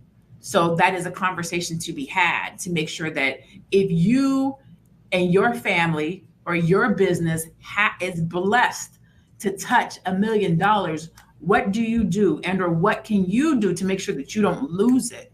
What does that look like? Are you operating with integrity? Are you treating people kindly? Are you taking advantage of opportunities as they're being laid in front of you? Are you doing good cop, bad cop? Are you making good investments? Are you taking risky investments? Like, that is what the conversation is about. We're looking at what happened to that $49 million. Where did it go? What could have been done differently? So that you, when your business blows up and pops like I know it will, that won't happen to you. You have Constance here, who's a realtor and a real estate investor who can talk to you about better ways to do investing. You have Tiara here, who is in the entertainment industry. And so if you're looking to make a movie or you're looking to do something in Hollywood with your money that you made in your business, you know who to go to. If you're not sure what to do, or you're psychologically dealing with imposter syndrome, you've got this money, you've made this money, you're holding on to it tight, and you don't want to make any investments because you're scared. You got Dr. Alicia here who can talk to you about, okay, let's talk about what's going on with your money and why you feel that way. I'm sitting here, I am a business strategist. I actually help you, specifically Black business owners, to triple their revenue as a monetization strategist. So I help you come up with products, goods, and services so that you can use your talent to make money. So all four of us are qualified to have this conversation as entrepreneurs, as people who have made money, but more importantly, as people who show up for Black people to make sure that you yourself don't have these experiences in your finances and in your business. Okay, with that being said, as business owners and experts, what can we learn from Damon Dash about the importance of planning and managing money well? Constance. Protect your assets. Make sure that, and I think maybe he has, like I said in the beginning, the reason why you set up different entities is to be able to protect you personal. The reason why you have LLCs is to limit your personal liability. And so when you have your businesses set up, like say you have 10 different businesses, you don't want them all under one umbrella, because if one business gets sued, then all of them are affected. And that's the reason why he has multiple businesses under different LLCs. Now, says his net worth is $100,000, but if he's the owner of the businesses, the corporation, the LLCs, then that should be reflective a little bit on his bottom line. But perhaps he's not, because I know what it is when you're a business owner, when you're an entrepreneur. Come on, entrepreneurs and business owners, we try to have the least amount of tax liability. We try to have the most amount of write-offs because we don't want to pay Uncle Sam. So, just make sure that when you are starting your businesses, and I know everybody, since 2020, everybody got an LLC. They told you to get an LLC and you thought you was going to be rich. And that's not the case. So if you have an LLC, please close it, because you will get charged $500 a day if you open it this year. If you don't do this, the Corporate Transparency Act on your businesses. And at the end of the year, if you filed it prior to 2024, you will be paying $500 a day. So business owners, please make sure that you, if you're not using your LLCs or your businesses, just close them for now until you are able to. But that's all I got to say. Just protect your assets. Okay. Tiara, have you ever faced financial challenges in your business or personal life, and how did you handle them? Absolutely. Absolutely. Especially working in the entertainment industry. It's so unstable. From month to month, I may be working with some celebrities or some, different people. I might be working on a movie or whatever. And before you know it, like, you literally are working from project to project. It's very project based, right? So I learned very quickly that creating something outside of this that still allows me to use my creativity, but allows me to also work beyond the scope of celebrities and people here in the business has really saved my life. So just knowing when to pivot and being humble about it, like not even worrying about what it looks like or what it feels like. I would rather pivot and make some changes than just to be broke trying to hold on to, 2 years ago or 3 years ago or 5 years ago. So, and I just want to say, for the people who just came on, Tiara told her experience with Dame Dash. So don't think that we just talk about him being mentally ill. She told about his attitude. She told about his energy. We talked about that. So if you didn't hear it and you only logged on to the part where we're actually talking about the mental part of it, I need you to go back and rewind it. And so you can understand what it is that we're talking about. So you won't take what we're saying out of context. And can I piggyback off that, Dr. Lene? I just want to say really quick to answer the question that you asked, Constance. I think my biggest lesson just really from watching Dame is to just stay humble and to be grounded and understand that, like, just and be open to other people telling you what to do, taking advice, not feeling like you know everything already. Because one of the things that I noticed is that he knows everything already, because he was like, yeah, we was doing that in 94. It's like, okay. The internet? He was 30 like, years I mean, ago. basically, I mean, we was on the internet in like the 80s. Like, I knew all about the internet. We used to call it Rockinet. I was like, it's just like, you already know everything. Like, we can't tell you nothing. So can I say this?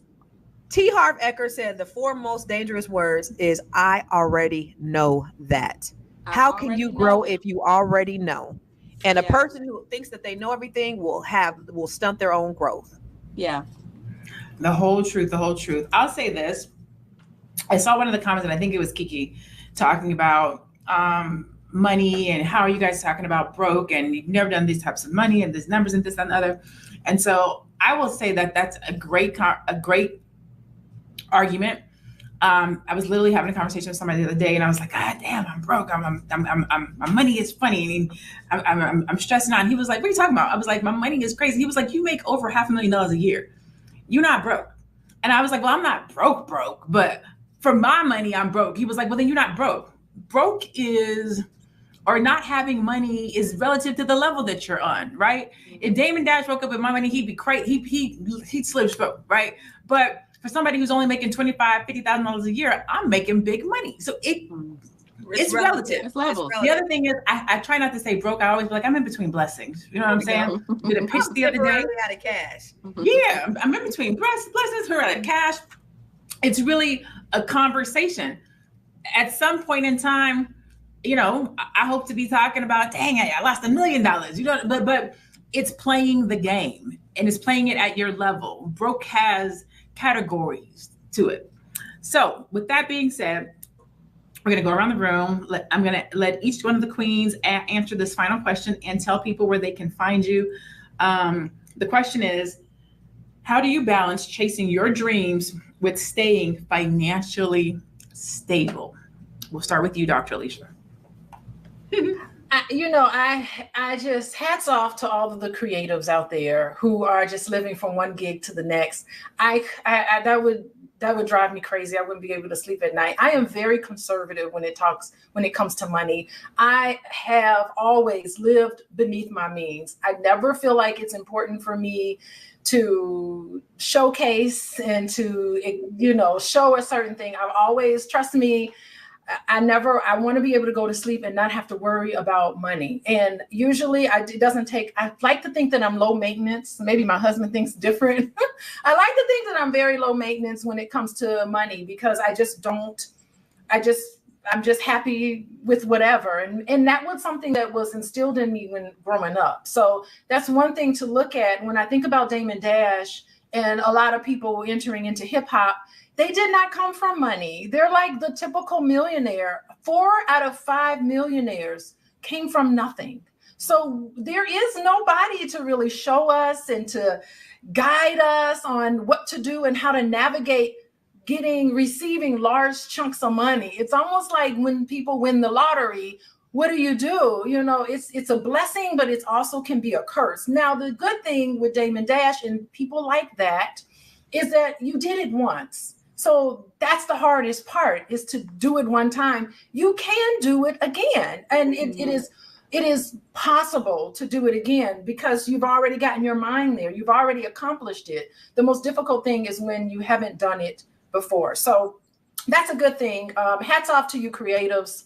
It's a labor of love for sure. I could not solely be dependent on just my entrepreneurship income. I need to have something stable for me to be comfortable. Anyway, if you are interested in working with me, you can contact me at Coaching with Dr. Alicia. I do work with couples who are fighting over money a lot.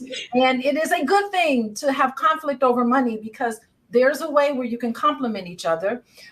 You can contact me at Coaching with Dr. Alicia. You can also reach me and follow what I'm doing on Instagram at Coaching with Dr. Alicia. Awesome. Thank you so much. What about you, Constance? So what was the question again? The question was, how do you balance chasing your dreams with staying financially stable? Well, I've been all over the board, y'all. 2009, been in business, filed bankruptcy, had a 379 credit score, broke, busted, disgusted. And guess what? I was 33 and I was making over $250,000 and I had more month than money. So wealth or money is not about how much money you make. It's about how much money you can keep at the end of the day. So I had to file bankruptcy. A year later, I opened up Catalyst Real Estate Professionals. It went on to become the largest Black-owned real estate firm in California. So I say you go through risks, you go through ebbs and flows. Balance, we talked about that in relationships and family, right? It's a myth. Sometimes I remember when I would have to decide on whether I was going to pay my mortgage or pay the lease to my office. And I would choose to pay the lease in my office because that was going to be the thing that long-term sustained my mortgage. So, as entrepreneurs, these are things and risks that we got to take. And if you're willing, if you in it for the long haul, and I had a partner at the time and she was like, well, shoot, I got to feed my family. Okay. So we see where your priorities are, but my priorities are sustaining this business. So guess what? I had to figure out and make sure that I did business by myself because I was the one who took the business seriously like a business. So these are decisions that we make. These are things that we do as entrepreneurs. It happens. And if you ain't got the stomach for it, then keep your 9 to 5. Dr. Alicia said she needs something stable in between, and that's okay because everybody's not built for entrepreneurship. Everybody's not built for business ownership. You're going to have feast and famine. And I tell people all the time that get into this business, it's going to be ebbs and flows. It's going to be days when we eating good. And it's going to be days when our ribs is in the back of our backs, because just business and life, that's what happens. But I want to encourage those who have a passion and a desire to start their own business, to get out there, to say, hey, what's next for me? I want to do something. I want to live in my purpose. One of the things that I do is I help Black women figure that out. And so I love working with Black people. I love working with Black women. And just like you said, Dr. Alicia, the easiest thing, and anybody can make money, right? But the difference is a person who can make it, lose it, and make it again. And Dame Dash could make it, lose, and he can make it again because he's a smart man. Hopefully, I pray that he changes his attitude, because relationships are worth far more than any amount of money that he can make. So where can you find me? Everywhere. I am Constance Carter. And yo, Kiki, we talked about a Black woman yesterday losing $9 million. So we talk about Black women too. We talk about finances. We talk about everything. We love it. And we glad you're here anyway, because we love the challenge. Love the challenge. Love to hear the Black man's perspective. Gives us something to talk about. So please show up again tomorrow. Tiara, how do you balance chasing your dreams with staying financially stable? So I am the one who moved to Hollywood at 22 years old. I moved here from New Orleans. Hurricane Katrina had just happened. I had $200 from FEMA. And when I got here on the ground, thank God has always have a way of like making me just meet people, and I'm just very good I just have good skills, right? People are attracted to who I am and what I stand for and what I do. And so not that I hit the ground running, but less than 10 months of me being in LA, I was on a tour with Morris Chestnut and all these different people just, doing my thing. And so I would just say, like, I've never been, and when I came off that tour, I had no money, right? So I understood very quickly that there was ups and downs to Hollywood and that I had to figure it out. But the thing was, I was never afraid to just try anything. ever. I was like, oh, I'm gonna start a catering company. My auntie has one, and before I knew it, I was just like always trying things. So I would just say in terms of balancing, balancing, now I have Lauren, I have my daughter, I have a 13-year-old, so I can't be the mother that's out here hustling and trying everything. I started something a little bit more stable that allows me to, work with businesses and be on somebody's payroll, but it's still creative. And so I would just say for the people out there that are running businesses, your skills can work for you, but if you need to get a night job, it's okay. It's all right. It's all part of the process. I've worked at night. I've worked during the day. I've sold plates. I've done all the things just to make sure that I could still live and I would be okay. And so I think that part of me is just like, I'm never scared to ask and I'm never afraid to go. And so you just gotta have that in you. You gotta have that dog in you to really like get what you need, I love that. Where can they find you? Oh, I'm at Miss Black Hollywood across all platforms. That's MSBLACK Hollywood. And holla at your girl. All of the things. So I'll answer that question before I close out. How do you balance chasing your dreams with staying financially stable? I don't even know how I would answer that question. And I've had all this time to think about it and nothing really came to me that was like from my heart. I didn't want it to be preset. I would say that this is a delicate road. You can have a $30,000 month and then a $0,000 month. You can have a $300,000 year and then $142,000 year. I understand the concept of going all in and taking big risks and betting it all because we literally do it every day. I don't discount or shade Dame for doing that because you have what he said, I'm doing this. He said, I'm betting on my last name or I'm doing this for my last name. I get that. That resonated in my soul. Like I show up every day for my last name. I'm gonna put it all, like Constance says, I'm gonna pay the lease at my office before I pay the mortgage. I get that. I understand that because that's what we have to do. Is there balance? No, there's only harmony. Sometimes the office is gonna get it. Sometimes the mortgage is gonna get it. It just depends. What we want for ourselves and for you and for Black people is to be financially intelligent. We talk about emotional intelligence, but there's this financial intelligence. There's going hard in the paint. There's dreaming, believing in your dream. There's risk in it all. And then there's taking the time to self-evaluate. Think about your opportunities. Think about your path. Think about the ventures that weren't successful. Why weren't those ventures successful? Think about how you deal with people and treat with people. Think about if you're ethical. Think about if the deal that you're making with this person, would you want that deal made with you? Would you take the deal that you're offering somebody else? And then especially with us as Black people. So I think I'm going to leave it right there. I will tell you guys, I am Dr. Lene Javette, and like Constance, I love Black people. Like I have literally built my business around helping Black people, not just Black people, Black entrepreneurs. I hate that we have these stereotypes around our business, but I know why they're there. We get the least amount of funding. We have the least amount of business acumen. We get the highest priced goods and services. Like I know why our businesses function the way that they do. And oftentimes I'm the only Black person in the rooms and the conferences and at the tables that I'm at. And so I have made it my life's charge to help Black entrepreneurs, specifically service-based entrepreneurs who package and sell their expertise to brand their brilliance. And I do it in a way that allows you to triple your revenue by creating new products, goods, and services, and or increasing your prices and or positioning yourself in the marketplace. And you can find me right there. I am Dr. Lene Javette. So that being said, if you enjoyed today's session, or if you didn't and you just want to come back and fight with us tomorrow, you can text the word Queens to 87948. Again, that's Queens to 87948, and you will be added to our text message directory so that you can get notified when we're live, which is every Monday through Friday at 1:00 p.m. Eastern. You can also go to flynubianmoney.com to get free tools, resources around financial literacy. You can also find us on Spotify. If you miss an episode and you want to hear us while you're driving, you can go to Spotify and look for Fly Nubian Money and re-listen to today's episode and any other episode that you might have missed. I think if you want to join, if you would like to be a guest, if you'd like to be one of the queens, if you can email, what is it? What is the email? Is it info at is about to come up. Thank you. info@realvirtual.net. So if you think this is something that you would like to do, if you have an opinion that you want to provide, because these are opinions, right? You can come and join us. Email info@realvirtual.net. Let them know who you are, what you do, your background. I'm not sure exactly what all they ask, but that is how you can become a participant and be a queen on the show.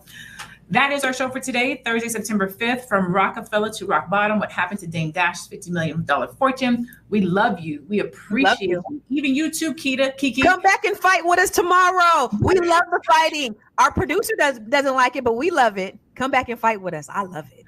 I love and it. Maybe I'm not fight. Give your aggressive opinion, right?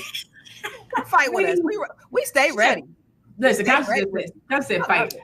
So come back, see us tomorrow, 1:00. As always, have a blessed day. Stay black and be one. We'll see you guys tomorrow. Because I got a few thousand people that are going to get the wrong link, and then they're going to hit the wrong link, and then they're going to say, "What's going on? Why?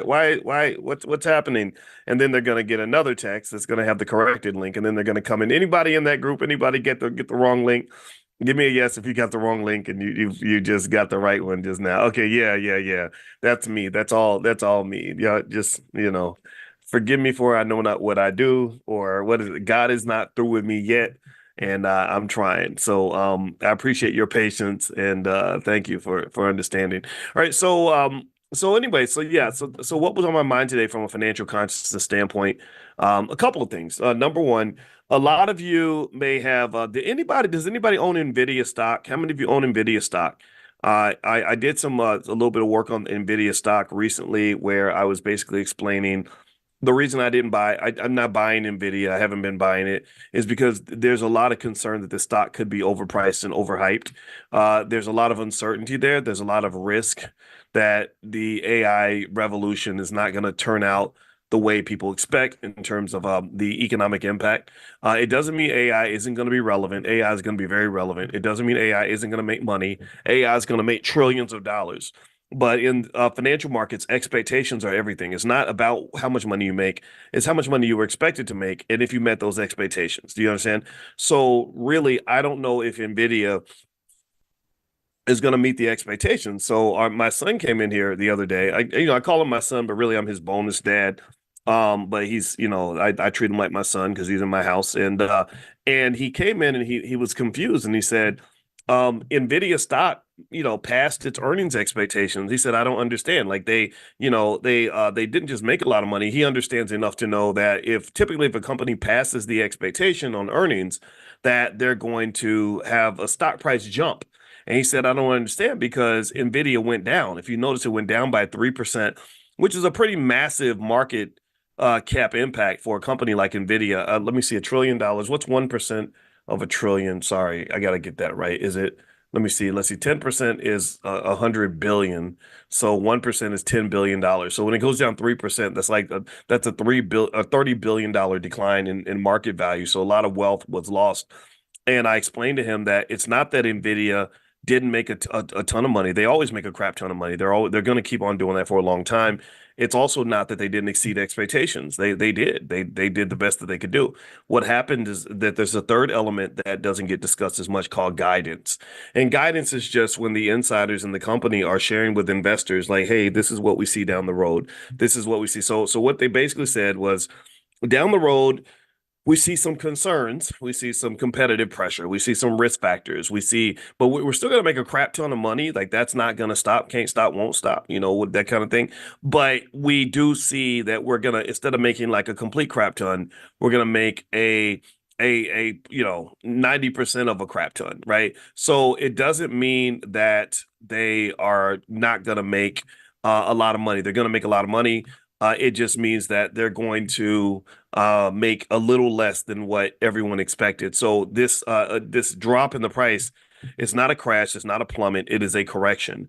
And does this correction make NVIDIA into a good buy? I don't feel like it is. I still feel like there's a lot of risk there. And remember, one of the keys of investing is you don't look where everybody else is looking. You also want to look where nobody's looking. Right? That's where you make the money, is you find the hidden gems, not the gems that are in plain sight. When a gem is in plain sight, everybody's hyped up. And even in dating, I ain't gonna lie, I'm gonna tell you the truth. When I was younger, I never was interested in the girl that everybody liked.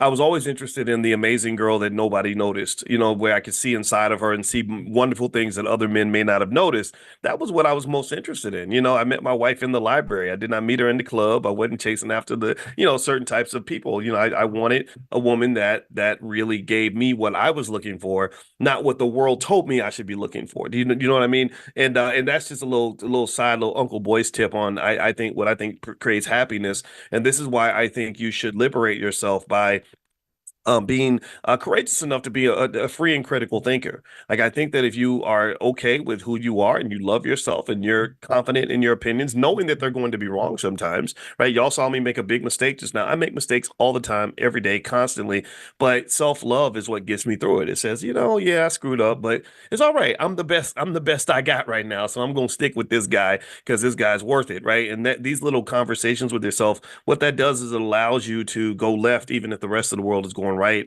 It allows you to see what you think is truth, even if everyone else is like, no, that's crazy, that's wrong, that's stupid.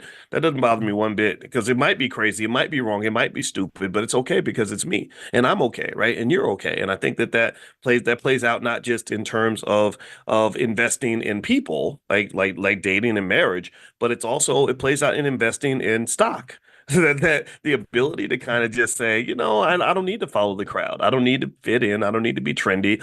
I'm gonna go this way, and the crowd's gonna eventually follow me. Just like I always talk about when I started talking about black wealth on urban radio stations and all that, a lot of people were not doing that. They thought that was nerdy and weird and nobody would be interested in that. But I was like, no.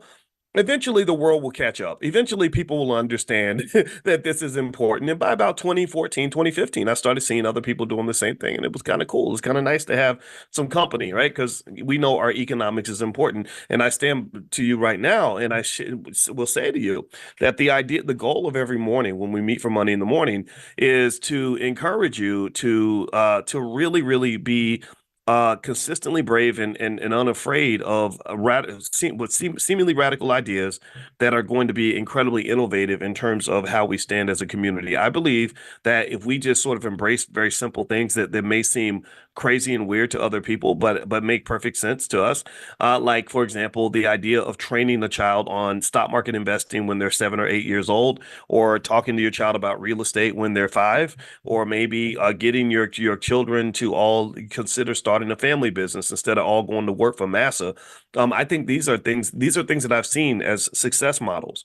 These are things that lead to empowered, liberated Black people that have lots of money and that are doing quite well and are feeling good about life. I don't think that the model they give you is the one that's going to work for you. That's my 2 cents. So circling back, I brought up NVIDIA earlier. I'm not interested in NVIDIA. I think it's overhyped. Now, do I own it? I do own it. How did I buy it? I bought it when it was like dirt cheap, like literally maybe half the price that it is right now. And that was because my son brought it to me and he said, this is how they make the video games or something. And I was like, oh, okay, yeah, I'll buy that, because I buy stock all the time.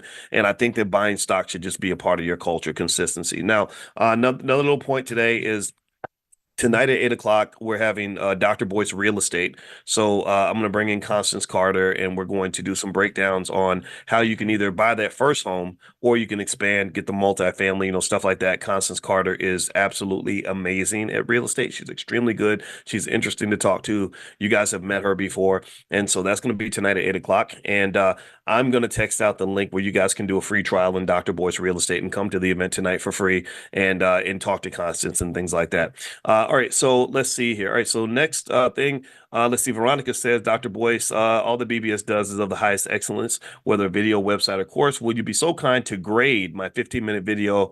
I wish I could grade your video, Veronica, but unfortunately, I have to be honest with you. I get thousands of emails every day, and it's really hard for me I can barely even talk to my wife. And then I got to talk to my wife or I'm gonna get in trouble. So honestly, I do have one-on-one consultations and stuff like that. There is a fee for that. We have to do that in order to, because I just, as much as I wish I could do that for every single request I get, there's some things I just simply cannot do. But if you email support@theblackbusinessschool.com, if you want to do a one-on-one, I do a limited number of 30-minute one-on-ones. I did a couple yesterday. So feel free to email support@theblackbusinessschool.com. But just know it's not free.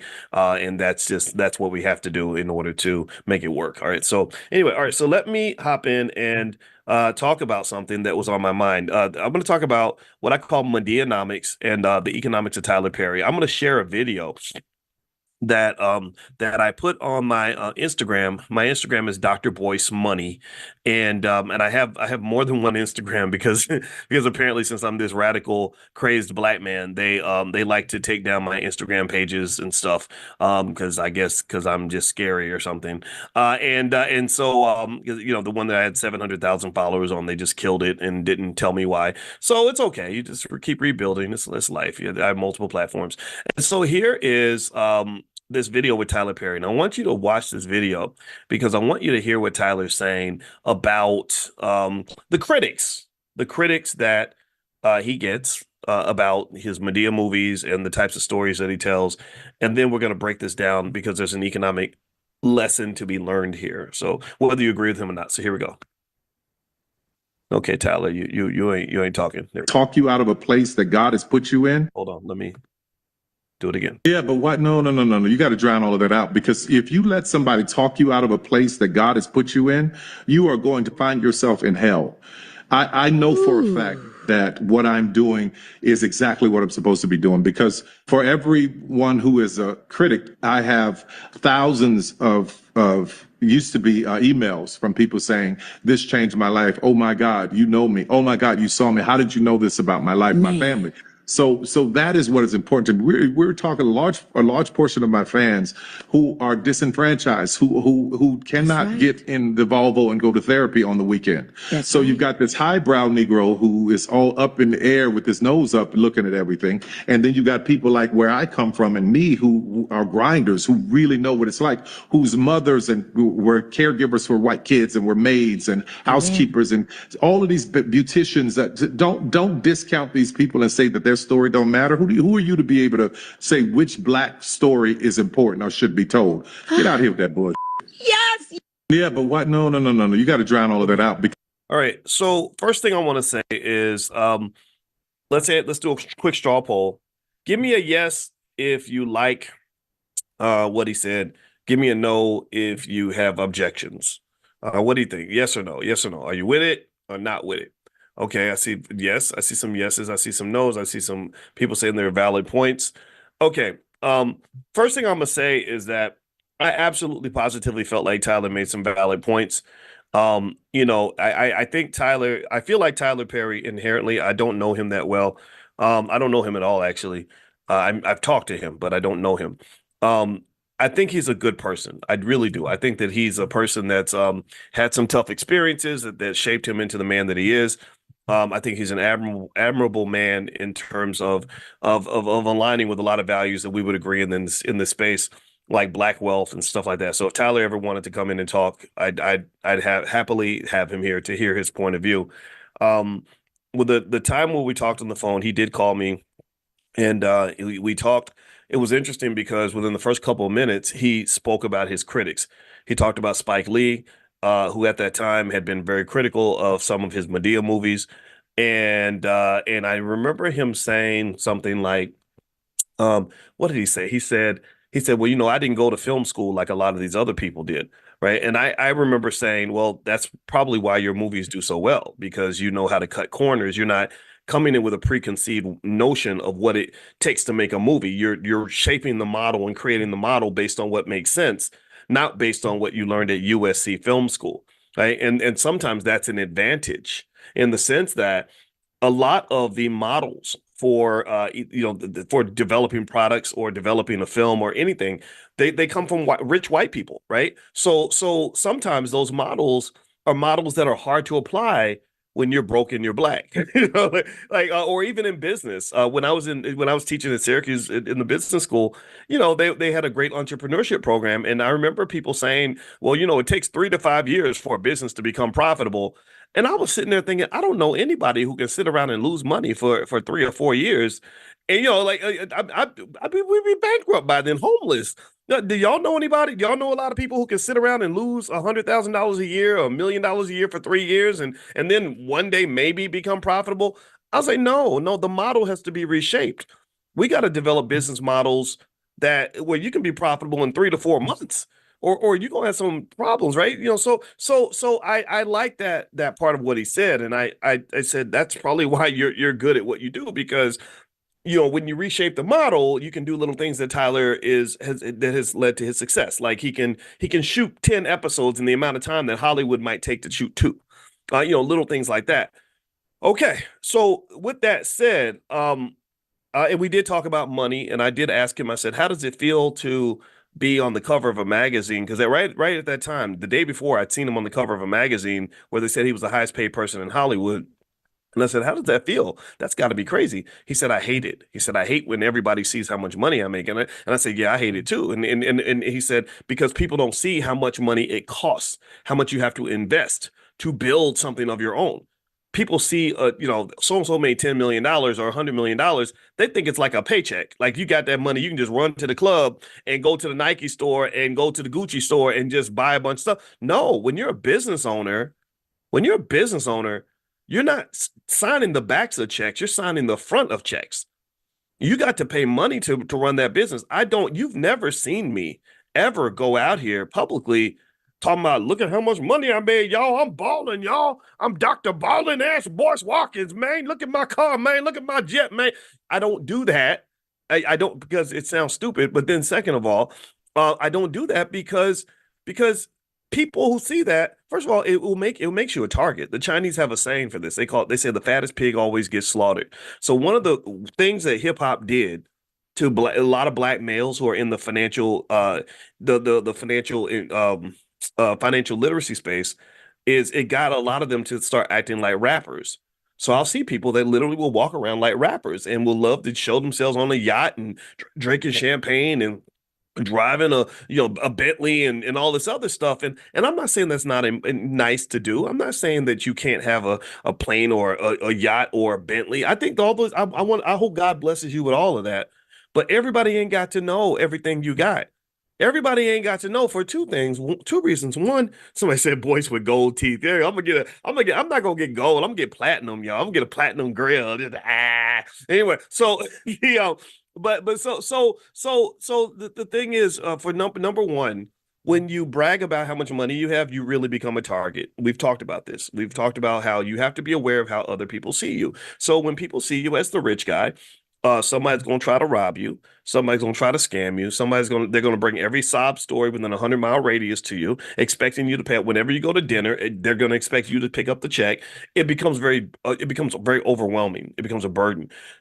Number two, when you're bragging about how much money you have, and you're putting all that on Instagram, that's a problem because you don't know what other people are going through. That's just, it's almost gaudy and rude to say, look, I got $1,148,000 in my bank account and somebody else can barely pay the rent. That's not gonna generate a positive response for some people. Some of them are just gonna get mad at you and think you're being obnoxious. And then some of them are gonna feel sad about their own lives. Studies show this. We talked about this, about these internet influencers that want to show off how much money they have and how it makes some people feel really bad. Like, damn, like, man, you're 27 and you're making $1 million a year, and I got to go to work today at Taco Bell. So why would you do that to other people? Why would you even behave that way? Like, I think that wealth is important, and you should nurture it, grow it, protect it, build it, find it. I want you to have all of it. But when you get it, it's just not generally wise or mature. We have that term, and I talk about a lot in my book, called economic maturity. It's not economically mature to be all flashy. You know, and this, and I'm gonna tell you the honest to God truth, and this is where people start thinking I hate rappers, which is not true. But hip hop did all that shit to you. Excuse my French. Hip hop did that. It did that to a lot of our black men. That's why we got a lot of 45-year-old teenagers. Hey dog, I'm up in the club, man. You know, just silly stuff. Silly stuff. I'm not even judging you going to the strip club. Go do that. If that's your thing, go do that. But why does it have to all be on Instagram? And why is that some sort of false status of success?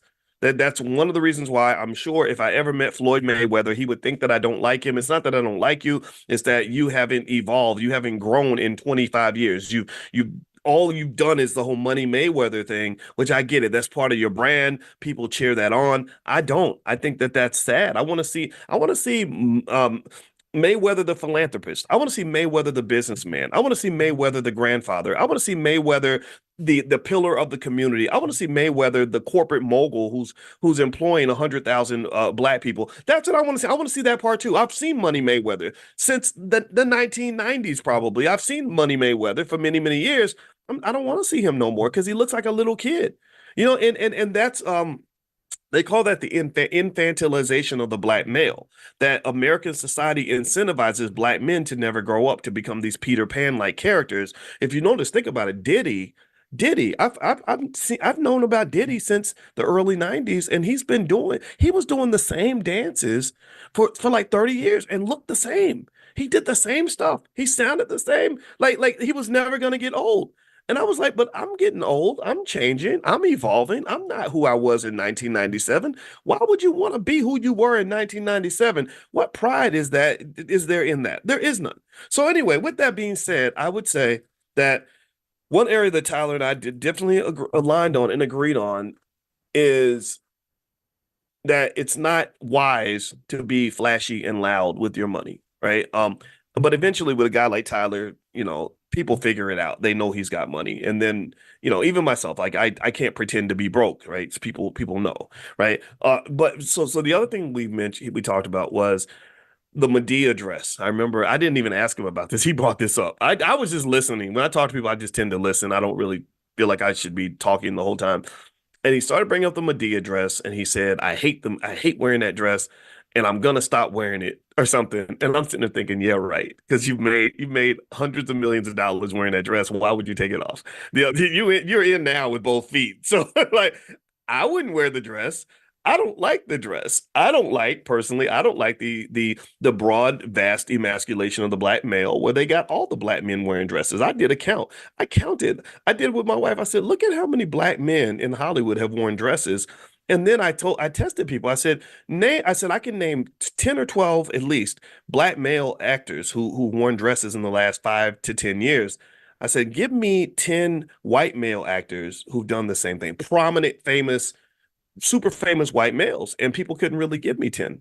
And think about this. This is very strange because there's far more white males in Hollywood than there are black men. So it should be easy. You should be able to find like 60, right? But you can't. And when they did, they would pull up people like Mrs. Doubtfire and I'm like, but that movie was made in like, what was it, 1993? You got to go back that far to, you know. So again, I think that there's something to it. If you know history, if you read books like Powernomics, Black Labor, White Wealth by Dr. Claude Anderson, he tells you there's a whole history of the black male being loved and appreciated when he appears either as a feminine creature, or either as feminine, a female, or a child, or ignorant, very ignorant, childlike, very non-threatening. Those are the things that make people feel comfortable with these men. So when you show up in that your black son is masculine and intelligent and also ambitious, like focused and ambitious, those are 3 things that will make him very threatening.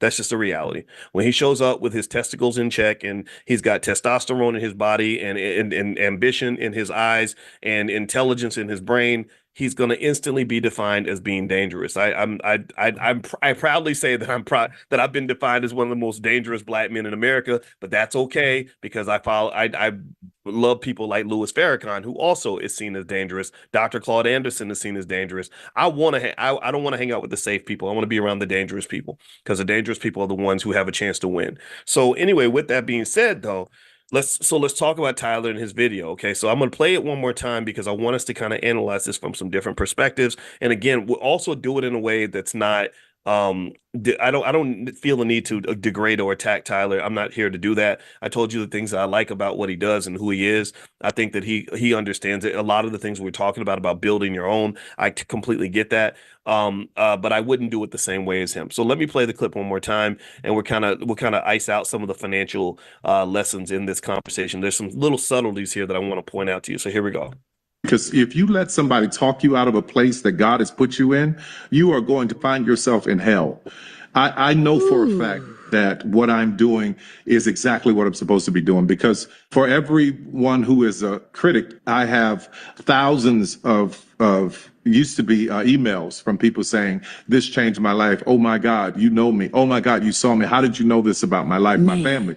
So that is what is important to me. We're talking a large portion of my fans who are disenfranchised, who cannot get in the Volvo and go to therapy on the weekend. So you've got this highbrow Negro who is all up in the air with his nose up looking at everything. And then you got people like where I come from and me who are grinders, who really know what it's like, whose mothers and were caregivers for white kids and were maids and housekeepers and all of these beauticians that don't discount these people and say that their story don't matter. Who are you to be able to say which Black story is important or should be told? Get out here with that bullshit.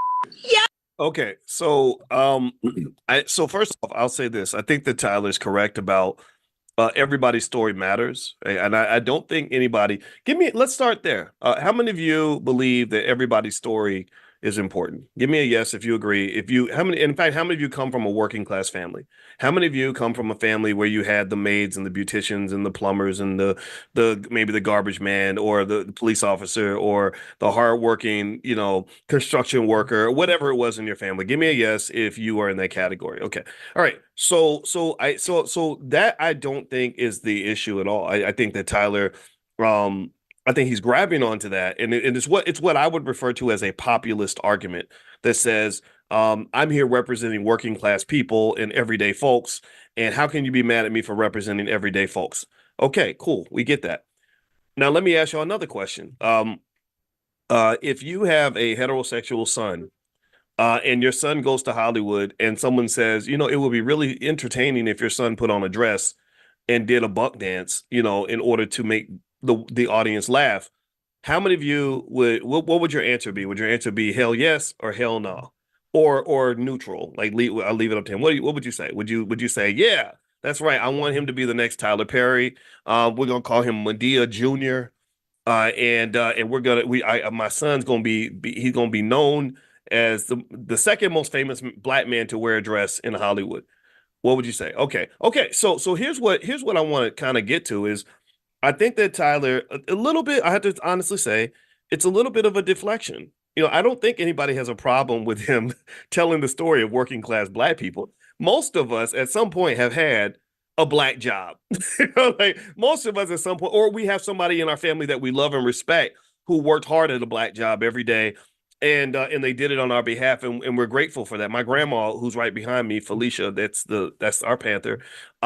She had a Black job her whole life. She worked at the Census Bureau, and she never made more than $22,000 a year. But she taught me about financial intelligence, because even though she raised those kids by herself and never made more than $22,000 in a year, she had perfect credit, zero debt. Car paid off, everything else. I mean, she was just on point. And I remember my grandmother telling me something that really affected me. She said, Coco was my nickname. She said, Coco, you never want to spend 30 years at a job that you hate. She said that is the worst feeling in the world. And she talked about it made her feel like a caged animal. And that stuck with me, because we all listen to grandma, right? Grandma's wisdom is important. So that led me to say, I don't want to do that. I'm not doing that. I thank you for making your sacrifice, and thank you for sharing the pain with me, so that I don't transfer that generational pain on. I'm not going to celebrate this lifestyle so much. I'm going to celebrate the fact that we were able to elevate, right? So we're going to have a celebration for the elevation. And the celebration of the elevation and aiming for the elevation does not, in my view, make you some sort of highbrow Negro. There's nothing highbrow about saying, we went through hell back in the 70s and the 80s. We don't want our kids going through the same hell. There's nothing highbrow. That does not make you uppity. That does not make you a snob. That it doesn't. It means that you just want something better for your kids and you want something better for your family. You're not gonna say like, okay, just go do what I did. I white people, they peed on me every day and didn't pay me nothing but 2 nickels and a hamburger and I want my kids to have the same thing. That's not that's I don't think that's the best approach. So when he used that term highbrow Negro, I thought about it. I said, come on, man. You know, like people used to say that about the Huxtables when they created the Cosby Show. They're like, oh, these highbrow Negroes, they want black people to become doctors and lawyers and stuff. And we know that's not realistic. I mean, it's not realistic for black people to have a functional family where everybody ain't getting beaten and molested every other day. It's, it's not normal for black people to actually want to like be educated and to celebrate black culture and to, shout out to the creators of the show and Bill Cosby himself. I know Bill's brand has shifted, right? He's definitely seen in a certain light for sure. But this man, that team, Dr. Alvin Poussaint, all of them, they saw a vision for a better version of our community. They saw a vision where we could become whatever we wanted to be. He could have been, Cosby could have said, I'm a comedian and I really want more laughs. I need to get white people laughing even more so I can make more money. I think if I show up on the Cosby Show in a dress, that's really gonna get him. Like he could have done that, right? He could have showed up. It would have been funny. It would have been a great episode, right? Like Dad's wearing a dress. But there was something where he said, I'm gonna draw the line. There was a point where he, said, I assume, I don't know, maybe he didn't, maybe he never thought about this, but I think that there would have been some people in the room to say, we got to think about imagery here. We have to think about whether or not we're going to submit to and feed into the stereotype, or we're going to have the courage to defy the stereotype. Do you understand? So while I think Tyler Perry is a great man, and he's a man that I admire immensely, I told you we had a great conversation on the phone. Nothing against this man. I love Tyler Perry. I don't like Madea. I love Tyler Perry, but I do not like Madea. And it's not because Madea exists and I think that there's like the LGBT and trans and all, there's all that happening in the world and we have to acknowledge that. And I love you if you're in that category. Nothing wrong with that. If you wake up in the morning, you a guy and you feel the urge to put on a dress, then that's okay. I support you in that because I think maybe that's just in you, right? I'm not going to judge that. But when you're telling millions of black boys that in order for you to be successful in America, you're going to have to play the game. That's where I kind of start saying, hold up, wait a minute. What game we got to play? How far, yeah, okay. We're not going to make $1 billion like you, but maybe there are some things that are more important than money. Because the unfortunate challenge that Tyler Perry has to override is that let me tell y'all how great of a guy Tyler is and why I respect him. I called Tyler after we talked. I called his office and I said, I'm coming to Atlanta. I'd like to do a tour of your studio. This was not the new one. This is the old one. And Tyler is such a good guy that he reached out to his number 2 in command. He was out of town because he's probably on his jet going somewhere. And he reached to his number 2 guy and said, Dr. Watkins is coming to town. Can you do a tour for him? And I went there and with my goddaughter, and they gave us a 2.5-hour tour of that studio. We saw every piece of it. I saw so many awesome things he was doing. He had pictures of like Black Hollywood legends that had been forgotten. He showed honor to all of them. And the studio was amazing and high tech. And we walked through every single part of it. And I was so impressed. And this was the old one. This isn't even the new one. And so this man has done a lot. And I think that the good probably outweighs the bad. But one unfortunate reality that he's going to have to deal with is that to some extent, you could make the argument that was the house Madea built. I don't know if that empire would exist if that man wasn't so deeply committed to putting that dress on. So despite the fact that he told me, I told you, when he told me I'm going to stop wearing the Madea dress, I mean, he told me it's like 10 years ago. I was like, You ain't taking that dress off. Number one, it's making too much money. Number two, I wonder how much you enjoy putting the dress on.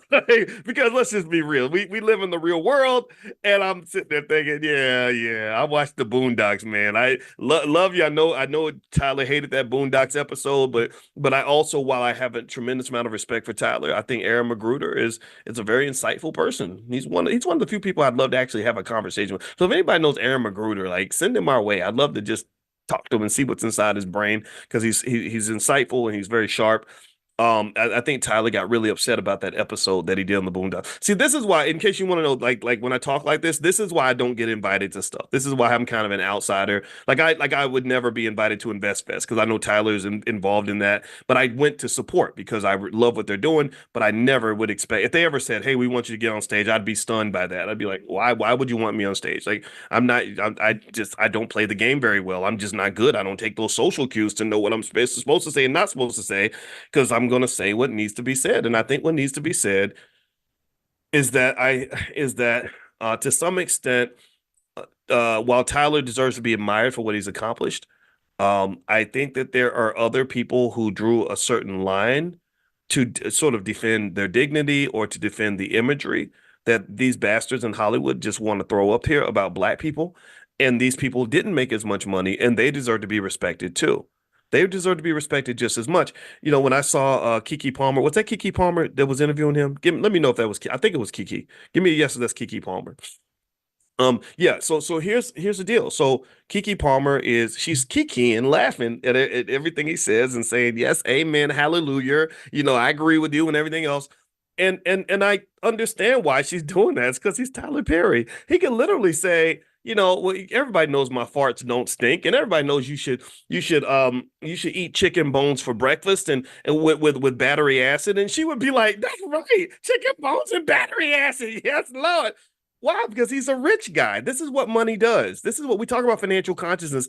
This is what money does.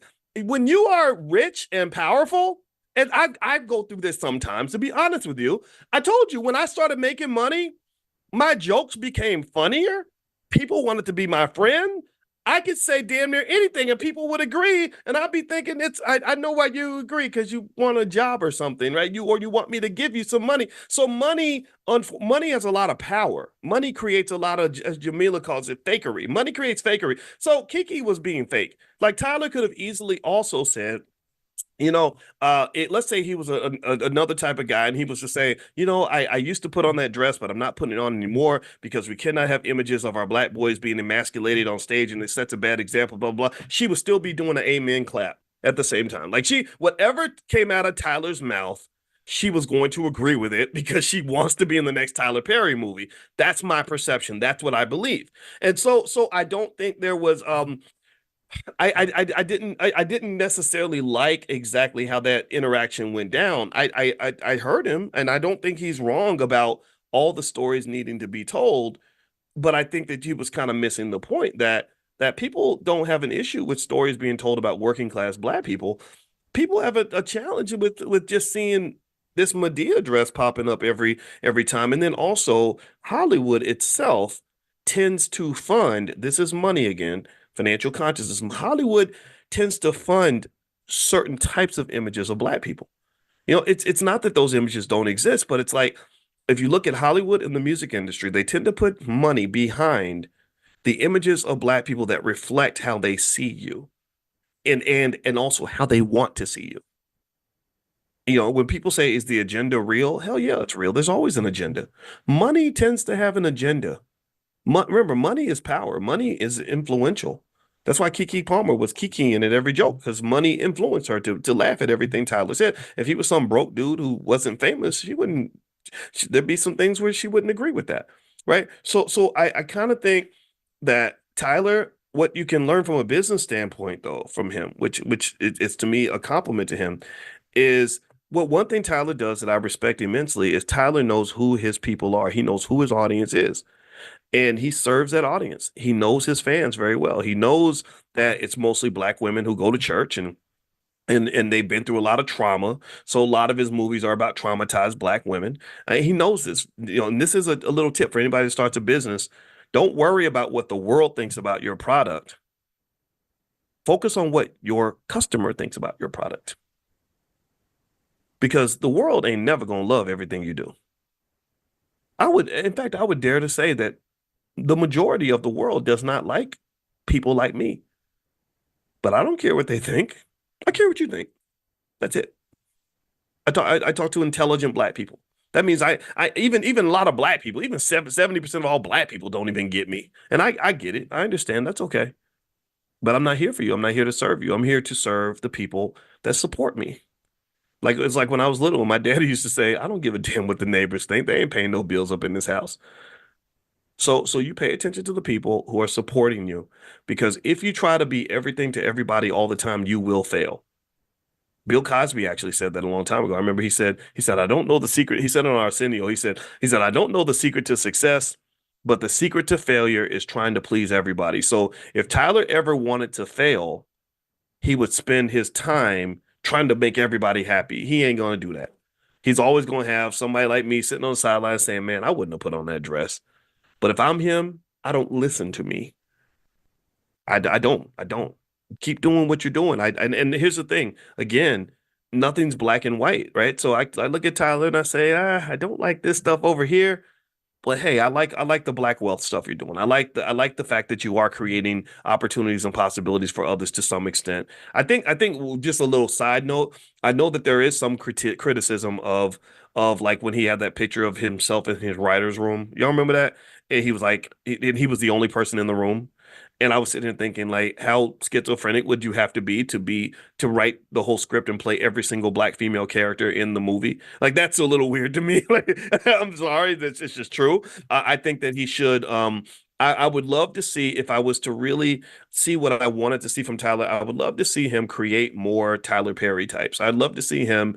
I cannot think of one single famous person, at least as far as director, writer, producer, and all that came from his camp, where it's clear, like, okay, this person was a protege of Tyler's and now they're doing great films as well. Or these writers, I hear a lot of writers that talk about going down there to want to be a part of what he's doing and not feeling that they got the opportunities or the compensation they deserve. But then again, I'm very hesitant to really say that, because I think that there's a lot of narratives that can come out of a complex business like that, right? Every story is more complicated than what you might hear in the headlines, but I know some people that are writers in that industry, and they don't feel like they get the same opportunities because they kind of feel like Tyler likes the attention. He likes to kind of, if y'all notice this, like, you'll see a lot of movies will be like written by Tyler Perry, directed by Tyler Perry, produced by Tyler Perry, and I'll be like, wow, I've seen his name like 8 times in the credits already, and it's just 10 seconds in. So I think that's kind of something that maybe should be addressed. That's a critique, but that's for him to decide to deal with.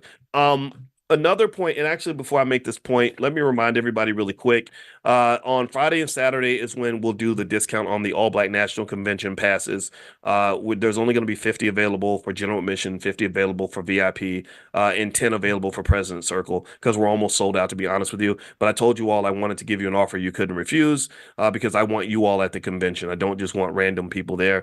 And so if you are interested, I will send out the text with the link where you can get the discount. So make sure you get on the text list. If you're not on the text list for this class, just pull out your phone, text the word morning, MORNING, to the number 87948. Text morning to 87948. Also, if you text morning to the number 87948, I'll also send you a link where if you want to join tonight for Dr. Boyce Real Estate with Constance Carter, you can join us for that. And also there is an estate planning class that we just put together for those who want to build legacy and stuff like that. So that's all I'll send that out to you. And of course, because you're a member of Money in the Morning, we always give you a special discount, so you can consider it. The convention is going to be October 25th through the 27th.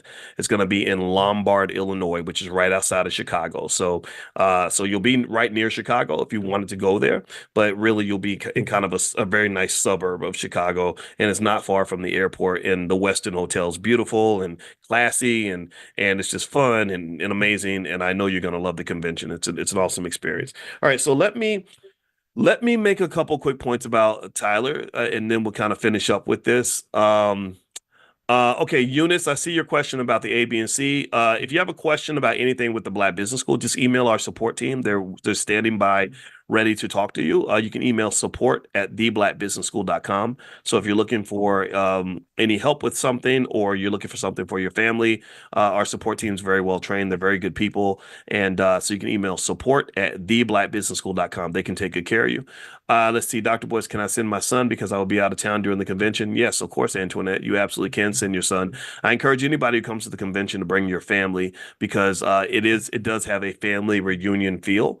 And it's fun. You learn, you connect, and there's the B1 ball where we all get fancy on Saturday night and have fun and cut a rug. And if you're into, you want to do the electric slide and all that. I don't do that because I can't dance, but my wife does. And the Soul Train line, just all that stuff. So all that we do all the fun stuff, but it's not just a convention. It's not just a big party. It's also a space where there's a lot of learning. There's dozens of breakouts on all kinds of areas, from economics, real estate, crypto, therapy, medical stuff, legal issues, activism, education. There's so much stuff there. It's crazy. There's probably about 60 or 70 experts that we brought in this year for the convention. So allblacknationalconvention.com is the URL you can go to take a look. That's allblacknationalconvention.com. All right. So, okay, if you didn't hear from Chanel, that's not because Chanel was ignoring you. So email support@theblackbusinessschool.com and they'll take care of you. I know Chanel works very hard, and she's up every day, going 12 or 13 hours a day for the school. So she's around. Let's see. Last question. Is this addressed at the Westin? I don't know. I think that's the Westin, Zoe. I don't think there's a lot of Westins in Lombard, Illinois. So I believe that would be the address. Can you speak to Berkshire Hathaway? You know what, Christopher? Not today. That's a little bit off our topic for today, but what I can do is I'll do a Q&A, and we'll do that. We do Stock Market Tuesdays, by the way, where you come in and you ask me all the questions you have about stocks. And what I'll do is I'll send you also a link where you can join our stock market class if that's of interest to you. All right, so let me hop in and finish up on this point with Tyler Perry. There's a couple of other points I wanted to make on this. In case you want to know how Tyler Perry makes his money, let's break this down. So he's worth about $1 billion. So he's one of the wealthiest entertainers in the world. He owns and operates Tyler Perry Studios, which is an amazing, large, beautiful studio. Madea, just the Madea brand alone, I'm willing to bet you is worth at least several $100 million, if not over $1 billion. If somebody said, I want to buy the Madea brand from you, like it'd be like buying the black version of a Mickey Mouse kind of brand or something like that. It would cost a lot of money, because Tyler he knows this. He can plop a Madea into a movie, and that movie can go make 50 million or 100 million or whatever, right? So the Madea brand is worth a lot of money. It's a franchise. It's an entity. He owns a lot of content. Unlike a lot of Hollywood studios, he owns the rights to all of his content. So really, ownership is the key to wealth and the key to power. He has over 1,200 episodes of a lot of his TV shows, over 20 films. He has a lot of stage plays, and really, I can tell you, again, as much as I might critique the Madea side of the whole Tyler Perry brand and everything else, I can tell you this: I did talk to my daughter. When my daughter, our youngest is an actress and singer and dancer and all this other stuff, and I said we should study Tyler Perry, because Tyler Perry is a guy who will never have to try hard to be a movie star, because he can make the movie and make himself the star. So I think that if you're looking to see what you can learn from Tyler, putting aside any differences you may have, he has a really strong model in terms of how he was able to leverage ownership and power into something that's pretty extraordinary. He has a lot of streaming deals. He has a lot of real estate. His studio, it's about 330 acres. It's in Atlanta. He has a lot of luxury homes, stuff like that. Merchandising and licensing. He makes money through merchandising a lot of his characters. Book sales. He's a best-selling author, and he also does various forms of philanthropy and stuff like that. And of course, that's not without controversy. You can go online and find people that have issues with him for various reasons. But again, I don't know. I can't speculate on stuff. If somebody says, "Oh, Tyler Perry stole my idea," or something like that, I don't know. I have no idea. I would just say for sure, though, that there are pathways to protecting your ideas, and if you do share them. And one thing I will say too is, sometimes we get into, in the Black community, we have to be really careful about hero worship. There was a young lady that I know who's really talented, and she's actually worked at Tyler Perry Studios. She's worked with 50 Cent. She's worked with some other platforms. I forget which other ones. And one thing I remember talking to her about was I said, you talk to me a lot about how amazing all these other people are. And I said, one thing that the problem with that is that you're so busy seeing how great they are that you don't see how great you are. You know, and I said, honestly, I said, I know celebrities, I see them, right? And I can tell when someone has talent and when they don't. And I think you have as much talent as all of them. You know, but I said, but you'll never see it if you don't see it. If you're so busy looking at what everybody else got, you don't see what you got.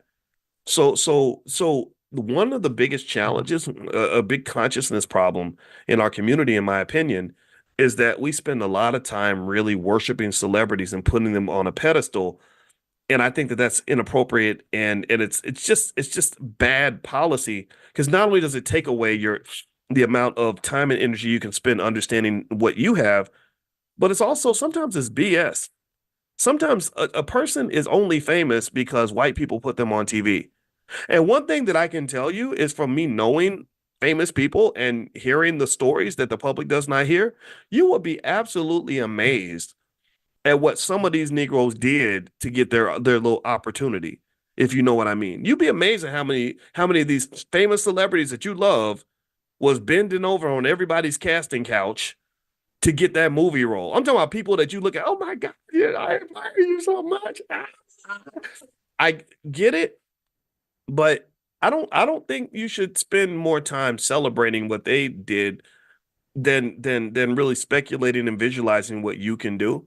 I don't think it should be overhyped, because remember, a lot of them are famous because white people selected them to put them on TV. So by virtue of you being an intelligent Black person who's unapologetically Black, there are opportunities by default that they're going to receive that you will never ever get. You will never get that. I'm sorry to tell you this, but hanging out with people like me is not going to make you popular in America. Listening to the philosophies that I share with you and applying them is not going to open doors to corporate America and really make you the most favored Negro. It's not. So if your goal is to climb the ladder in the Democratic Party, you better not tell your boss that you listen to people like me. If you're trying to climb, I talked to a sister the other day who worked with a major corporation. They had me come speaking, and she had me on her podcast. And I said, I was really afraid for you, because you having me come speak at your job, you got to be careful. That might get you fired. You know, this is just the reality of what it is. So I would say to you, the best thing you can learn how to do, the best thing you can learn is how to build your own, how to build things of your own, and to be proud of that. Be proud of that. Just know that great empires start off as raggedy little businesses 9 times out of 10. Apple Computer started off in somebody's garage.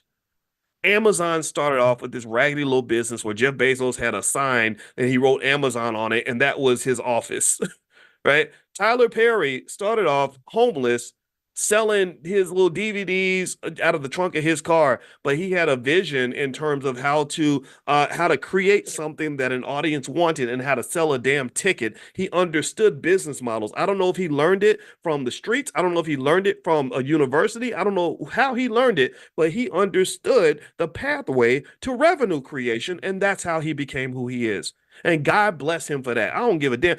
Again, Tyler, if you hear this, man, don't even worry about what I said about you putting on that dress. You do you, man. I respect that 100%.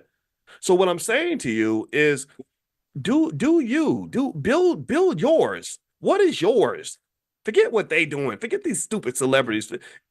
What are you doing, and what are you pouring into on a regular basis that's going to give you whatever it is that you want in this world? Because the things that you invest in are the things that are going to have the greatest likelihood of succeeding. The things you don't invest in are going to have the greatest likelihood of failing. Many segments of the Black community fail because we're so busy serving white folks that we don't pour time into ourselves. We don't. It's like if you have babies and you don't feed the babies are going to die. So what baby are you feeding? Your dream is that little ugly baby that nobody loves but you. And the question I ask you is, are you feeding the baby on a regular basis? Or are you waiting for someone else to tell you that the baby's pretty, or waiting for somebody else to feed the baby? Ain't nobody else going to feed that baby. You're going to have to feed it. And I hate to say it like that, but that's the honest to God truth. That I think independence and building and all that, it can be kind of a lonely endeavor because you have to be you have to be humble enough to spend a lot of time looking kind of raggedy for a while. Like I've looked raggedy for quite a while. I've struggled in areas where people would say, it would be a lot easier if you just went over and signed up at JP Morgan Chase and went to Wall Street. It would be easier if you simply stopped doing the crazy stuff you're doing, Boyce, and just played the game a little bit better. I've heard this my whole life. I have. And fortunately, I've reached the point where I've made millions of dollars without playing the game. So now you can't tell me nothing. Now I ain't even worried about it. But it wasn't the same when I couldn't even pay my car note. And I had a PhD. You know what I mean? I had skill sets. I had something to offer, but the world did not see me. The world did not see me. Y'all started to see me because I had to go find y'all. I had to go look for you. I was desperately looking for you. When you meet me and you hug me and I hug you and I hold and I squeeze you hard, it's because I love you and I appreciate you. Because I was all by myself. And every voice I heard was, you can't do this, stop this, you're too pro-black, you're too this. And I remember just kind of saying, but this doesn't make sense. This ain't right. They're doing us dirty. They're mistreating us. These people are crapping on us, and we just sit here and we take it because we think that that's what we have to do. And something inside of me, just like Tyler says, God told him to put on the Medea dress. I don't know, maybe he did. God told me, like, no, just stick to your guns. It's gonna be all right. And so, long story short, I'm just gonna say I don't know what God is telling you because I do believe in God. I do believe in the universe and the subconscious mind and all that. Whatever God's telling you, I think that that's probably right, and I encourage you to be okay with listening and not trying to play both sides of the fence. Whatever it is, you got to commit to that, whatever that is. So that's it. I'm done. Thank you for listening. I enjoyed my time with you today. And again, if Tyler sees this, no hard feelings, man. I got to be honest. And I hope you all have a great day. I will see you all tomorrow. If you want to get invited to the private Zoom for this class, make sure that you text the word morning, MORNING, to the number 87948. Text morning to 87948. I will send you an invitation to join Dr. Boyce Real Estate tonight. I will also send you an invitation to join the estate planning class if that's what you want to do. And also, I'll invite you to the convention and make a special offer to those of you that are in this class. And so all that's going to happen this week. So God bless you all. Have a good day, and I will see you all soon. Take care. Were this notoriously wealthy family that just pretty much, is they own so much stuff that people just make up rumors and myths about the family. Like they're almost like the financial boogeyman to some extent, where people are just scared of that family. They sort of believe that they control almost everything, which to some extent is probably somewhat true. And I'll kind of give you some insight into that. But I thought it would be a worthy discussion today in terms of really understanding the secrets of just what families like that are doing and what your family can do that can help you to have a level of power that's pretty extraordinary. It does require a certain degree of planning and stuff like that. But well, I'll try to break it down for you so that you can kind of sort of see the vision for your own family. In fact, how many of you feel like your last name is important? Give me a guess if you care about your family legacy. Give me a guess if you understand what I'm talking about when I talk about the afterlife. The afterlife isn't just heaven in a place where the streets are paved with gold and everybody eats blueberry pancakes for breakfast. The afterlife basically is what happens after your life is over. What happens after your life is over. And I spent a lot of time thinking about that when I was in Egypt, as the Egyptians were obsessed with the afterlife. They would just have these elaborate tombs and they would put all this stuff in there. They would try to take stuff with them, like their horses and their gold and everything else, which is crazy. But it was interesting, though, because, when I saw that King Tut only lived like 9 years, but he spent the whole 9 years preparing for the afterlife. And now he's got this 5,000-year-old legacy that came out of 9 years of labor. I thought that was kind of interesting, right? So I decided to talk a little bit about legacy building. And what I want to do is kind of give not just sort of a history and an understanding of the Rothschild family, but also some things that we can kind of learn in terms of how they got to be so powerful and so wealthy. If you want to know how wealthy they were, they were so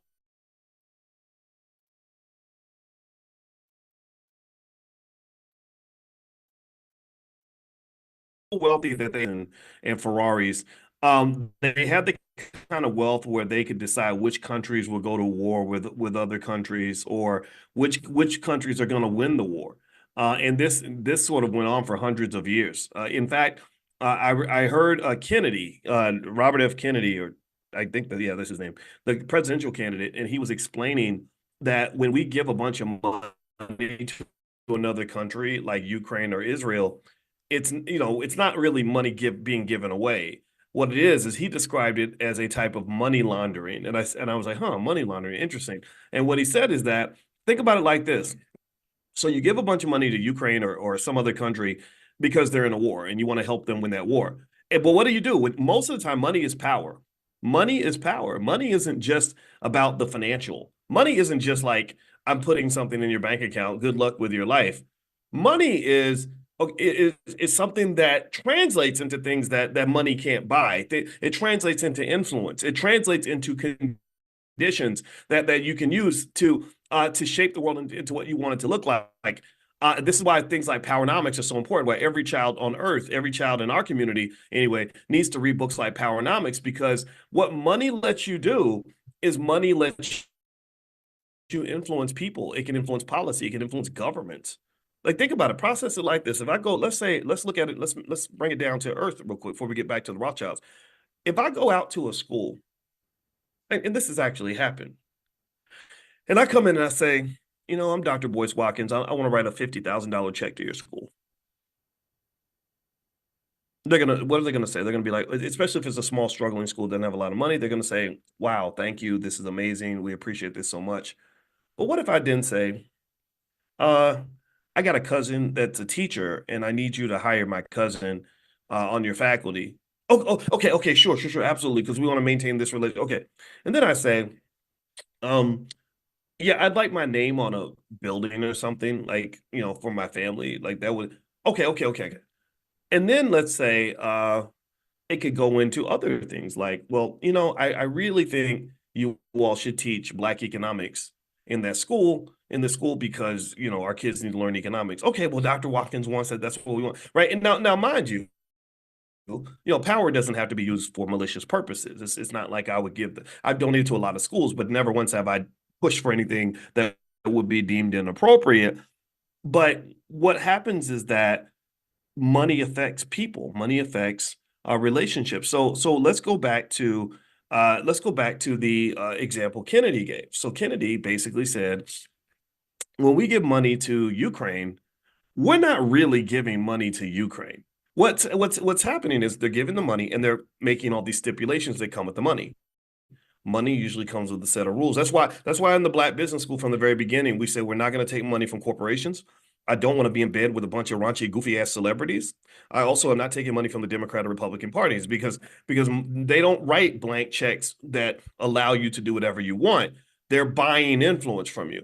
So basically, when they give money to Ukraine, they'll say, okay, we'll give you the money, but we need you to agree to some conditions. Oh, okay, sure. What do you need? We need you to upgrade your weapon systems to a specific global standard in order for you to move forward here. So that means your old stuff is garbage. You need to buy new stuff. Okay, no problem. Oh, and by the way, when you buy your new stuff, we have these defense contractors in the United States, Northrop Grumman and some other companies, that would be more than happy to sell you everything you need, right? You need more missiles? Oh, we got you. You need more bombs? Oh, we got you, right? You need tanks? Oh, we got a company that makes tanks. So you're giving them the money so they can spend it right back with American corporations. Do y'all follow what I'm saying? Do you get what I'm saying? And this, Kennedy correctly defines this as a type of money laundering. He said, what you're doing is you're taking taxpayer money and you're funneling that money to corporations that gave money to your campaign. This is why, and I'm sorry, and I know I hurt people's feelings because I don't jump on bandwagons and I'm not into all this Democrat Republican nonsense. I make fun of it. I joke about it. It's like, yeah, Kamala washed greens in the bathtub. Oh, that makes her perfectly fit to be president. Or Trump. It's funny. The funny thing about Trump is that everybody's known Trump was an asshole for 30 years. Anybody who's ever followed him has known this guy is a blowhard arrogant guy. Like when I met Kanye West and I was on the phone with Kanye for all those hours, I said, okay, now I understand why you and Trump get along, because both of y'all are crazy. Both of y'all need therapy. Both of you think that you're the most important human beings on the planet. And I don't want to be around either one of you. So I make jokes about it.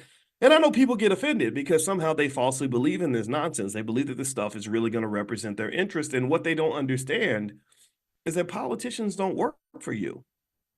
Politicians don't work for you. Politicians work for the people who gave them the money to get elected. They can buy you. They can buy your vote. All they got to do is tell you that they wash their greens in the bathtub or do the electric slide with you, and they got you. They got you. But the corporations say, I'm gonna write this check.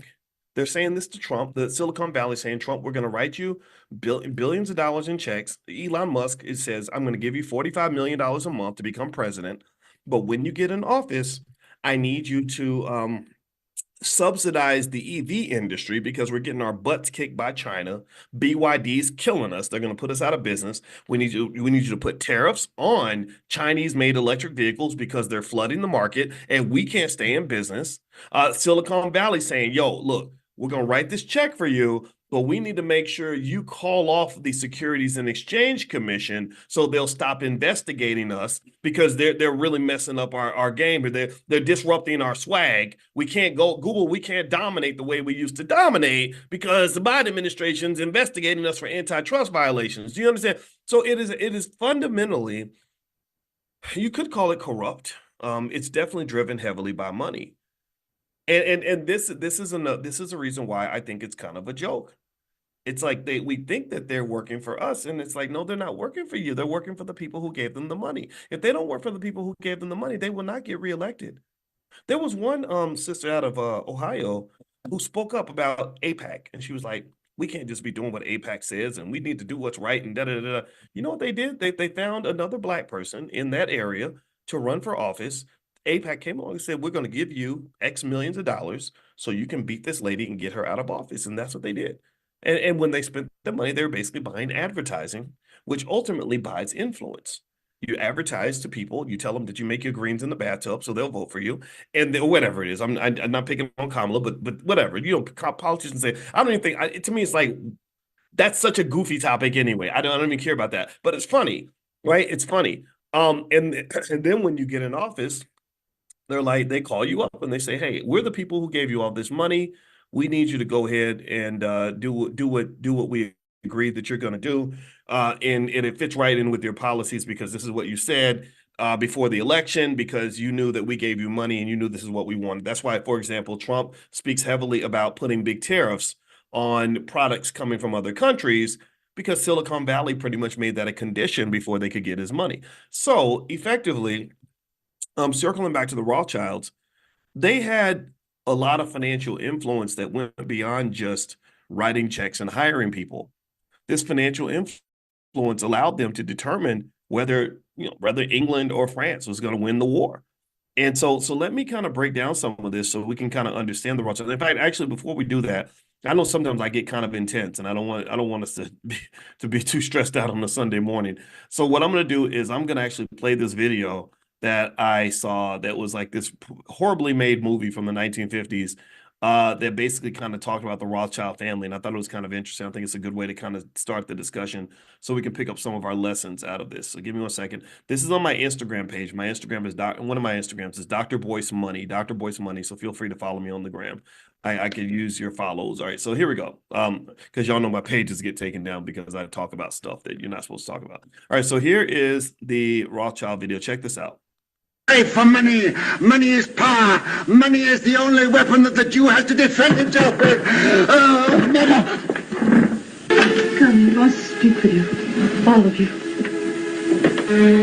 Much money is lost through sending gold by coach from one country to another. In times of war, it is seized by the enemy. In times of peace, by thieves. You are 5 brothers. I want you each to start a banking business in a different country. One to go and open a house in Paris, one in Vienna, one in London. Choose the most important centers. In your day, there will be many wars in Europe. And nations that have money to transport will come to the Rothschilds because it will be safe. You must stand by one another. No one brother must be allowed to fail while another brother succeeds. Your 5 banking houses may cover Europe, but you will be one firm, one family, the Rothschilds, who work always together. Work and strive for money. Money is power.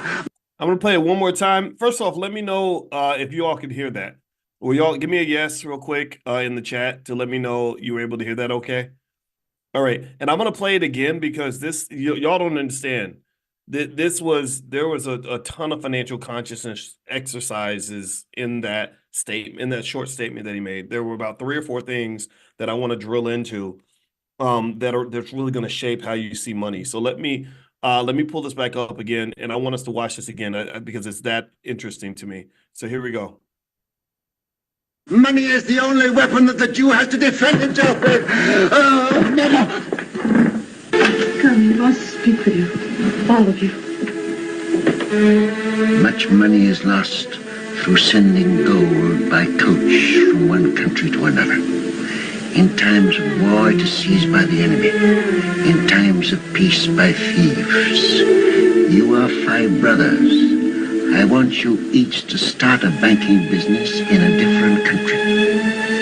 One to go and open a house in Paris, one in Vienna, one in London. Choose the most important centers. In your day, there will be many wars in Europe.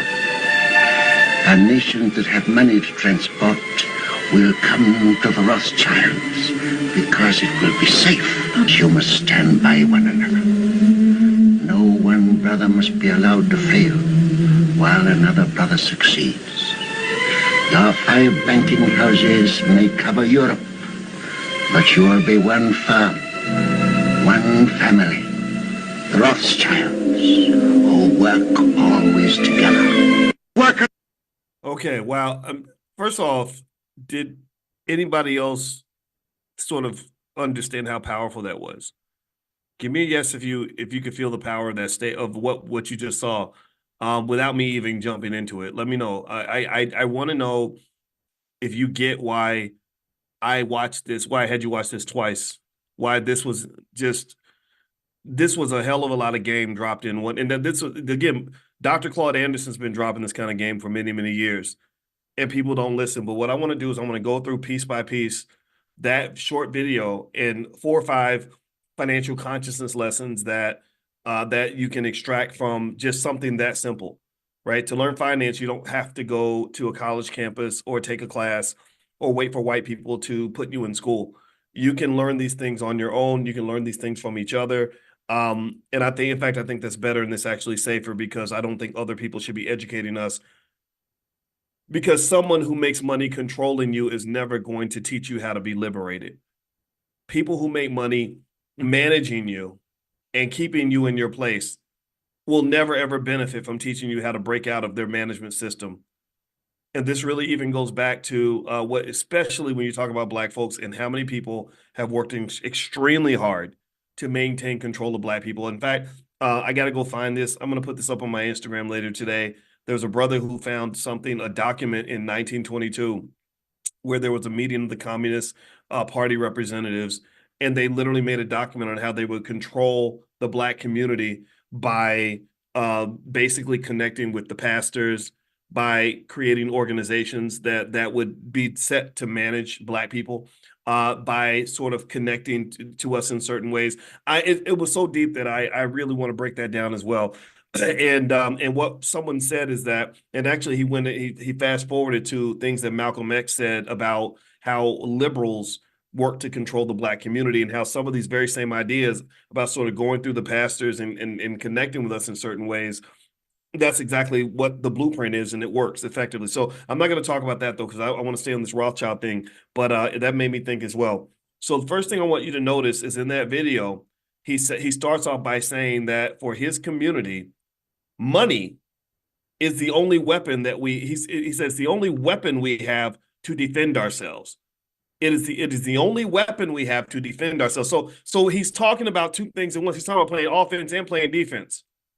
He's saying that money is a weapon, but it's used to defend ourselves. Now, if you read books like Powernomics and you listen to me even 3 or 4 times, you'll understand all the different millions of times I've tried to explain to you that money is a tool. Money is power. Money is a weapon that is used to control you. Money. So if you don't have something to defend yourself with, to defend your freedom, to defend your family, then someone's going to come and conquer you.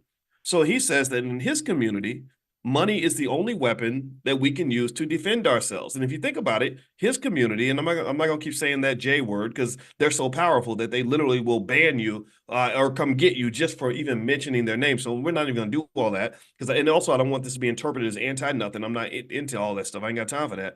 And that's what I told Kanye too when he started ranting on all that stuff. I said, man, I don't want to hear all that. I want to talk about us. I want to talk about what we can do. Ain't nothing you can do to us that we can't do to you. Ain't nothing somebody else can do to harm us that we can't harness ourselves. So stop talking about how powerful other people are and let's start learning from that power so we can have power ourselves. So anyway, long story short, he uses the words weapon and defense. And I did a training with you guys called the Economics of Self-Defense. I'm sure it's out there somewhere. If you go Google it, you could probably find it somewhere. And because literally I said, I get it. Black people want to be free and we don't feel free. The reason we don't feel free is because we got to get up and go work for a white man every day. That's why you lack freedom. And another reason you can't be free is because for whatever reason, we're not shifting the culture enough to implement enough economic discipline, like basic things like a $5 a day investing plan for our children to help them to become free. If we simply invested as much money as we spend on Gucci belts, fast food, and new cars, we would have plenty of wealth to be able to defend ourselves. We would not have to get up and go to work every day for somebody who disrespects us. That's the first thing. He uses the words weapon and defend. This goes back. This is a Powernomics principle. Dr. Claude Anderson, he's talked about this for many decades.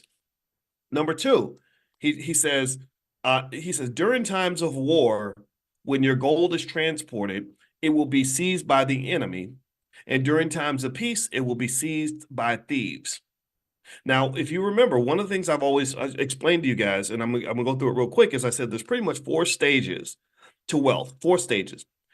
One is you got to know where the money's at. You'd be surprised how many people lack even the basic financial consciousness to even know where money is. My thing is like, how do you plan to have money when you don't even know where the money's at? You don't even know that the stock market is the #1 wealth builder in America. You don't even know that entrepreneurship gives you a far greater likelihood of having wealth than working for somebody. You don't even know the value of owning versus renting. You think you can consume and buy things for the rest of your life and that you're going to somehow be wealthy. That doesn't make any sense. Or you're going this, get my bachelor's degree, go $200,000 in debt and work for other people route. That doesn't work. The studies show that doesn't work. So financial consciousness is critical for anybody that wants to be financially strong. So the first step is financial consciousness, learn where the money's at. The second step is you have to have a plan. I tell my girls, I say, look, if you ask a man what his 10-year plan is and he can't give you an answer in 60 seconds, that's not the man for you. Because success doesn't typically happen by accident, especially when you're Black. Because there's already a plan. You don't have a plan for your life, but they got a plan for your life, though. They got a plan for you already. So because you have not thought about your plan or God's plan, you're gonna have to submit to Massa's plan. Because Massa has a plan for you. Massa's plan for me was that my mother would abort me before I was born so that I would never be a problem. That was Massa's plan for me. So my mother, by going to those public schools and arguing with those teachers who wanted to put me on medication and put me in special ed because I didn't follow their rules, she was aborting, or she was, I don't say use the word abort, that's a different kind of abort, right? She was basically superseding Massa's plan and say, no, this is my plan for my child. This is what my child's going to be. And actually, if you ask my mother to this day, she'll say, I was implementing God's plan, because in my mind, when I sat down at that altar and prayed to God about this baby, should I have it? She said, God told me. This is what my mother says. Now, maybe she's making it up. I don't know. But she says God told her, you got to have this baby because this baby is going to help change the world. She literally will say that. She said, I did not feel that about my other children. I love my brother and my sister. They're amazing people. But she literally said that to me. And who knows, maybe it was a self-fulfilling prophecy. Maybe the fact that she told me that made me say, okay, I got to go do this, right? Which is yet another interesting thing about how the mind works, right? Whatever it is, but that's what my mother told me. So you have to be able to implement your plan and be strong enough and committed enough and fearless enough to make sure that that plan overrides any other plan that's out there, because they got a plan for you. They do. So the first thing is financial consciousness. The second step is to have a plan. If you don't have a plan, then you're not going to be successful typically. The third is you got to work the plan. You got to execute. Wealth is nothing but an accumulation process. All wealth is doing the same thing over and over and over again, and then eventually you've done it a whole lot.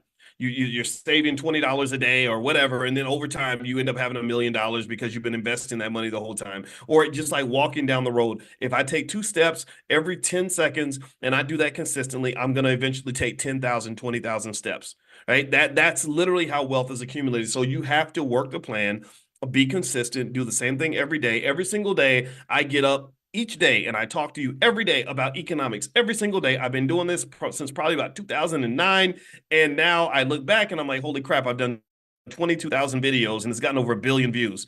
Oh, it was step by step by step, because I'm not the most popular person in the world. There's a lot of people that hate my guts. A lot of people don't understand me. A lot of people don't want to hear what I have to say. I'm not a great speaker. I'm okay. I'm not anybody special, but one thing I am special about is that I know who I am, and I'm very consistent about it.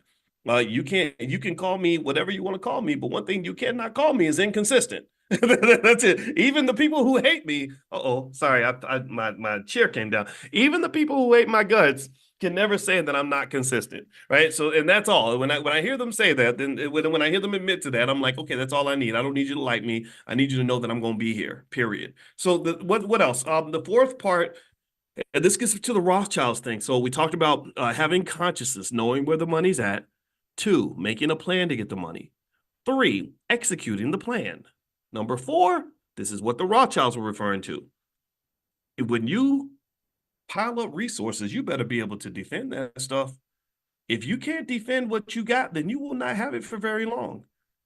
Once you get money, you become a target. You become a target of every cousin that's got a sob story. You become a target of the government that will tax you into the ground. You become a target. You a man, you're going to become a target of every cute little girl who's trying to come and get a piece of that money. If you are a woman, there are women. I know wealthy Black women who are hit on by what they call these hobosexuals, these men that are sexy and know how to drop it in bed, and they're really trying to get close to you so they can get access to what you got. Even the men are doing that to the women now, right? And so what he's saying is that during times of war, when you got money, somebody's going to try to take it. Either the enemy's going to seize it, or the thieves are going to try to steal it. So what he's saying is we need a plan so we can protect what we got. We're going to go get it, and after we get it, we're going to defend it. Okay, now let's move on. What's another type of defense?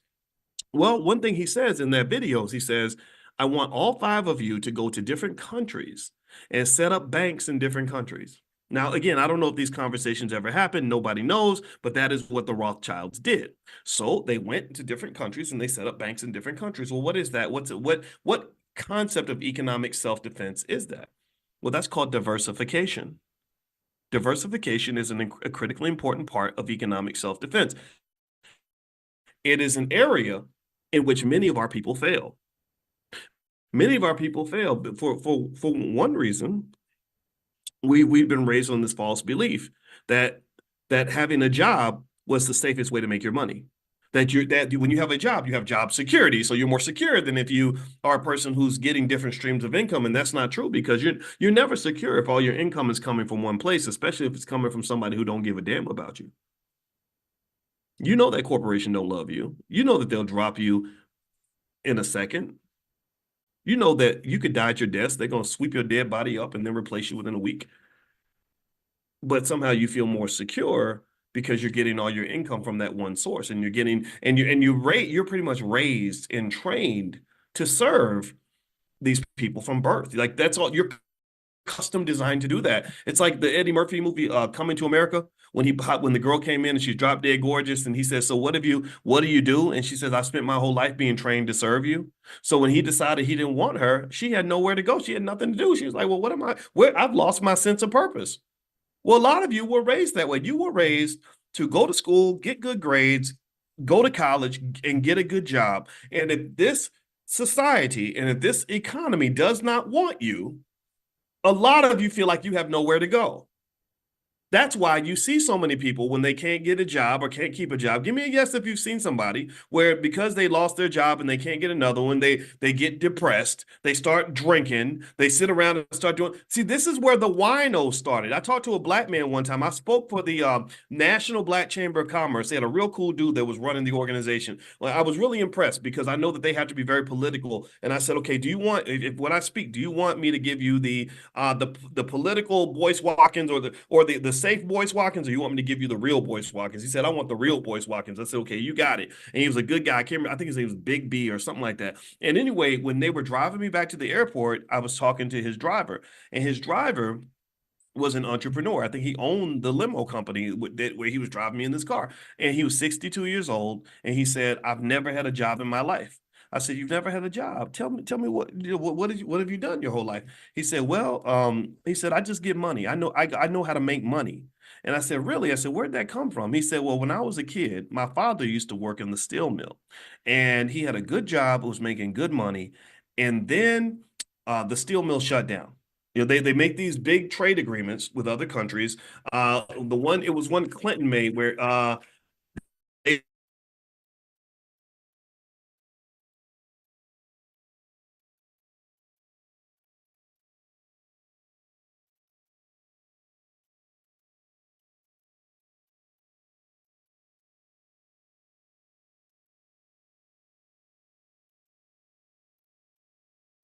and basically saying, uh-oh, somebody said I'm frozen with no sound. Can you guys hear me? Okay, let me know if you can hear me. Oh, this is bad. Okay, give me 1 second, guys. Let me see. Am I in here? Can y'all? I'm gonna. You can hear me. Okay, yeah. I'm in a hotel, and this hotel Wi-Fi. Lord Jesus. All right, let me. You know what? Let me try. I'm gonna try to switch Wi-Fi's real quick. Hold on, guys. Sorry about that. Okay, hold on. Let me see if I can switch my Wi-Fi. All right, so you guys can hear me. I'm good now. Am I good enough to keep going? Okay, let me know. Interrupt me if I go out again. Okay, so what he said was, he said, my father used to work in the steel. Oh, that's what. So let me tell you. So the reason that the manufacturing base in a lot of countries disappeared is because when they let China into the World Trade Organization, China was able to make a product for $1 that would have cost $30 in the United States. So why would you manufacture a product in the US where you got to go pay a worker a living wage and the product's going to cost $30 when you could go make it in China where it's going to cost $1? So that's when you started to see a lot of the major cities that have manufacturing bases just sort of fall apart. Milwaukee, Gary, Indiana, Detroit, places like Akron and Toledo, stuff like that. A lot of the Midwest got hit. So basically, effectively, these sorts of agreements end up harming people. So what happened was, this man told me that when those manufacturing jobs went away, he said that's when the winos started. He said, because you had a lot of black men who had only been trained to work for white men. That's all they knew how to do. So what they did was they would just sit around and drink all day, sit around, drink and play chess all day. When a man loses his sense of purpose, it's hard for him to maintain his manhood. So a man has to maintain some sort of a sense of purpose that goes beyond just showing up to work for this white guy, or anybody. You have to know your value beyond just whether or not you have a job or can get a job. In my view, a better way to look at it would be, okay, I got all this free time now because you don't want to hire me. But now that I've got this free time, I can put this into something else. There's always something for me to do. There's always something I can do in order to make money. So rather than just working for a company, I think that children should be trained to just kind of work for the world, right? Like if I work for a company, that means that if that company doesn't want me anymore, then I'm done. I have no income. I'm in trouble. Oh my God, there's financial anxiety. I'm stressed out. That's why my wife is a therapist and she has to work with people that are going through this. But if your child is trained to just kind of work for the world, then they know, like, hey, you know what? If I can't work over here, then I'm going to find a customer somewhere. Instead of finding a job, I'm going to find a customer. Do you understand the difference? If I find a customer, that means, okay, this lady needs her grass cut. That's my customer. This other guy, oh, you need the house painted? You're my customer. Oh, you need me to help come and build something for you? You're my customer. You want to buy this shea butter, whatever it is, you're my customer. So ultimately, I think that it's just as easy to train children to find a customer as it is to train them to find a job. Because when you find a job, all you're doing is trying to find a customer. That's it. Because your customer is a corporation. That's it. That's literally when you go on a job interview, all you're doing is selling yourself. Well, you know, I went to Brown University and I got a master's degree in mechanical engineering and I'm a diligent worker and I like to set goals and my biggest weakness is that sometimes I work too hard and you go into all these interviews, you're selling yourself. You're code switching, you're trying to fit in, you're trying to show them how great you'd be with the company. All you're doing is selling. So if you can sell yourself, then you can sell a lot of stuff.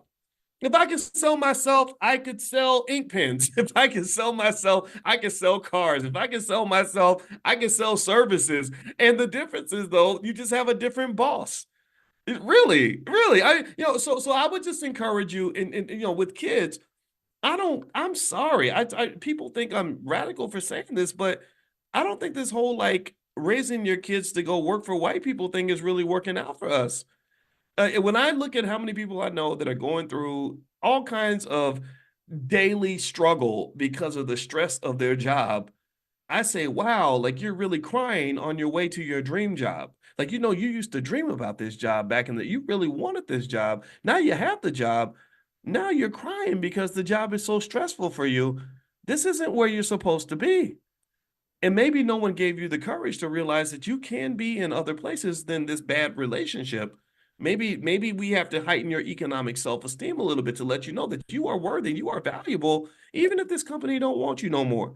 And I just think this is something that has to be taught in the beginning. So because I don't think any of the Rothschilds were sitting around saying, well, how are we going to get a good job? I don't. I think they were thinking, how we're going to find a customer. So let me keep going. Let me finish this video. I'm going to play this video one more time for those of you that just came in. And also some of you are asking for this link, the link for the estate planning class in the Dr. Boyce Academy. In case you just came in, I did finish it's estate planning essentials. So it's for beginners. It's all about legacy building, protecting your legacy, stuff like that. A lot of you have asked me for this, so I put something together. It's $2.99 for lifetime access. But the first 100 people can actually get in for $99. So what I'm going to do is I'm going to grab this link and I'm going to put it in the chat. And also, I'm going to text it out later. If you want to get the text, make sure you're on the text list. To get on the text list, pull out your phone and text the word morning, MORNING, to 87948. Text morning to 87948. And what I'm going to do is I'm going to, before I show this Rothschilds video again, I'm going to actually give you the link in the chat for those of you that want to hurry up and sign up now. Give me a second here. Hold on. All right. I am grabbing this.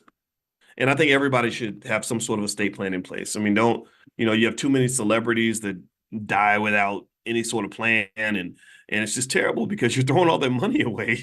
You're literally selling your kids into slavery. I mean, that's the craziest thing in the world. And so anyway, let me, there we go. So if you are in the chat, you should see the link right there. If you want to hop over and sign up now, you can. It's totally up to you. All right, so let me go play this video now. And this is a video of some movie. I don't know the name of this movie, but I liked the theme in the sense that they were kind of going through the story of the Rothschilds. A lot of you have heard of the Rothschilds, but you may not know why they were famous and why they were so powerful. But here's the video. I'm going to play it one more time, and then I'm going to go through a couple of other lessons, financial consciousness lessons you can pick up from this. Here we go. And strive for money. Money is power. Money is the only weapon that the Jew has to defend himself with. Oh, never. Come, you must speak for you. All of you. Much money is lost through sending gold by coach from one country to another. in times of war to seize by the enemy, in times of peace by thieves. You are 5 brothers. I want you each to start a banking business in a different country. One to go and open a house in Paris, one in Vienna, one in London. Choose the most important centers. In your day, there will be many wars in Europe. And nations that have money to transport will come to the Rothschilds because it will be safe. You must stand by one another. No one brother must be allowed to fail while another brother succeeds.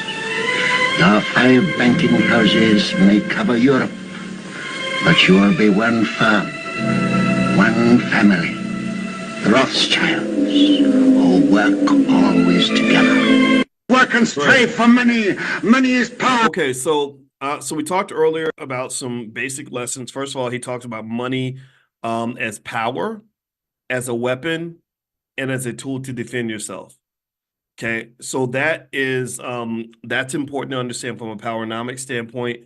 Never think money is just money. I don't know the name of the movie, Rosa. I wish I could tell you. I just saw the clip and I thought it was great. I'm always looking for something. If I see something where I'm like, oh, this would be great to cover in class, that's what I grab. But if anybody knows the name of the movie, then feel free to share it with me. I'm sure we can Google it. Number 2, he talks about another aspect of financial consciousness, which is that when you acquire money, you have to be aware of how people see you. He says that during times of war, money will be seized by the enemy. During times of peace, it will be seized by thieves. The lack of financial consciousness reminds me of this woman that I met who told me that one of her friends, they had a little group of 3 really pretty girls, and they would keep track of when athletes or rappers would come to town because they feel like rappers and athletes are stupid. But they have lots of money. So what they would do is they would find out what they like and what they want to talk about and stuff like that. And they would show up and basically give the man whatever he wanted. And then they would put a date rape drug in his drink and set him up and basically extort him. They would put the 15-year-old in the bed and say, if you don't give us X amount of dollars, we're going to call the press. We're going to call your wife. We're going to call your football team or whatever, and you're gonna lose everything. So men would have to pay money, and it was due to their lack of financial awareness, their lack of consciousness that would cause them to be put in this situation. They don't understand that you can't be a multi-million-dollar, multi-billion-dollar, whatever commodity and just sort of be hanging out and doing anything that you want. Literally, this is real stuff. I like to use real stories in real life. In fact, I remember my father always telling me that a man who has something to lose should not be in a space with a bunch of people that have nothing to lose, or a woman too. If you've got a lot to lose, you should not be in a space with people who have nothing to lose. Tupac, I think that's why Tupac's not here anymore, to be honest with you. Tupac always wanted to be the same no matter what, but he didn't understand that the more famous you become and the wealthier you become, the way the world sees you is going to change, and you're going to have to adjust with that. So anyway, with that said, he talks about thieves and enemies stealing your money once you get it. Then he talks about diversification. Okay, there's 5 of you. All 5 of you are going to go start banks in different countries because we're going to be spread out. We're going to be diversified. That's another rule of economic self-defense. The other thing, too, is he understands the power of family. He says we have 5 sons. And he says at the end, he says there's nothing more important than being a Rothschild. He says that no one, he said, you will stand by one another. No one is allowed to fail. You are one family. That is a Powernomics principle. That is understanding that many of you, how many of y'all got kids? Any of y'all got kids? Anybody in here? Any parents in the room? If you are a parent or a grandparent, raise your hand. All the parents, because your job is extremely important, and it's the most important job in society. I don't care what anybody else says. One mistake people make in America is we view children as what they call a luxury item. In economics, they call that a luxury item. A luxury item is something that you do that's pretty much a waste of your money anyway. A luxury item is like buying a Coach purse or a Mercedes Benz. You don't need a Mercedes. You don't need a Coach purse. You do it. Why? Well, because you got extra money. You got a little money to burn. You're feeling yourself. So you go ahead and just make it rain a little bit. That's fine. But children are not a luxury item. See, there was a time where children were viewed as an asset. not in a malicious way, not in an exploitative way, but in a way that said the more babies we have, and if we train these children properly, they become a source of power for the family. We're now gang affiliated. Like, anybody remember when you were little and you ever know that kid at your school who had like 12 brothers and sisters and then 14 play cousins? And anybody remember a family like that back in school? No one would ever beat up anybody in that family because you knew that if they were loyal to each other, you were going to get your ass kicked. Like, you knew they were all going to show up at your house and kill you. Like you did not mess with the kid who had a bunch of older siblings that were always with them. There was protection there. There was safety there. Well, the grown-up world ain't much different. When you've got people that are with you, that have your back, then you can achieve a whole lot more than if you're trying to operate solo. This is one of the reasons why, since slavery, they have worked so hard to keep us isolated from one another. This is why people like, what was it, Hoover, or the guy that ran the FBI, whatever his name was. This is why they consider Black unity to be the greatest threat to national security in existence. They said, oh my God, if these people all start working together, we're in trouble. We are in trouble.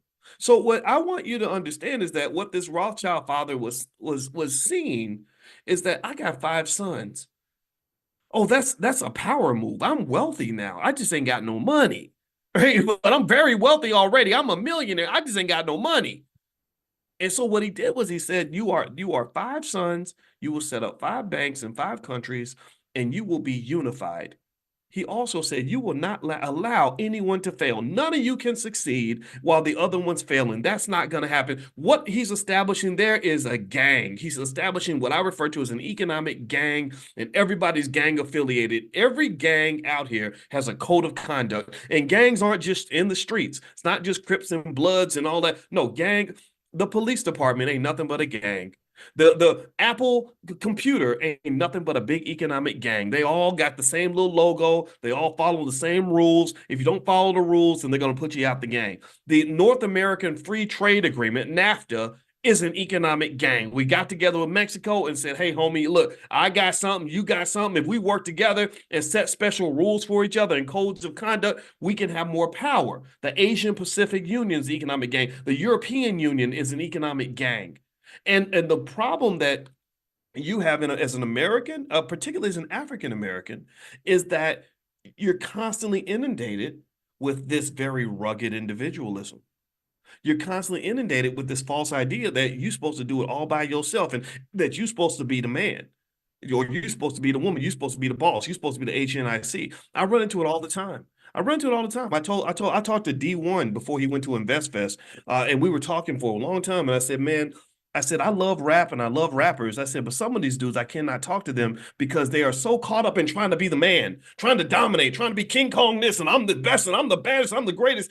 And it's a reflection of why the whole Black community fails, because you're always looking for this one guy to be the superhero instead of building institutions. It's ego. Maybe it's ego, insecurity, weirdness, bad culture, but this whole idea that it's like one person has to always be the boss and the leader and everything, it makes it so hard to collaborate, because when I approach other aggressive Black males with collaborative energy, sometimes, not all of them, I mean, a lot of them get it, a lot of guys get it, but some people, it's like they see that like threatening, like it doesn't, like they've never seen that before. You know, like either I'm dominating you or you're dominating me, but we can win together. Like, what's with the scarcity mindset? I think that's a scarcity mindset, to be honest with you. I think it's scarcity because it makes you think that the only way I can be successful is if I push you out of the picture. And that's not how the world works. When you're working together, there's something called synergy. And synergy is where 2 + 2 is not 4. Synergy is where 2 + 2 is 7. Synergy is where, we're not getting together to chop up one pie. We're getting together because we're going to make the pie bigger. And then when it's done, each of us will have a bigger slice than we had before. It's magic. And I really think that you should really tune into that. I think that this is something that is cultural. It's cultural, and it's something that can be taught. It's something that simply says, look, man, Stop thinking. It's a consciousness concept, actually. It's consciousness, right? Think about it. Imagine a football team where you got a bunch of players who are a bunch of individuals who are all concerned with their own stats and whether or not they got the ball, versus another team that says, look, I'm not worried about whether I get the ball or not. I'm worried about whether or not the team wins. That second team is going to win far more championships than the first team, and there's going to be a lot more success to go around.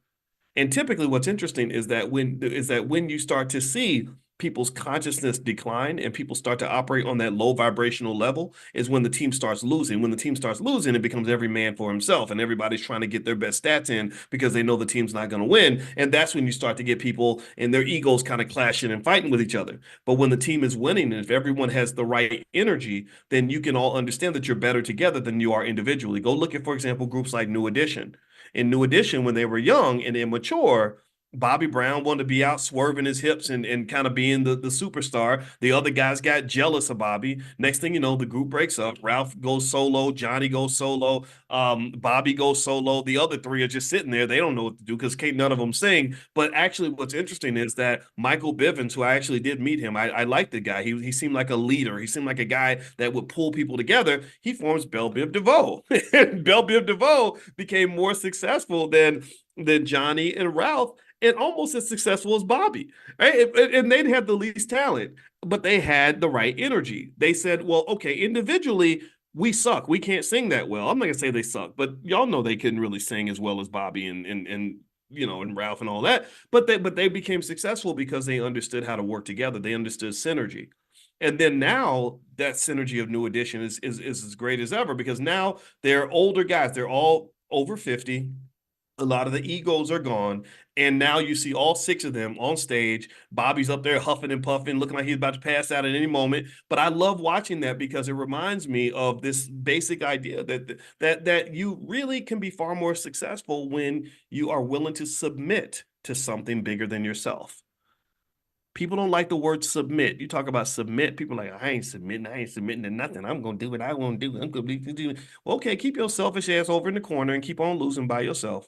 I'm submitting. Every day I submit to my wife. My wife submits to me. Every day I submit to my family.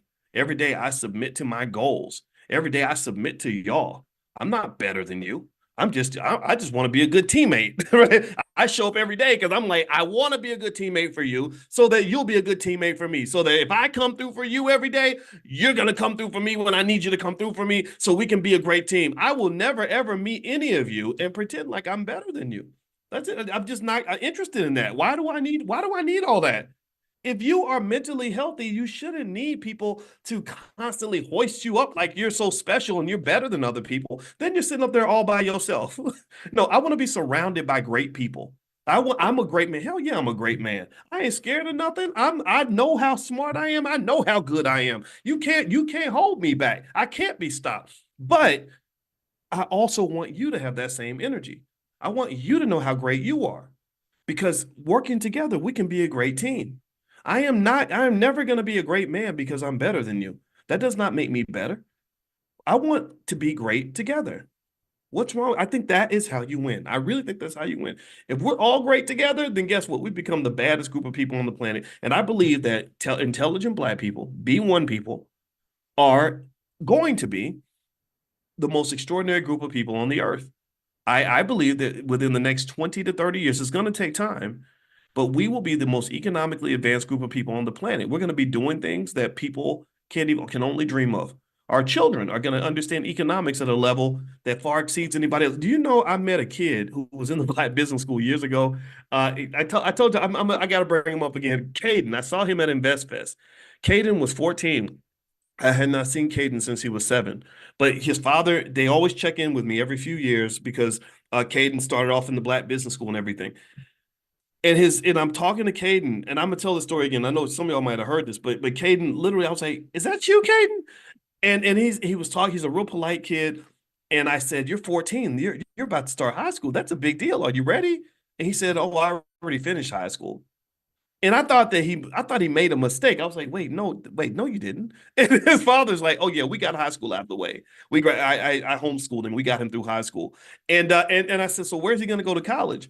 And his dad said, well, Caden already makes more money than most college graduates, so he's just going to focus on his business. We went to the White House last week.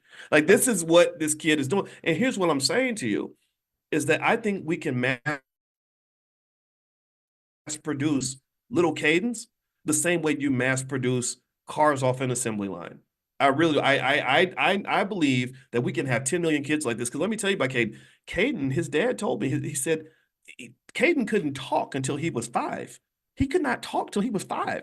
There was something going on in terms of a delay or something. I don't know what the issue was, but his dad said, so it's not like he's some, he was born some massive super genius. He's smart now. Don't get me wrong. He's very smart, but he's not any different from a lot of the kids that you have in your own household.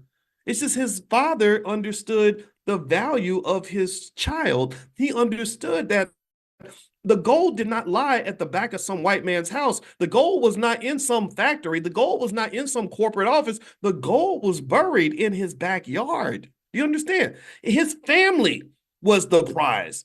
He was the prize. His son was the prize. So he said, instead of investing my energy, think about this. When you invest your energy into something, what you're doing is it's like you're digging. You're digging for oil, or you're drilling for oil, or you're digging for gold, right? So you're going to your job every day, digging for gold. You're going out into the world looking for possibilities. And you're like, oh, I wish they would give me an opportunity. But what you don't understand is for a lot of you, just like it was for the Rothschilds, the gold is buried in your backyard. That's where, in my view, that's where you should be digging. So if you're a parent, grandparent, play parent, step parent, mentor, coach, whatever, understand your multi-million-dollar asset is right there around you. But what we do that is so backward, in my opinion, is we will neglect the kids so we can go off and serve massa. Tell me if I'm lying. Tell me if I'm lying. We will literally, our kids grow up like, I forgot my mama's name because mama's working 14 hours a day. And I understand mama's got to go pay the bills sometimes, but Lord Jesus, we don't even understand. Again, because we look at our children as luxury items. We're like, oh, we have these little badass kids. They cost all this money and whatever. And you do the bare minimum. And then you say, well, you drop them off at some public school so that some white guy can like get into their brain, right? And next thing you know, they're coming home and telling you that you're mispronouncing your pronouns, right? Or whatever.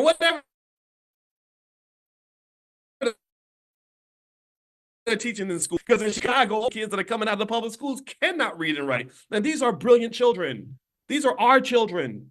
These kids are smart.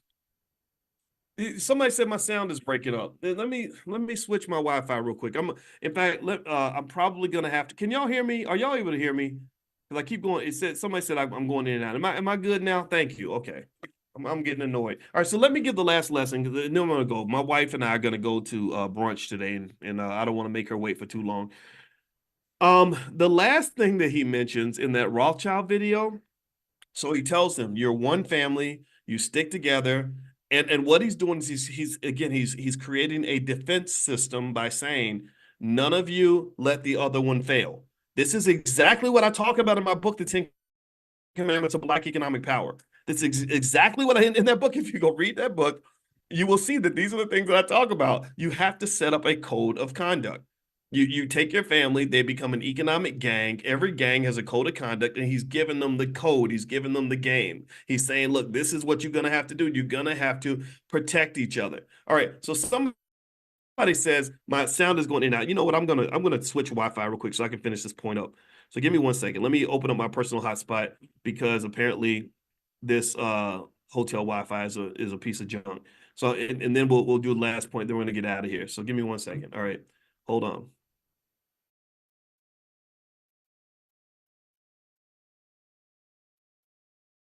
Okay. All right. So I'm back now. Give me a yes if you can hear me okay. Give me a quick yes if I'm coming through all right, because I'm on my phone Wi-Fi now. Okay. And if I have to turn off my video, I will. Okay, great. All right. Thank you so much, April and Gerald and Kelsey and Renee. I appreciate you. All right. So he sets up a mindset early, right? This is so important. He's telling the children, don't go looking out in the world for what you need. Look toward each other. Instead of turning outward, you turn inward. See, a lot of y'all were raised in households where you were not taught to do that. You were not taught to turn inward to fulfill your economic needs and responsibilities. You were taught to turn outward.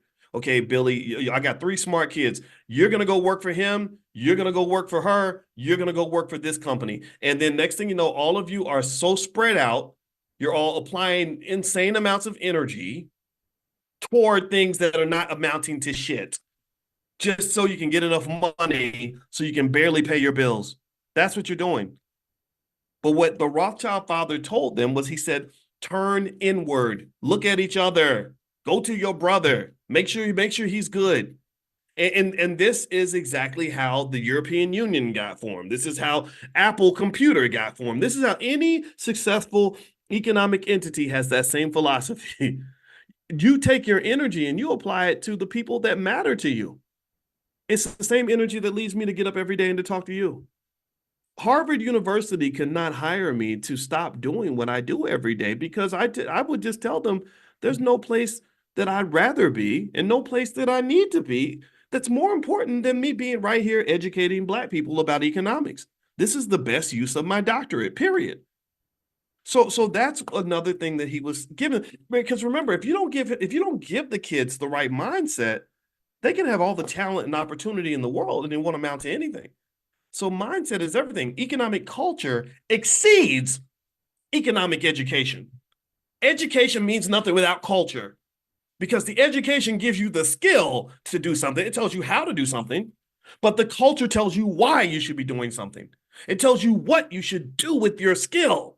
If you teach me how to shoot a gun, but you don't tell me who I should be shooting at, I'm going to kill some people. I might pull that gun out and shoot my mother in the face. So you have to train me like, no, you don't shoot your mama, boys. You got to shoot the enemy. Aim right here. This is who you got to tell them the why. We don't give them the why. We give them the what and the how, but we don't give them the why. Why are you doing this? The why is where the fire's at. When I come in here acting like a crazy man, jumping up and down, it's not the what and the how that's making me do this. It's the why. I'm doing this because I know that in a few years, we're going to kill it. And I'm going to tell you, I was extra fired up when I went to InvestFest, and I said, this is what I was always aiming for. Thousands of Black people getting together only to talk about economics. This is so different from the beginning, when everybody acted like it was crazy and weird and stupid and nobody was interested. Now everybody's interested. Now we got our people right where we want them. Now in the next generation, what we do is we're elevating this. We're building on top of this. See, because the Jewish community did not become the most economically capable group of people in the world in one generation. It took hundreds of generations. It took a long time. So ultimately for us, we're still in the infancy of this movement. We're still at the very beginning. Sure, we're doing a lot. But what's going to be amazing is what your grandkids do. They're going to be looking at us 100 years ago and say, this is where it started, and this is what we're doing now. They're going to be running trillion-dollar corporations. And what our job is to lay out the framework, to lay out the groundwork, to get them started, to move them in the right direction, to make sure that we can clear the obstacles. It's like if you're trying to build a building on a forest, first you got to clear the land. You got to chop down the trees. You got to remove all the stuff that's going to get in the way. And then they're going to build on top of what we created. So the last piece I'm going to throw in here is the last thing. The Rothschild father said that was really interesting. He said, there will be many wars. Now, he did not say which side of the war you're supposed to pick. He didn't say who you're supposed to fight for. He said there will be many wars. And in these wars, both sides are going to need our services. So he wasn't saying go out here and gamble and get into a war and fight people. He said, pay attention to the war. And whenever people need a service involving the transport of money, they will come to the Rothschilds. So here's what this made me think about. In the California gold rush, most people who rushed for gold did not get any gold.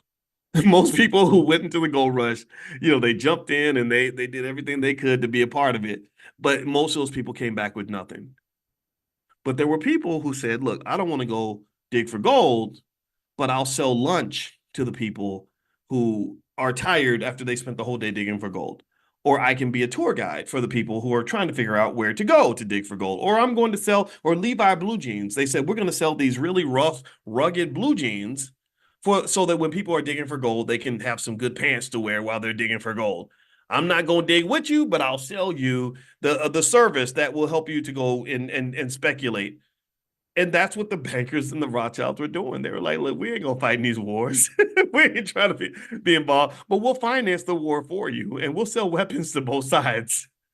That's what they, and so to this day, and this creates some animosity for them, unfortunately, is to this day, this is kind of the reputation they have. This is why they became the economic boogeyman, because they were the ones who got to decide as the bankers who was even going to win the war, who was going to have what they needed, who was going to get access to the gold. And so again, so effectively what it says is that when you're thinking about business, see, it's almost reminds me of like stock options, right?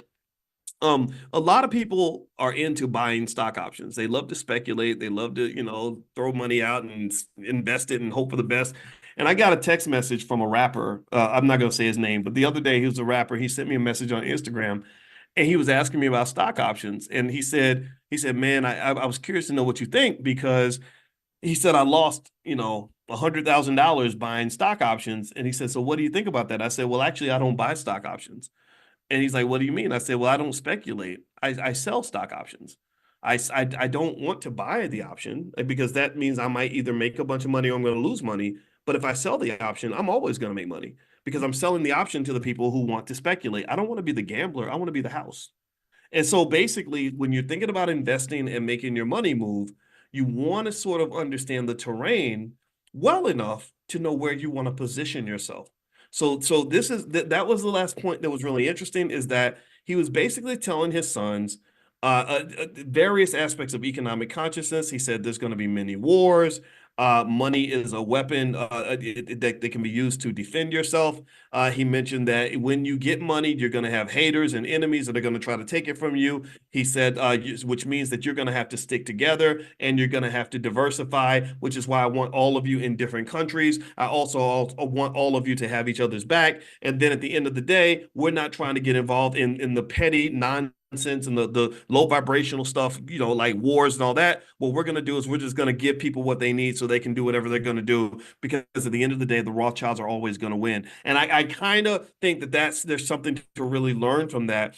So like literally when I'm watching all this stuff, I'm gonna tell you right now, I'm very frustrated because I don't enjoy watching Black people fight each other over Democrat Republican stuff. I don't want to see, one Black person stop being friends with another Black person because they're fighting over politicians that don't give a damn about either one of you. I understand if you're a Democrat, be a Democrat. If you're a Republican, be a Republican. But I don't see where any of this division is going to benefit our community directly. So I would encourage you that after you finish being a Democrat, after you finish being a Republican, become an intelligent Black person. Connect to each other and say, okay, now that we've argued over the basic stuff, let's go ahead and put that to the side so we can focus on the stuff that actually matters. And I think this is a level of consciousness that I hope more people can embrace, because I don't think everybody's going to get it. They know exactly how to trigger us. They know exactly how to get us fighting with each other. And I just really encourage you, and I applaud those of you who are able to kind of see beyond just the very basics. So anyway, that's it, guys. I'm done talking. I hope this conversation was helpful to you. And I hope you guys have a great day. I'm going to go eat lunch with my wife. She's been waiting patiently. So I will see you all tomorrow morning. If you want to be on the text list to get notified when we do Money in the Morning, this is 7 days a week, every single morning at 10 a.m. Eastern. Just text the word morning to the number 87948. Text morning to 87948. Also, I will text out a link where you can join the estate planning essentials class. I put that together. The lifetime access fee is $299. For you guys, for the first 100 people to sign up, it's $99. So I cut the price by $200, and it's lifetime access. It's yours for life, and it'll get you started on legacy building and preparing for the next generation. So I'll text that out to you as well later on today. So have a good day, everybody. God bless you, and I'll see you all tomorrow. It's about in his book, which is Black Exceptionalism, which is something that I hope we all agree on. I hope we have some sort of concept of what that might mean or some appreciation for this idea. And he literally gave a whole blueprint about Black exceptionalism and what makes us exceptional, why we are not to be messed with, why we are unique, why there's nobody else on earth like us. And I'm here for it. I'm ready for it. I think this is I was reading through it today and I said, man, everybody's going to love this. They're going to be so excited about this. And Couple quick housekeeping notes. Don't forget the All Black National Convention. Speaking of Black excellence, that's going to be October 25th to the 27th in Lombard, Illinois, right outside of Chicago. And we're almost out of tickets, just so you know. We usually sell out every year.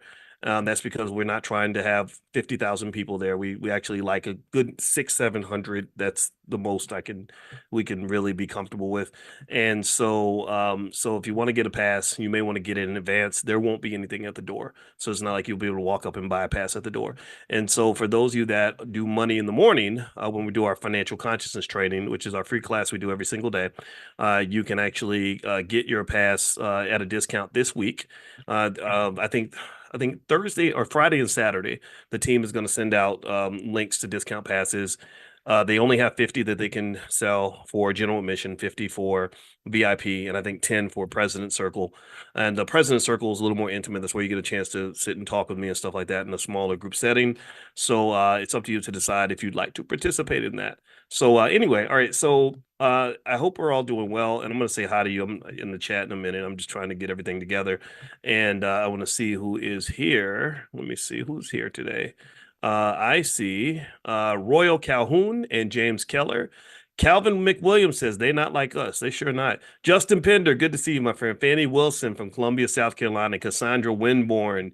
Hello, hello, hello.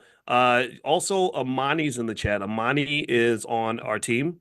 And so if you have any questions about anything going on in the Black Business School, you want to talk about the Black Investors Championship, as you guys know, that's happening right now, the Black Investors Cup. And I'm going to announce the leaderboard at the end of the week. Or anything else, anything that you want to do in terms of educating your kids on economics, feel free to talk to Amani. She is part of our support team, and they really value you. They're very good at what they do, and they've all been here for several years. Pretty much supporting the cause and helping us to become extra Black and extra smart. Because being financially intelligent, that's acting Black, in my opinion. That's called acting Black. All right, so let's get started here. Let's go ahead and begin this discussion. Okay, so here's what Dr. Anderson wrote about. We're reading Dr. Claude Anderson's book. It's called The Black History Reader. I've been switching sections a little bit because I want us to read stuff that I think is appropriate for the tone and the conversations that we're already having. A lot of us are having conversations about the politics of America and reparations, things like that. So I'm going to read some of this to you. And so let me pull this up. All right, so what Dr. Anderson talks about, and I believe he's going to dig into the reparations conversation a little bit, is he talks about Black exceptionalism and just what that looks like, why you're exceptional, why you should not let other people lump you in to everybody else's stuff. And this is on page 186 of the book, The Black History Reader. The book can be found at powernomics.com. That's powernomics.com. And also, just so you guys know, another little note I want to mention is later on, I'm going to do some conversations about NVIDIA stock. And I explained actually a short video explaining why I did not buy NVIDIA. I'm not buying any more of it. I own it because I bought it cheap. I think it could be overpriced, and I think it's very, very risky. Everybody's been talking about NVIDIA. So it was on my mind because my son came in and asked me about it, and I explained to him why the stock price went down, even though they exceeded the earnings expectation. That's a whole stock market conversation. So just kind of be ready for that. Make sure you're on the text list, and I can send that to you. If you're interested in stocks, just text the word stock to the number 87948. Text stock to 87948. Yeah, Darlene, did it crash? I don't know if you call that a crash. At the very least, it's a correction. So there is some stuff to unpack there. And then second of all, I wanted to also, Tyler Perry said something interesting, and I wanted to kind of address that. I'll probably address that tomorrow morning, the economics of Tyler Perry in Money in the Morning. So if you want to join our morning class, also text the word morning to the number 87948. So there's different lists based on what you're interested in. So text the word morning to 87948 if you'd like to join our economic elevation class, which is 7 days a week, every morning, 10 a.m. Eastern. Bring your whole family. That's all I ask. You don't have to pay money, just pay attention, because I want you to be tight on your economics. And then the NVIDIA stuff, I'll send you a link on that stuff as well. All right, so here is page 186 in the book, The Black History Reader by Dr. Claude Anderson, and he talks about Black exceptionalism, and he asks this interesting question. This is question 65. He says, is Black exceptionalism the unused key to Black self-empowerment? Have you not tapped into your exceptionalism when it comes to getting what you want? I think that there is this myth that there's something wrong with us, that we are perhaps disabled, or that we should be lumped in with all the misfits of society. Anybody who's not a white male, I vehemently disagree with that. I don't think there's anything. I don't think we're broken. I think that we just, or maybe some of us have been broken by society, but I think that we are exceptional in a lot of ways because of what we've gone through and how that built us into who we are. So here's what Dr. Anderson says. He says, Blackness has had special importance and impact in America and the world. For centuries, the American public and politicians in particular have proclaimed that America's democratic values, freedoms, and immigration policies make it an exceptional nation among societies and is therefore due special recognition, respect, and an elevated status over all other nations. Exceptional means something that is different, unique, rare, unusual, and remarkable. In the case of a group, it means that the members have been treated in an uncommon manner from all others. So he's saying that you are, pay attention now, he said unique, rare, unusual, and remarkable, and that you've been treated differently from everyone else. So give me a yes or no if you agree that no one else in this country has been treated the way Black people have. Give me a yes if you agree with me that we have had a unique experience in America, that we've been sort of dealt with in a way that no one else has been dealt with, that that Black Americans are being treated differently from immigrants or LGBT people or anyone else. Give me a yes if you agree with that basic idea that we are treated differently from everyone else. Let's start there. Okay, so this is what his Black exceptionalism concept is built upon. So here's what else Dr. Anderson says. He says, what group of people in America, in nearly every respect, have been viewed and treated in a more egregious manner than Black Americans? Black Americans are an exceptional people in this nation in many ways. It is time for Black Americans to demand compensation, recognition, appreciation, and respect for what their exceptionality created in America. Because of Black exceptionality, it is an affront and disrespectful for this nation and the Black overclass, those are all those people that are telling you who to vote for and what to do with your money and what to do with your life. The Black overclass, y'all know who they are. You can pick whoever you want. The Black overclass, it is disrespectful for them and the rest of the nation to continue relegating Black Americans to broad and ambiguous groupings such as, pay attention to these keywords. These are keywords Dr. Anderson's using. Minorities, poor people, people of color, diversity, disadvantaged, and multicultural. So he's saying that the use of these terms dilutes and waters down your exceptionality. It waters you down. You're taking Whitney Houston and you're making her become part of a music group where she's a backup singer. Whitney Houston should not be anybody's backup singer. Whitney Houston should be a lead singer. Okay, and this is kind of what he's saying, is that you are unique. When people try to say, oh, well, you're not a white male, so we're going to lump you in with gay trans people. We're going to lump you in with every immigrant. We're going to lump you in with white women and let them get to the front of the line and put you at the back. There's a problem with that. And it shows itself in a lot of statistical outcomes in terms of who gets the most opportunities, who gets to eat first. You eat last because you let everybody else sit at your table. That's what he's basically saying.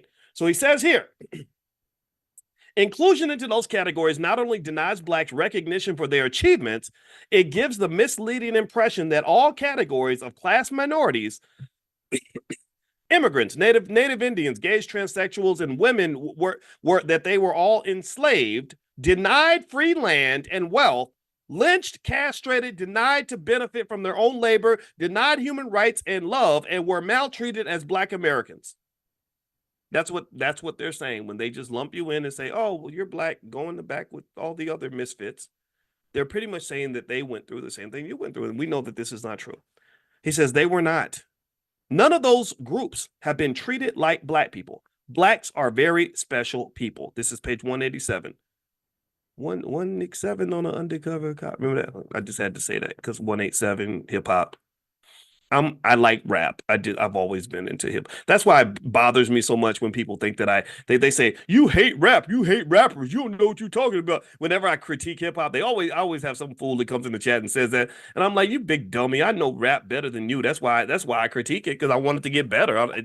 Y'all, they took rap and made it stanky. Rap was supposed to be beautiful. Rap was supposed to be wonderful. Rap was supposed to elevate us, and they turned it into something that just started to stink, like rotten eggs and nasty, like nasty curdled milk, and then just had you out here looking crazy. That's what I'm mad about. I love rap. Let me keep on. Black exceptionalism is the missing factor needed to ignite a movement to change the bottom rung status of blacks. A fundamental premise of my Powernomics concepts. Hold on. Why am I coughing? I need water. Hold on.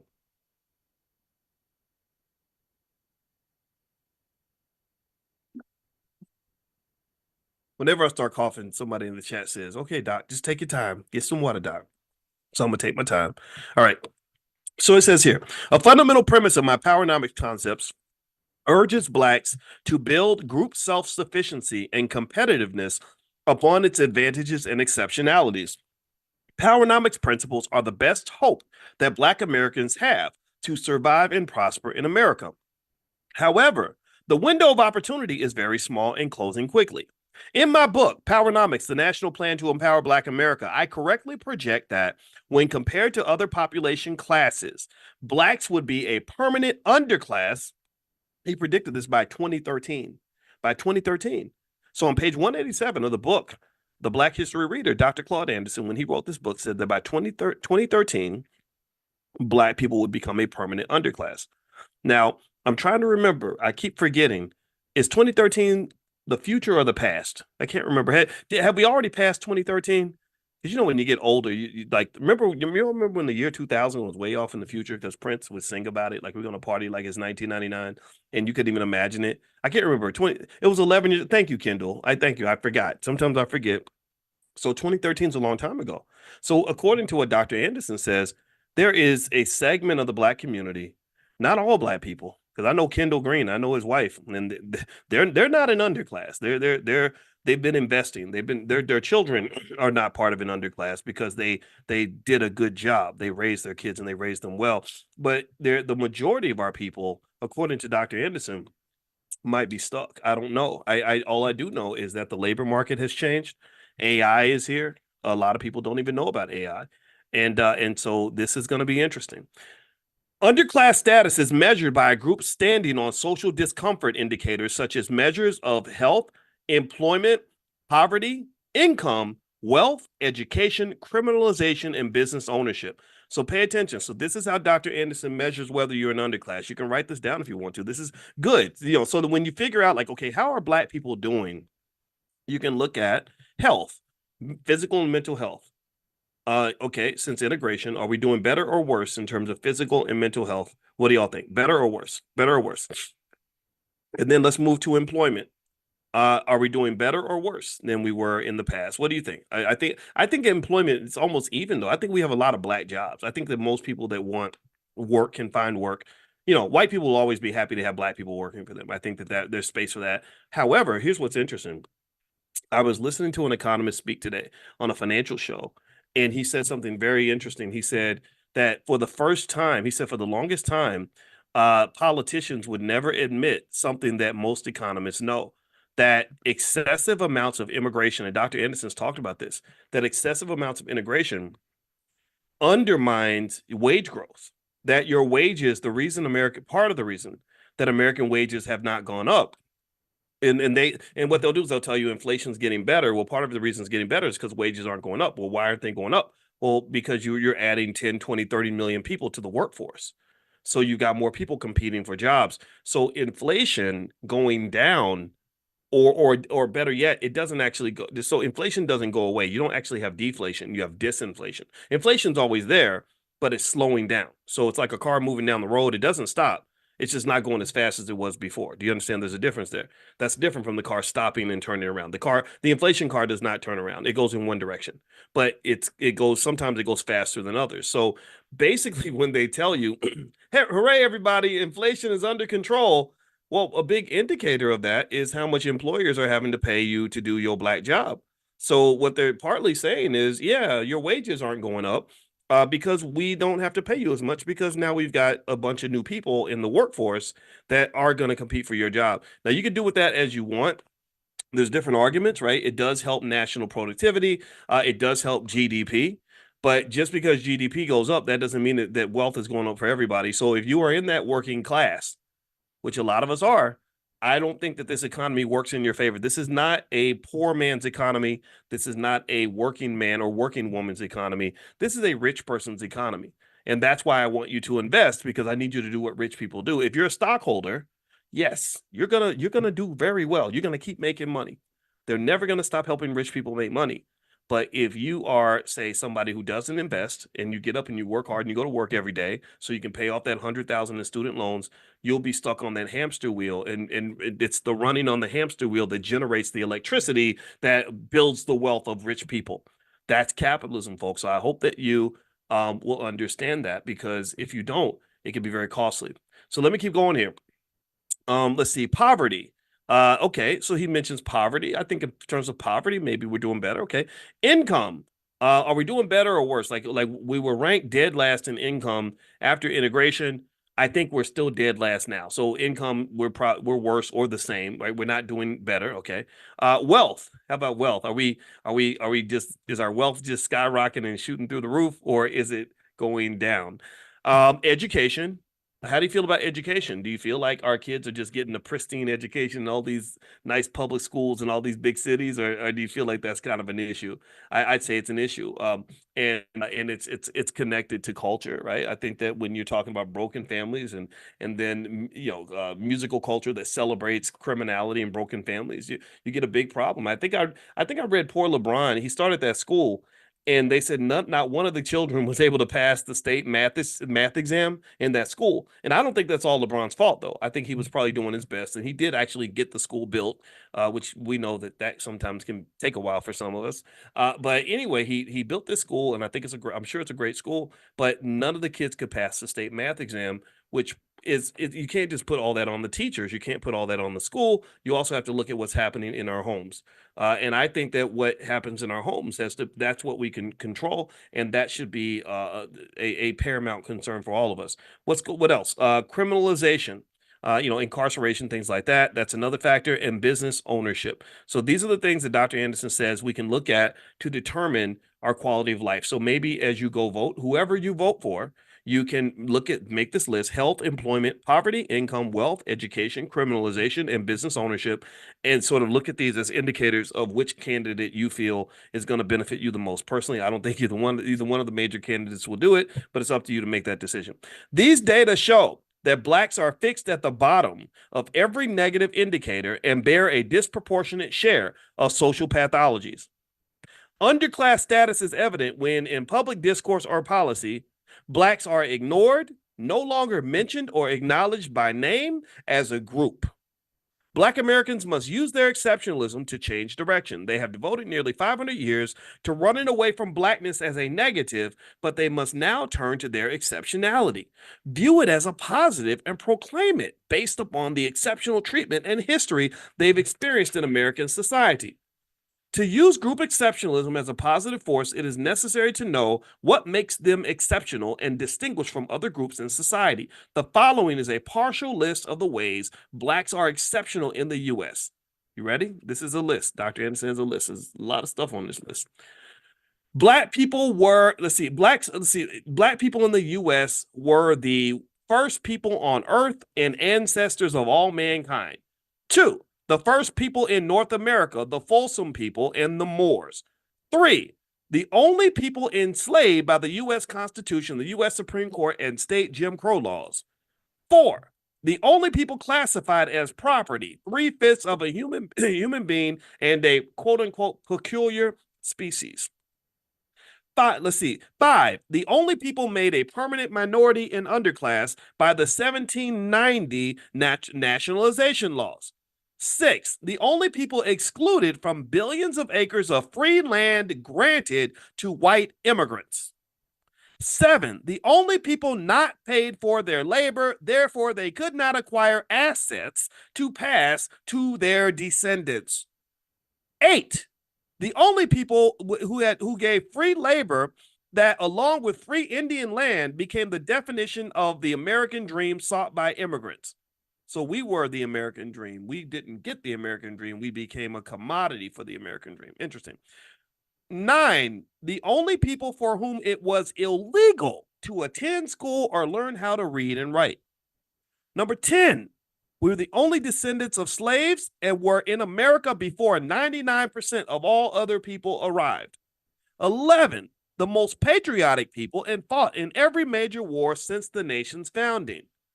12, creators of music, dance, and slang copied and confiscated by every nation.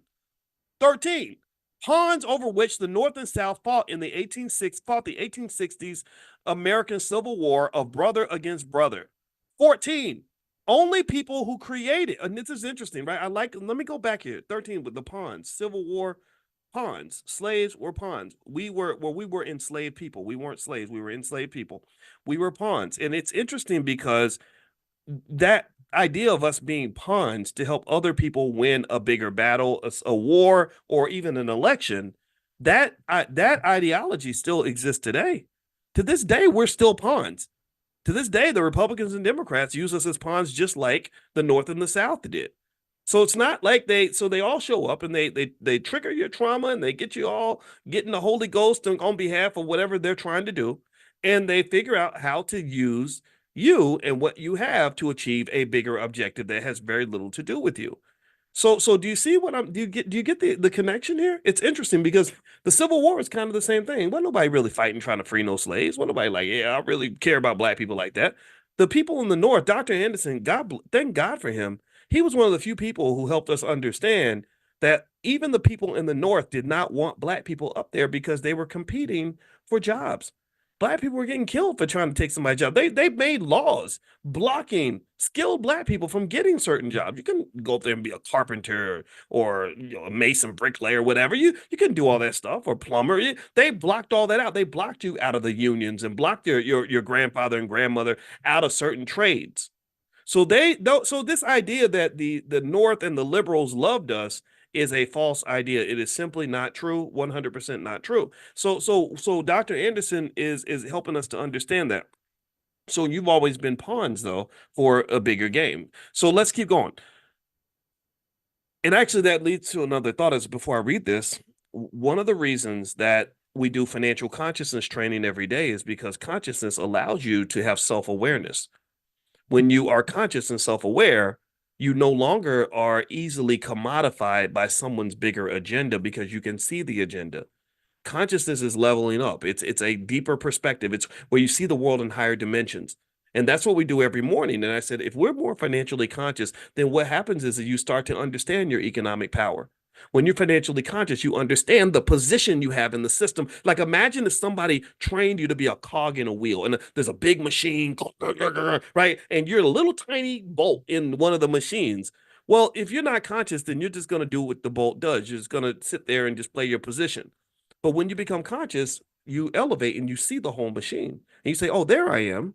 I'm the bolt in the machine. I don't want that damn job. Get me the hell up out of here. Do you understand?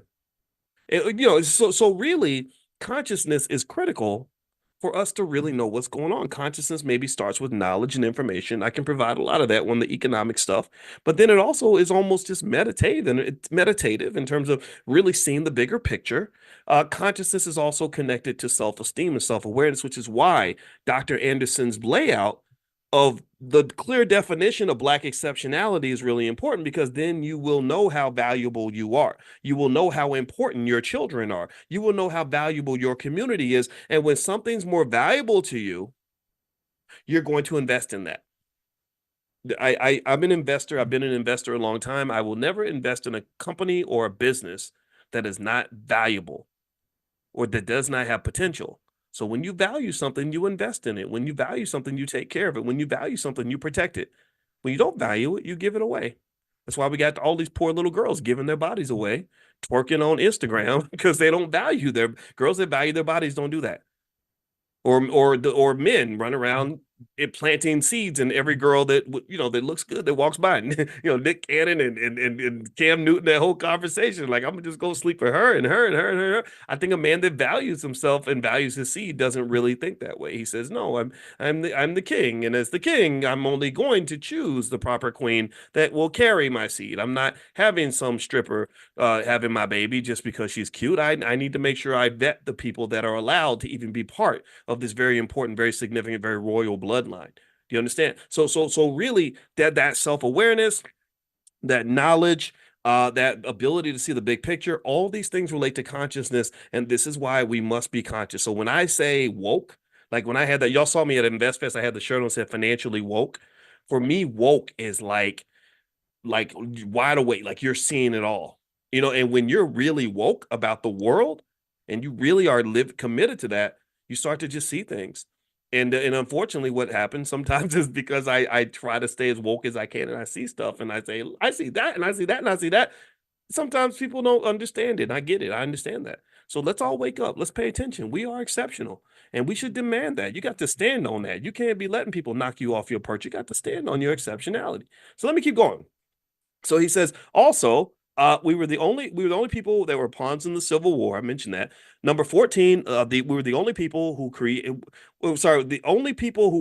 created the need for a second U.S. Constitution, the 13th, 14th, and 15th Amendments and civil rights laws. 15, we were the only people we were only Southern labor class whose images were displayed on Confederate currency. Didn't know that. 16, only people in America who were denied the humanity of loving, nurturing, building, and protecting their own families. You weren't even allowed to nurture and love your children.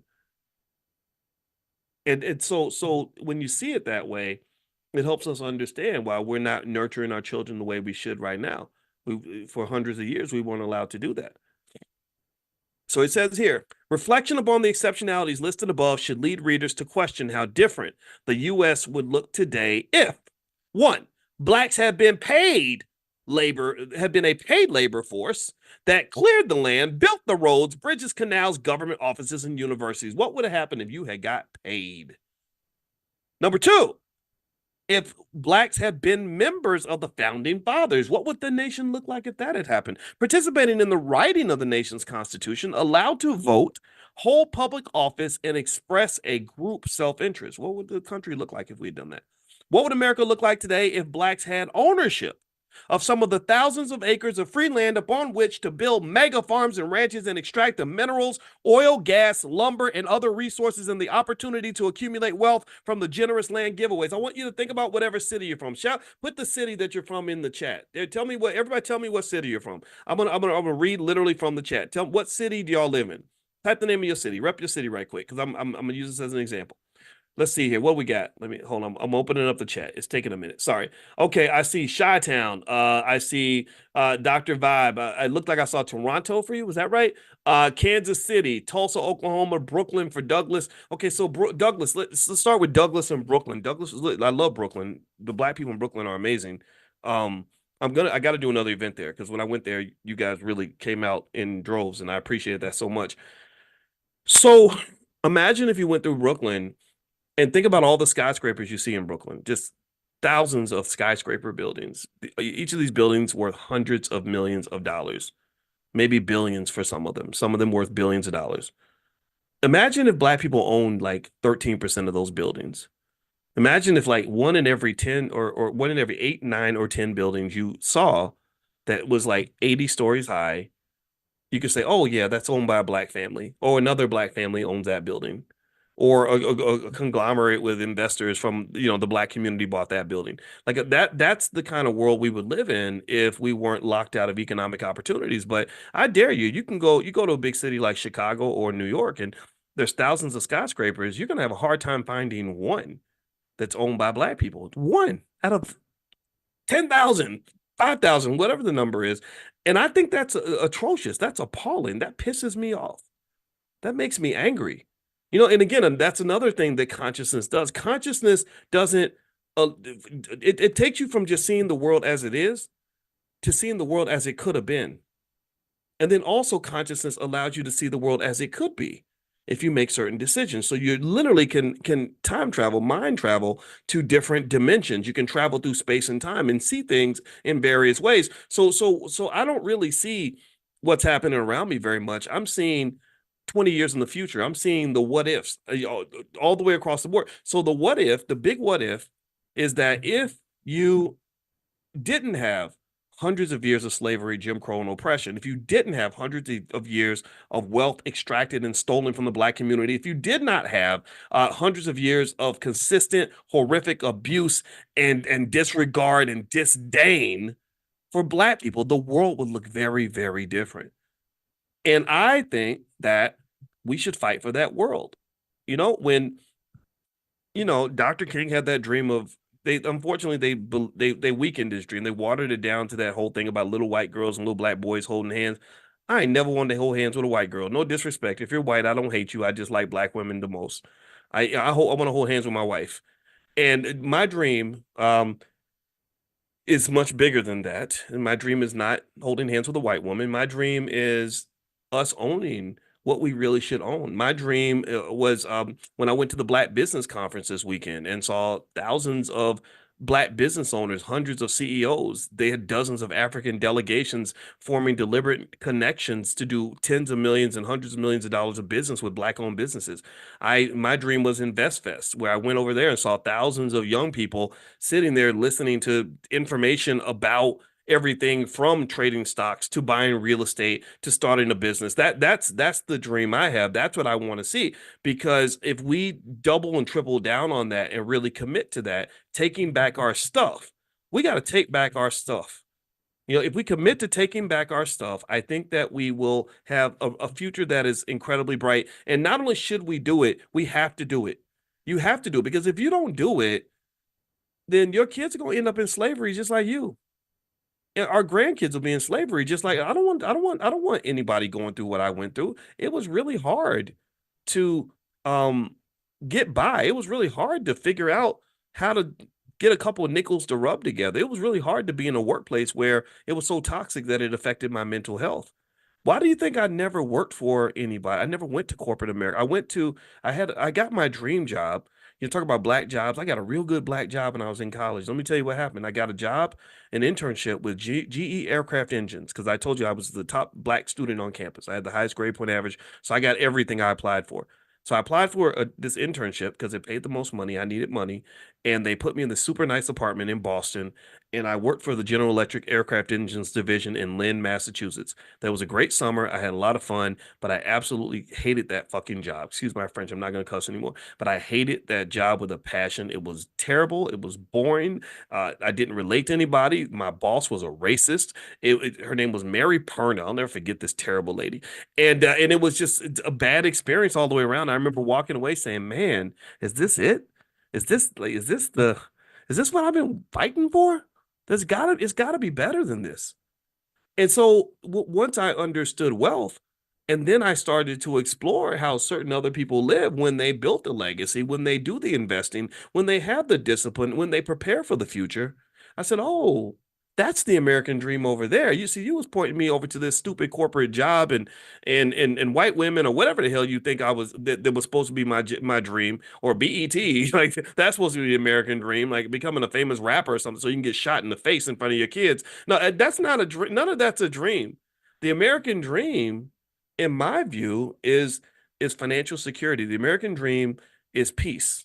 The American dream is freedom. The American dream is for me to be able to provide for my family and to be a proud man, to knowing that my wife can depend on me, and to know that I can simply just be a happy human being. That, the American dream for me is being physically and mentally healthy. The American dream for me is being able to be proud and Black and hang out with other Black people without being scared, being a bug-eyed slave, like, y'all, they gonna find out the Black folks is talking. I can't hang out with the Black people. I kid you not, when I told y'all when I went to Syracuse University, there was a Black woman that got hired who told me that she deliberately avoided spending too much time with the other Black people because she didn't want to get in trouble. I'm like, we're not in the 3rd grade. This is not kindergarten, lady. Like, what are you talking? Like, what do you mean get in trouble? We're in our 30s at the time. Well, who's gonna get us? But that was what she told me, and I was like, this is the Twilight Zone. This is crazy to me. They got us scared to be honest. They got us scared to be real about who we are. Ain't nothing wrong with you loving yourself. Ain't nothing wrong with you loving other black folks. Ain't nothing wrong with you being pro-black. Nothing's wrong with that. There's something wrong with them. Anybody who defines you as being bad, dangerous, or disruptive because you're pro-black family, pro-black community, you want to fix the problems and you're committed to that. There's nothing wrong with you. There's something that is wrong with them. They're the crazy ones. They're the ones who become so attached to a dysfunctional, jacked up reality that when you give them a dose of honesty and truth, they don't know what to do with that. Well, Dr. Boyce is dangerous. What did Dr. Boyce ain't no dangerous, man. I ain't out here hurting nobody. If you see me, I'll give you a hug. I'll shake your hand. If you're hungry, I'll feed you. What the hell makes me dangerous? What am I doing that's dangerous? I get it. I'm chopping up your bullshit false reality with some honesty, and I'm a pretty smart guy, so I know the difference between real shit and bullshit, and you don't like it. That's your problem. That's what makes me dangerous. But I'm not a dangerous man. A lot of y'all met me. You know I ain't dangerous. I think I'm a nice guy. I'll smile at you a lot. I smile a lot. I'm friendly. So why do we have this weird world where, you know, like, oh, well, I can't say that I'm on Instagram, and why? That's insanity. So I don't think we have to submit and commit to a ridiculous reality.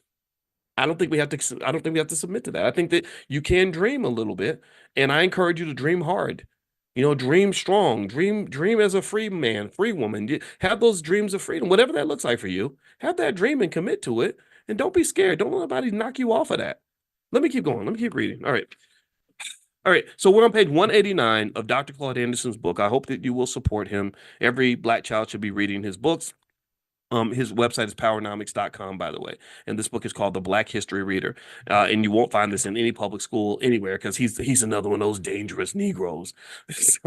Dangerous guy.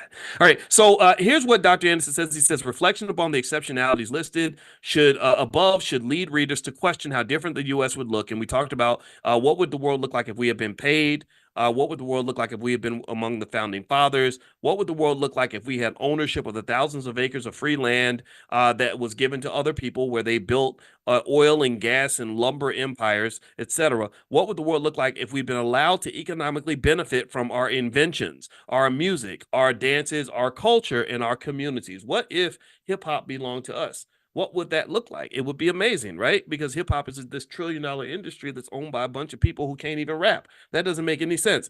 Number 5, what would the world look like if blacks had received the land, money, and tribal membership mandated in the 1866 Indian treaties? What about that?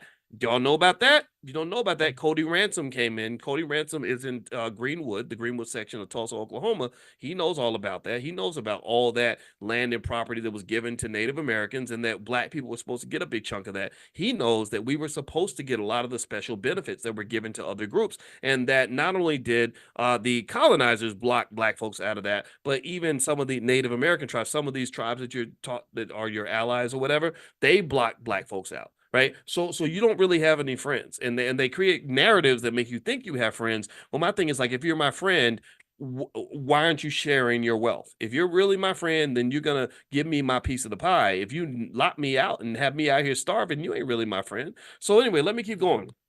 Number 6, what if black people, what would the world look like if black ownership rights had been preserved to land in Florida according to the Adams-Onis Treaty? That's another one. We haven't read about that yet, but we are going to get to that. That's another treaty where apparently we are supposed to have a big chunk of the land in Florida too.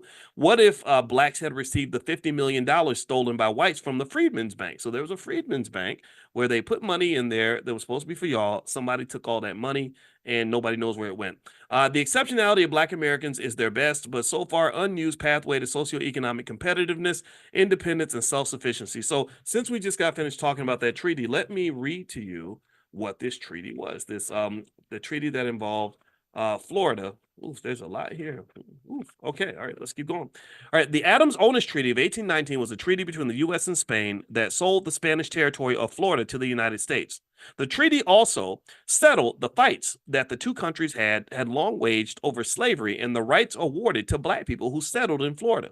Some black settlers had always been free, and others had escaped from slavery. For 300 years, Spain had claimed the Florida territory that stretched from the Atlantic Ocean along the Gulf Coast to mid-Texas.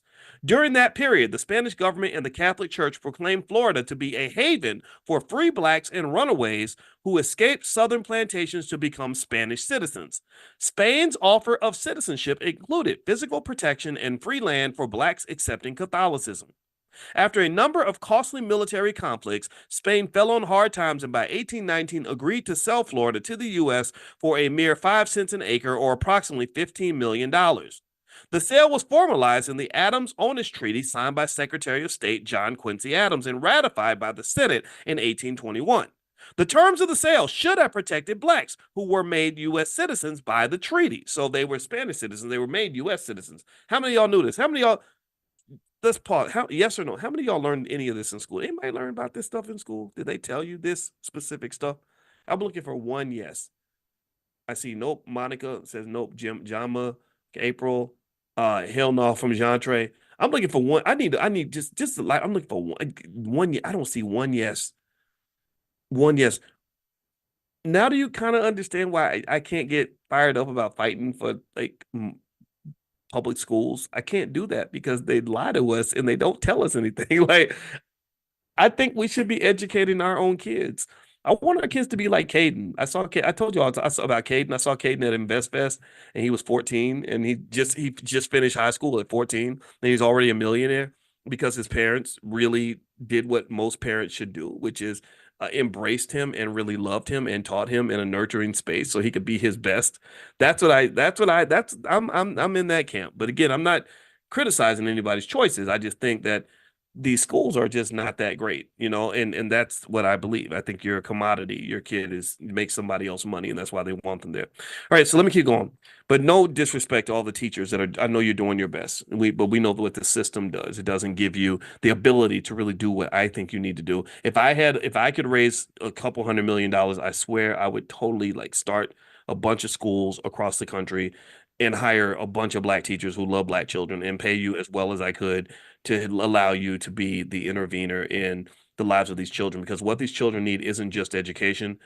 What they really need is love. They need love. Love is the glue that elevates education. It's not even just about learning the math and the science and the facts. It's about learning it from somebody who really cares about you and wants the best for you. And I believe that when you are around people that want the best for you, you bring out the best in yourself. And I only know this because I was a black boy in public schools who acted a fool, who never made good grades, who was very disruptive. But when I was around people that genuinely loved me, particularly black women, so thank you for being there for us. When I was around people that really loved me, a man who was really mentoring me properly, a woman who really nurtured and cared about me, I became a whole different person. I became the best kid ever. And I think that's true for so many of our children. I think that they feel like they're in little penitentiaries when they're going to these public schools. And so if I had my way, I would get as many of our kids out of there as I possibly could. Again, no disrespect to anybody else's approach. I know some of us can make it work, and I'm not in any way criticizing that or criticizing you as a parent. In my view, that's the gold standard. So when I become a billionaire, just know one of the first things I'm going to do is start a public school. So if you have $1 billion and you want to donate to the cause, hit Amani up and tell her you want to make a donation or something. All right. So anyway, let's keep going. All right. So the sale was formalized in the Adams-Onis Treaty signed by Secretary of State John Quincy Adams. Okay, he says the terms of the sale should have protected blacks who were made U.S. citizens by the treaty, which conferred upon them ownership of the Florida land they had worked. So they were supposed to get ownership of their land. Alas, that did not happen. What a surprise. The Adams-Onis Treaty is just another instance in which whites one-sidedly benefited from circumstances and assets created by black people. The Adams-Onis Treaty expanded this nation's landmass and provided the opportunity for whites to steal land and benefits that had rightfully belonged to blacks. Whites not only stole land ownership and freedom from blacks, but also severely punished them. Treaties are the highest laws of the land and have the strength of international law when they are made between sovereign nations. The treaty stipulations required the U.S. to honor the protections and rights that the Spanish crown had granted the slaves, free blacks, and native Indians. It required the U.S. to treat people with African blood living free in Spanish Florida the same way it treated whites. The language of Article 6 of the Adams-Onis Treaty specifically bound the U.S. to these conditions, stating, quote, "The inhabitants of the territories which this Catholic Majesty cedes to the U.S. shall be admitted to the enjoyment of all privileges and immunities of citizens of the U.S." That means basically everybody who lives here gets the same rights. That's kind of what he's saying. Like, that's pretty much what it says. It is clear that the terms of the treaty guaranteed all black settlers freedom, U.S. citizenship, and rights to their Florida land. So 3 things: freedom, citizenship in the U.S., and rights to their land. Rights to their land, rights to their land. Which one do you think they took first? The rights to the land, then they took the freedom. The U.S. citizenship, you kind of got that because you were 3/5 of a person, but that's it, in a commodity. It also gave them the right to migrate to any territory owned by Spain. Did y'all know that? I didn't know that. Interesting. So they had the right to migrate to any Spanish territory. Years before the Adams-Onis Treaty, the U.S. was under great pressure from white slaveholders who wanted their runaway slaves returned. So they want, here we go, this is where they get into the greed. So they wanted their slaves back. I'm sure this is going to be part of the narrative. They also wanted the Florida land that the runaway slaves, free blacks, and native Indians owned there. So they wanted the people and they wanted their land. So there we go. Remember we were saying like the land and the freedom were the 2 things that we're going to take? That's what they're doing right now. It was estimated that black settlers owned, pay attention, that black people owned approximately 40% of the land across northern Florida. That's a lot of land. 40%. That's ours. That's ours. Where's my cut? That's ours. 40% of the land in northern Florida. Slave owners petitioned General Andrew Jackson to use his military forces to help them seize the land and the slaves. So the slave owners went to Jackson. They said, those Negroes, we want their land and we want their bodies. We want their black bodies and we want that land. And so they got Jackson to use the military to go to Florida and take it back. General Jackson, a slave owner himself, was sympathetic and obliged the slaveholders. He made several illegal military incursions into the Florida territory to capture runaways, take their land, and to destroy the black maroon towns and Seminole Indian villages that were protecting black settlers. Jackson had no military, executive, or congressional authority to invade Spanish Florida and to kill its black and Indian citizens. His actions nearly threw the U.S. into war with Spain over these incidents. The only reason Jackson's military invasions did not trigger a war at the time was that Spain was so financially weak that it preferred to sell Florida to the U.S. rather than get into another fight. Are y'all as freaked out about this as I am? I'm reading this with you. I did not know these things. This is fascinating. This is one thing that's interesting too is Spain's ability to defend itself was driven by economic problems. I think that's a profound point that I want to make to you, and I want you to understand that even in your life as an individual, your ability to defend yourself and to defend your own freedom comes down to whether or not you are financially prepared. So therefore, the fact that you live in a society that teaches you to be economically reactive instead of economically proactive pretty much opens the door for you and your children to end up in slavery. When you don't have financial security, in general, you don't have security, period. So many of us are trained from birth to live in a consistent state of financial insecurity, which opens the door for others to come in and invade territory that should belong to you. No, what does that invasion look like? No, they're not showing up and they're not killing you. They're killing you slowly, but not killing you directly. But what does that mean? Well, that means they're going to take your time. So they're going to take your freedom. You can't do what you want during the day because you're going to have to go to work. They're going to come in. They're going to get your children. Your children can't work in the family business. They're going to have to go work for, this white man over here and that white man over there, right? And then on top of that, you're just going to be in this constant state of economic anxiety. So what I want you to understand is, that this is bigger than money. Money is bigger than money. Money is not that important to me, honestly. Just today, I get people on my Instagram all the time. My Instagram is Dr. Boyce Finance, by the way, and I have another one, Dr. Boyce Money. Follow me on Instagram if you want to. And one guy, I put up a financial video today, and the guy said, "This is nice, Boyce. I'm glad you're on brand," whatever that means, right? And I said, "I'm always on brand. Every single thing I say is on brand. It's because I'm not a finance professor who happens to be a black man. I'm a black man who happens to be a finance professor. My only interest in economics, my deep interest in economics, is only driven by one thing: that economics is deeply connected to the other things that matter in our lives in terms of freedom and overall well-being. Money is a pathway to these things. That's why I care about money. I'm not trying to sit here and be rich so I can talk about how I have more money than another person. That's silly. That's for children. I believe money is important. I believe wealth is important because wealth will protect you when they come and try to invade you. And colonizers will always come and try to invade you in a capitalist society if you don't have your money right. So what you do for your kids, if you love them, is you make an economic plan. You prepare them financially. You start investing while they're young so they have assets when they're older. So therefore they don't end up like this, like Spain. Spain couldn't do anything. They were economically weak. So they had to give in. They had to give away people and territory and everything else. Just like it. So imagine if these citizens were kind of like their children. An entity or an individual that is not financially secure cannot defend and protect its people. So the part of the reason you cannot defend and protect your community is because we have not fully embraced the discipline required to be financially intelligent and financially prepared. Do you understand? Do you follow what I'm saying? Do you get what I'm saying? Do you see the connection here?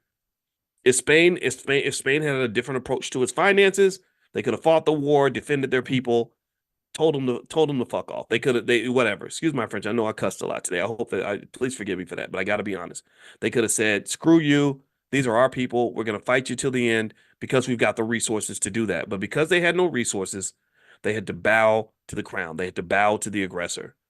So in many of your homes, in many of your families, because you don't have resources, you have to bow to the aggressor. Black men can't be men the way we want to be because we didn't grow up in spaces where they taught us to be economically strong and prepared. You have to go out groveling and begging and hoping that massa will give you an opportunity. And I'm not making fun of anybody in this position. I was there too. But I believe every black man on earth should know how to start a business from the time he's a child. I think that should be a requirement for all of our boys.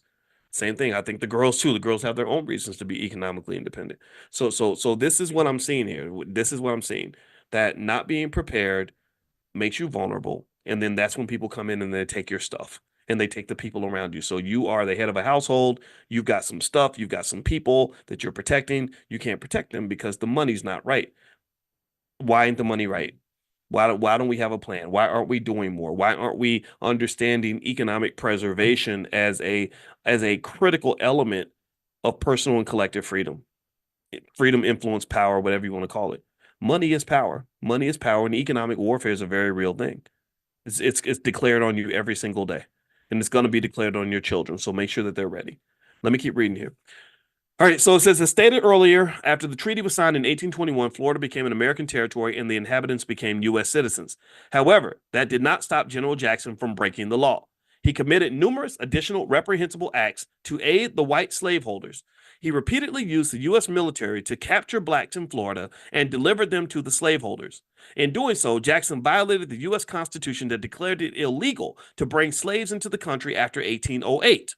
These intentional illegal actions on the part of Jackson and the complicity of the U.S. government, because it let those illegal acts occur, raise numerous questions. The answers to those questions create legal pathways to remedies for reparations for today's Black Americans. In the following section, I am intentionally framing detailed legal arguments that should be used to compel the U.S. government to provide reparations to Black Americans as a group. And I mentioned with reparations, the government is not the only entity that owes us money. Every corporation on the planet that in the U.S. that has money needs to be contributing to this pot, because we see those $1 trillion. We see NVIDIA with that $2-3 trillion valuation. Apple, all these companies, you can drop a couple $100 billion into the pot too. So let's keep reading. Violations of the Adams-Onis Treaty provide a strong statutory basis for reparations that blacks should pursue. The following legal issues arise out of Articles 4, 5, 6, and 9 of the Adams-Onis Treaty. These articles articulate the citizenship and land rights granted by Spain to all black settlers and the rights that transferred with them upon the sale of Florida. To pursue reparations based on this treaty, blacks must develop a comprehensive legal strategy. The first step blacks must take is to demand that the U.S. government provide a historical investigation into each legal issue I have identified and make a formal claim. The most appropriate investigators should be the U.S. Department of the Interior and Congress. Second, the realities of history, given the realities of history, blacks must organize their legal scholars and elected officials to monitor government progress and identify descendants of black Spanish settlers. Third, blacks must make restitution from the Adams-Onis Treaty a political issue and organize the masses. These facts below are some legal issues that blacks today must demand answers to as they pursue reparations based on the Adams-Onis Treaty. 1. General Andrew Jackson and the United States accepted ownership of Florida as a new state, but ignored the numerous provisions of the treaty that Spain had made for free blacks, runaways, and black Seminole Indians. 2. What compensation is due to the descendants of the free blacks in Spanish Florida that General Andrew Jackson killed or shanghaied and delivered into slavery more than a generation after 1808, the date after which the Constitution, as ratified, prohibited bringing slaves into the country? 3. Why didn't black Spanish citizenship and land ownership convert into citizenship and ownership in the United States as required by the treaty? So why weren't the citizenship and land ownership converted over? 4. When Indians and black settlers were removed from Florida by the U.S. government, why weren't millions of acres of Florida land owned by black settlers and black Seminoles held for them in accordance with the Adams-Onis Treaty? What happened to the ownership of that land? That can be traced. You can trace who owns property, right? Am I right? Yes.